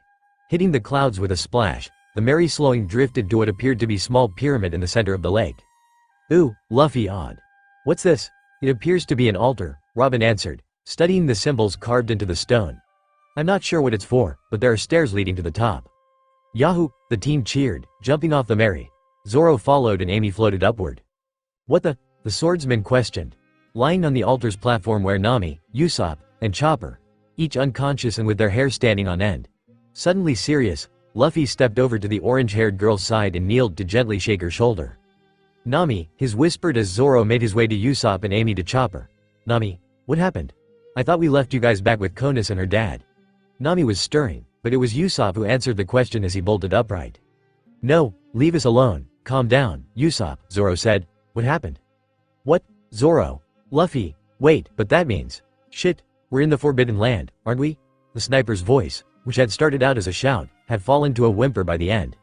What happened, Long Nose? Amy demanded, considerably less gentle than the captain and first mate. God attacked us, the sniper whimpered as Chopper bolted upright, screaming. He shot Pagaya and hit us with this weird technique. All our attacks just went through him. Sounds like this god has a logia devil fruit, Robin commented, stepping over the small lip around the altar's platform. It seems Mr. Swordsman was right. We aren't facing God, just someone with that title. Nami was the last one to wake up. Whereas Usopp and Chopper had jumped up, she slowly came to, the image of her significant other swimming into view. Luffy, she asked, her throat sore. She hadn't drunk very much before Eneru appeared and the electricity had evaporated some of the water in her system, so she was rather dehydrated. What? Where are we? Take it easy, the teen ordered. We found you 3 on top of some altar. 3? But there should be. Wait, where's Konis? He took Konis, too? Luffy's eyes hardened, an almost heavy feeling beginning to surround him. That bastard. I'm afraid there's nothing we can do right now, Captain, Robin commented, pointing at the fading source of light in the distance. The sun is setting. We'd only get lost at night, so we might as well make camp on shore and regain our energy. But that asshole has Konis, Luffy tried to argue. We can't do anything, Zoro grunted. I doubt even the love cook could find her in this forest at night, and that's without a non-human madman holding her prisoner. I'm with them, Amy added. Walking around an unknown forest at night is suicide. But, Luffy turned to Nami, hoping she'd back him up, but there was only pained acceptance in her eyes. Fine, he growled. We'll wait until tomorrow, but if that bastard does anything to her… Why don't we throw a party to try to take our minds off it, Robin suggested. That's one thing I've learned this crew is good at. Alright. Luffy's voice didn't hold near as much enthusiasm as it usually did, but still, the camp was set up and the festivities began. The sunset shone brightly over the land of Skypia, coloring the clouds a brilliant red. God's shrine held the perfect angle to observe the daily phenomena, but none upon its cloud were watching as the sun fell over the horizon. The remaining 3 priests, Satori, Gedetsu, and Shira, had been called to God's shrine for the second time in as many days, an almost palpable curiosity hanging in the air around them. Eneru lounged on his throne before them, his left hand holding the end of a chain. The other end of the chain was connected to a collar around the throat of a young girl, a Skypian if the wings were of any indication, who was kneeling beside the throne. She had blonde hair and a pink dress, but her face was hidden from view because she was looking downward as if in shame. Her usual hairstyle had come undone due to the ambient static electricity in the air, so her bangs covered part of her face. A pair of metal bindings held her wrists together, small tears dripping down from her hidden eyes to roll off the cuffs. Gedetsu was a man with black hair stylized into 11 rounded protrusions all sticking out from his head and pointed up. He wore a loose purple suit that contrasted well with his deeply tanned skin, and currently, he was trying to cross his arms, but he couldn't seem to get it quite right. He also couldn't ask how since he was trying to talk while chewing on his bottom lip. Shiro ignored his fellow priest, almost as if he wished to not be associated with such a man. Shiro was lightly tanned and dressed in the clothing of an airplane pilot, even though airplanes probably did not exist in that universe, save for a single, large man with buck teeth somewhere in the New World. Sitting atop his head was a brown helmet with wing decorations and goggles that matched his leather vest and pants. His black mustache was shaped into two sharp points shooting out parallel to his lips. His weapon, a spear as long as he was tall, sat in a holster on his back. "My god," Satori bowed as well as his girth would allow. "Our god, why have you called us here again?" "Up until now," Eneru began, "you have each been assigned your own areas, however, tomorrow that rule will be no more." The priests moved to object, but Eneru held up a hand to stop them. "Starting tomorrow will be a game that I have been looking forward to for a long time. As you should know, the Arc Maxim is nearly complete. Once it is done, I will have no more use of Upper Yard or Skypia, so I am hosting a survival game." "A survival game, my lord?" Satori questioned. "Yes, by the next setting of the sun, I will begin my ascent into the home of God within the night sky, and the strongest will accompany me. The four who lived through this game will have the honor of coming with me." "You make it sound like there are many who will be part of this game," Shiro observed. "Indeed.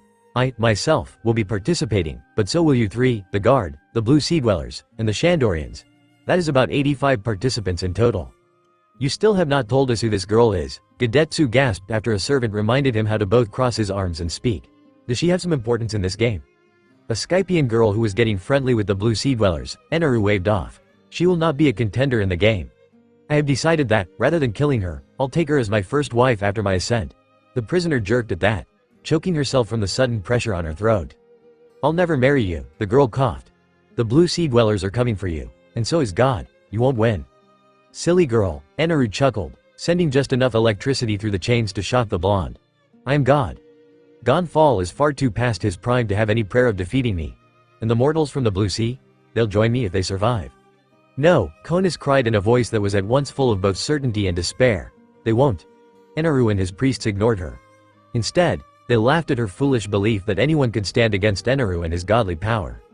The sound of snoring filled the clearing, the smoldering remains of a giant bonfire sitting in the middle of a group of pirates and wolves.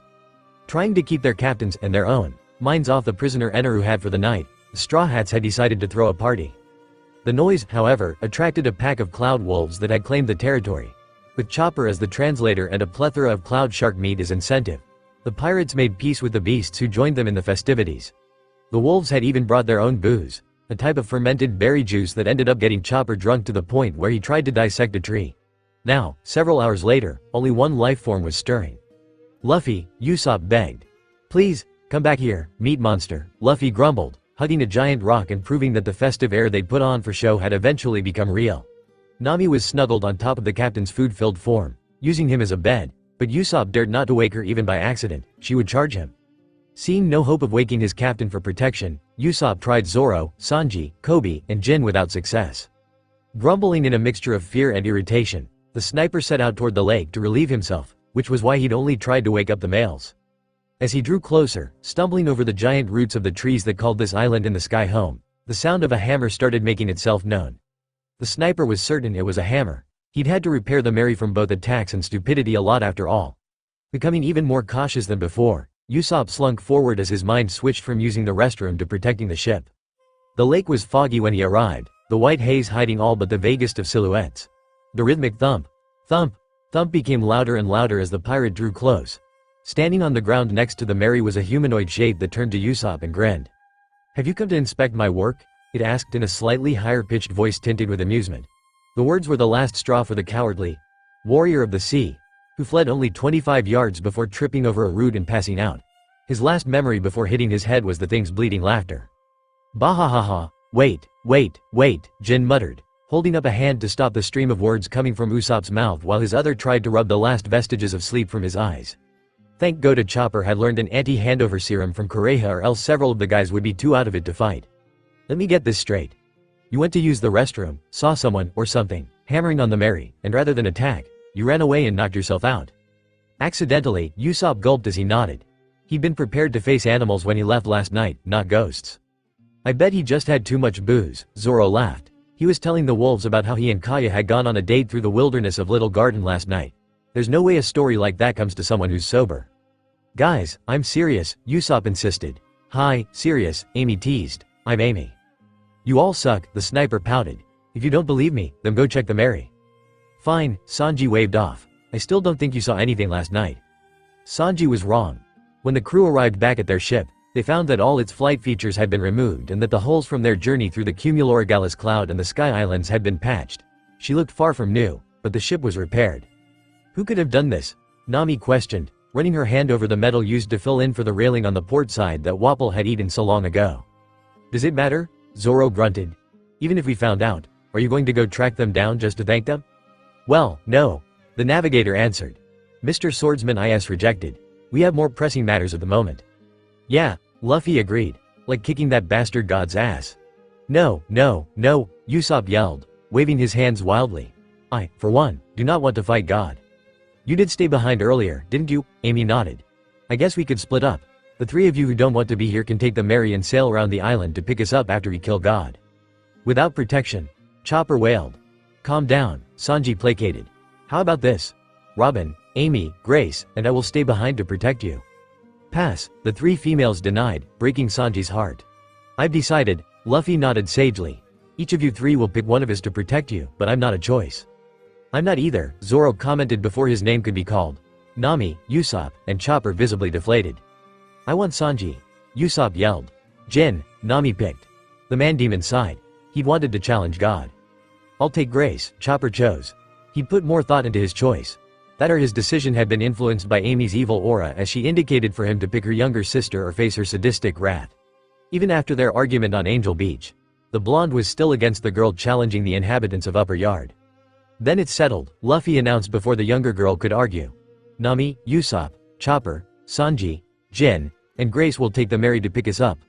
Somewhere, and me, Zoro, Robin, Amy, and Coby will track down God, kick his ass, and rescue Konas. Sounds like a plan, Zoro nodded. I got the map memorized, so follow me. Yeah, right? Amy laughed. You couldn't find your way out of a bucket and you expect us to follow you? I'd be more likely to follow Usopp into battle. My sense of direction isn't that bad. The swordsman shot back. Tell her, Shrimp. Shrimp? Sorry, Zoro-sensei. But she's right. The older man moved to argue, but before he could, the trees next to them caught fire. Finally, I found you, a man declared from atop a giant bird, flying out from the burning foliage. Eneru had announced the start of the survival game that morning, so Shira had spent that whole time looking for the Blue Sea Dwellers just to challenge them himself. He got his wish, but rather than fearing him like he had expected, most of the mortals seemed bored. Who's this clown? Jin questioned, gesturing to the man on the bird and ignoring the shaking sniper cowering behind him. That's Bobby, isn't it? Luffy asked with a tilt of his head. Bobby the clown? No, Captain, Coby corrected. You're thinking of Buggy.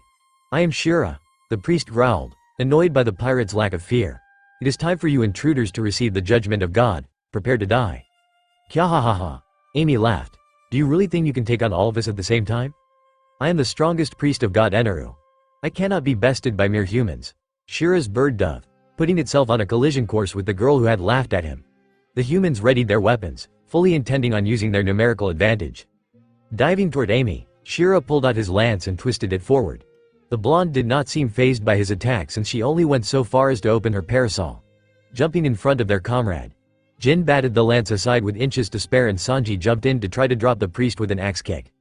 The priest and his bird spiraled away, narrowly avoiding the chef's leg, while the lance stabbed into the ground with a blast of fire before being yanked out as he flew by. Amy had dropped her mass, intending on making either Sanji or Jin launch her into the air, but the blast from where the end of the lance exploded caught her off guard, sending her over the lake with several burns on her left side. You bastard, Sanji yelled. How dare you damage a beautiful woman's precious skin? Shira chose not to answer the irate cook as he flew around for another pass. Gum Gum Pistol, 32 caliber Phoenix, Firebird Star. Cien Fleur. Cease Manos, Stretchy Punch, Shira mumbled to himself, bending back to avoid Luffy's attack. Flying Slash. That's interesting. His bird flipped, narrowly missing the attack Zoro sent their way. Fire Pellet. The bird literally ate Usopp's attack. Sprouting Arms. 6 of them. The priest jumped away from his pet, getting out of the range of 2 of them. The other 4 appeared on his body, grabbing at his arms and legs. It seemed that the Straw Hats had won. Unfortunately for them, Shira's lance was entirely heated from the inside. He pulled his weapon back, brushing against Robin's sprouted arms. The heat from the lance burned her hand. Damn, the woman grunted, gripping her hand as her sprouted arms dissipated into flower petals and the burn transferred to the devil fruit user. The bird swooped in to scoop its master out of the air before turning toward Amy, who was still floating above the lake. "Big sister," Grace yelled as the priest soared toward her adoptive sibling. Amy panicked as the giant avian opened its beak, an orange glow coming from the back of its throat. She slammed the button Usopp had installed on her parasol back in Alabasta, praying that it was enough. It was. The fire from the bird missed the devil fruit user who had, in her time of panic, managed to drop her mass to 0.5 kilograms. With the realization that she was out of the woods for the moment, Amy increased her mass to land within the group, leaving Shira as the only one in the air. "You little brats don't deserve the honor of joining God on his journey," Shira growled. "I'll make sure you don't win it by chance." "We don't want to travel with God," Luffy shouted back. "Now where's Konas?" "Who? Yeah, where's Konas, you bastard?" Chopper yelled. "I know not of this Konas," Shira grunted, "nor do I care." "Then we don't need you," Sanji shouted. He jumped into the air before coming to a sudden stop, hanging as if by magic. "What? I can't move." "Sanji!" Luffy yelled. "Gum gum." He froze as well. "Crap," the rest of the Straw Hats were in similar states, unable to move. "You have fallen into my trap," Shira gloated, laughing at the pirates as they struggled to free themselves from his string cloud. "Welcome to the ordeal of strain. Did you know there's an awesome treasure hidden at the end of the sea? And anyone who finds it will be king of the pirates. Is that exciting or what? There are incredible adventures out there just waiting for us." Sanji jumped into the air before coming to a sudden stop, hanging as if by magic. "What? I can't move." "Sanji!" Luffy yelled. "Gum gum." He froze as well. "Crap," the rest of the Straw Hats were in similar states, unable to move. "You have fallen into my trap," Shira gloated, laughing at the pirates as they struggled to free themselves from his string cloud. "Welcome to the ordeal of strain." "Piiyay." Pierre's call was all the only warning Shira had before Gonfall swooped in, his spear aimed at the priest's chest. Shira tried to move, but he wasn't fast enough and the old man's spear stabbed into the younger's left arm. At its master's cry of pain, Shira's bird pulled away and blasted a pillar of fire at the Sky Knight and his steed, who flew out of range. "Did you lose control of your mantra?" Gonfall poked. "I thought you said you were the strongest of Eneru's priests." "Shut up, old man," Shira ordered. "Let's go, Fuza." The bird called an affirmative and burst forward. Pierre responded in kind and the two warriors battled in the air. Down on the ground, the pirates were more occupied with getting free. "What is this stuff?" Chopper asked, trying to move his arms. "Splatter," Grace mumbled. Her right leg could still move, so she used it to kick a bottle of her regular paint into the air where it opened to release its contents. Some of the blue paint caught onto what appeared to be strings while the rest of it only hit the ground. "Strings?" Sanji questioned, trying to squirm out of the string cloud that held him aloft. "These are stronger than any strings I've seen." "I can't get to my swords," Zoro growled, his left hand only inches from the handle of Wado Ichimonji. "Can you do anything, Robin?" Nami asked, her arms uncomfortably pinned into her sides. "I'm afraid not," the raven-haired woman responded. "I cannot reach my usual focus." "Let's see if this works," Coby grunted. Dino mode. His form shifted, the strings wrapping around his body becoming visible from where they tried to restrict his growth.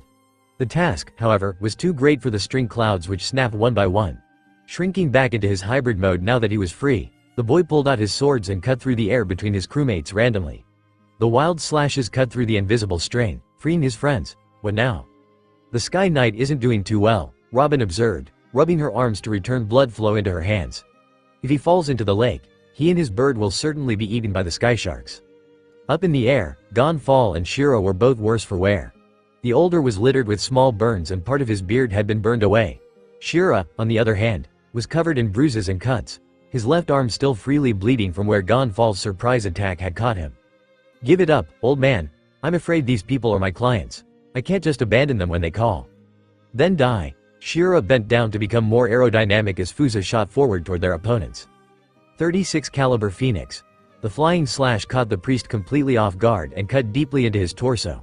The man lost his grip on his heat javelin as the force of the attack pushed him off his mount to plummet toward the sky shark-infested sea clouds below. "Fuza!" Shira yelled. His pet could save him, see and fleur, clutch. The arms sprouted from the bird, wrapping around and squeezing. Fuza only had time to squawk in alarm before the arms tightened, restricting its wings and painfully cracking its back. The bird tried to breathfire in a last-ditch effort to save itself, but the flames did nothing but heat the air. The arms held as master and pet fell into the lake, the former silently apologizing to their god. The sky sharks were ready when they splashed down and soon were in a frenzy. Shira and his pet bird Fuza did not come up. "Sky Knight," Chopper yelled happily, running over to their savior to treat his injuries. Sky Knight, you came. If only I had come sooner, Gonfall sighed. I'm sorry I was too slow to help you. Pagaya told me what happened. Then you should know that we're here to kick Eneru's ass and get Kona's back. Luffy nodded. And we aren't leaving until we do. So it would seem. In that case, I may have some information that would be beneficial for you to have. Go on, Robin prompted. Eneru has held the title of God for 6 years now. Before then, I held that title. So you're God? Usopp cried. Not anymore, but I do know much of this land called Upper Yard. And I know much more. Please, stick around a while so I can explain. It was chaos in the forest clearing where one rotund priest had readied his ordeal of spheres. The surrounding forest was filled with the deadly surprises, explosions and the like sounding through the air as the Shandorians and the royal guard battled for supremacy. Already, the priest could tell that many, both ally and foe, had fallen to his traps.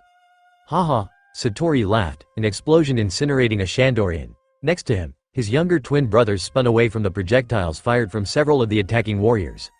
The twins looked like their older sibling, but shared the goat-like characteristics of the rest of Eneru's guard. How that was explained, I, as the author of this story, have absolutely no idea. Is this not fun, Kotori? Kotori? It is, brother Satori. One of the twins answered, Flavor Dial. Flame Dial. The other twin added. The flames mixed with the gas and grew larger, burning the wings of some warriors who barely escaped the worst of it. Take this, yelled Braum, the Shandorian with the toboggan covering his upper face. He leveled his bazooka at the three and fired a large, iron ball.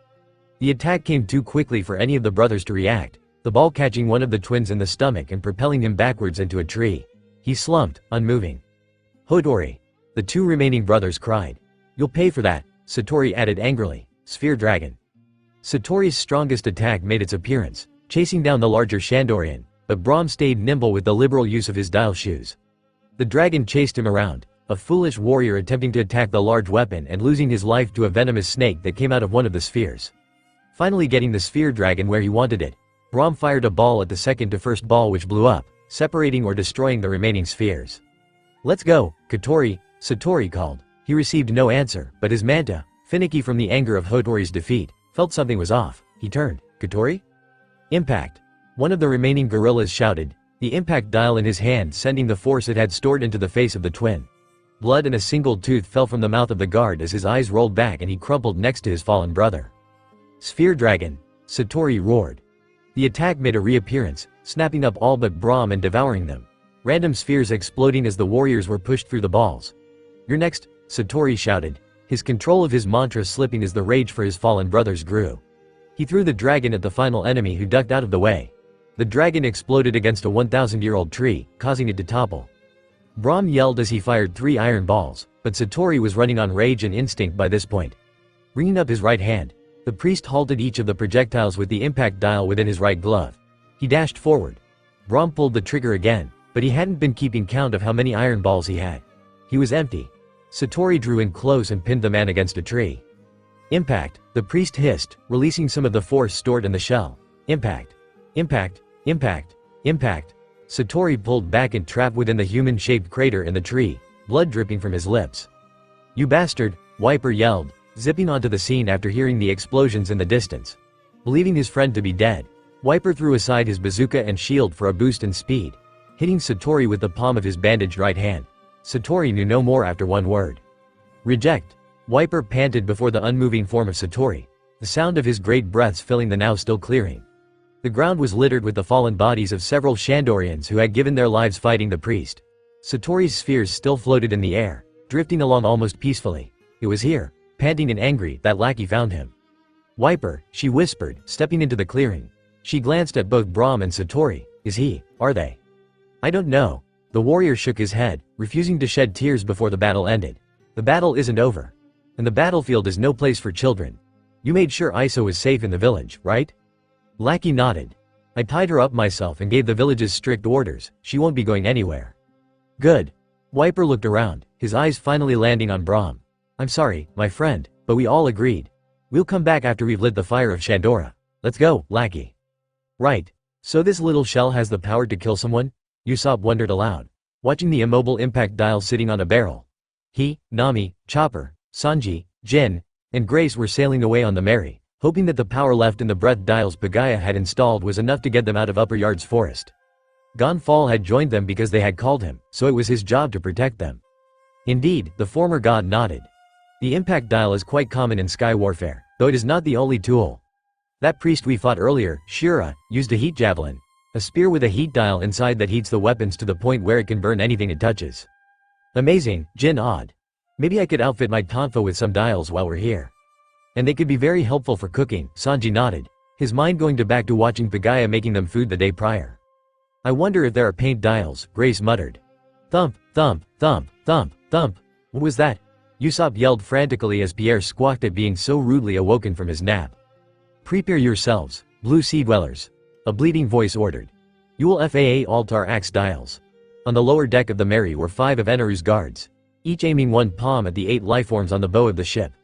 The guards were lean with gray, brown fur, dangly goat ears, straight horns, wings, and plain white clothing. What strange people, Grace observed. Color trap. Bullfight red. She rushed in, painting 2 symbols, one on each fighter on the ends of the guard's formation. Do you think a little color is going to mess up our aim? One guard bleated. Axe dial. Unfortunately for him, the color did mess up his aim as the attack he began was redirected into his fellow royal guard. Red blood mixed with the pain as the axe dial cut into the other warrior and pushed him overboard. What? Nice one, Grace, Jin chuckled, pulling out his tonfa. Want me to handle the rest? Goat meat may not have as much protein as fish, Sanji muttered, lighting a cigarette, but it is still nutritious if cooked right. The 2 dashed forward, blowing the remaining 4 royal guards off the Mary with only a few cuts to the deck and mast to show any sign of a fight. Gonfall didn't even have time to get involved before it was over. That was quite a showing, Eneru commented, clapping from when he sat on the railing. Most impressive. Who's this clown? Jin questioned. Eneru, Nami squeaked as Usopp dove over the railing to hide on the lower deck. So you're the one that attacked Nami Swan and Konas-chan, Sanji bit out, his teeth almost splitting his cigarette in 2. I got a bone to pick with you. Do you? Eneru tilted his head. I don't believe I know you. Mutton shot. Sanji yelled, lunging at the man who claimed to be God.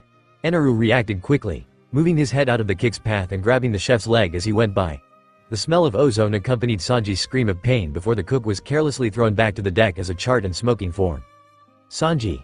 The other pirates cried. Chopper dove to the deck, checking the blonde's vitals. You bastard, Jin insulted, rushing forward with his tonfa spitting death.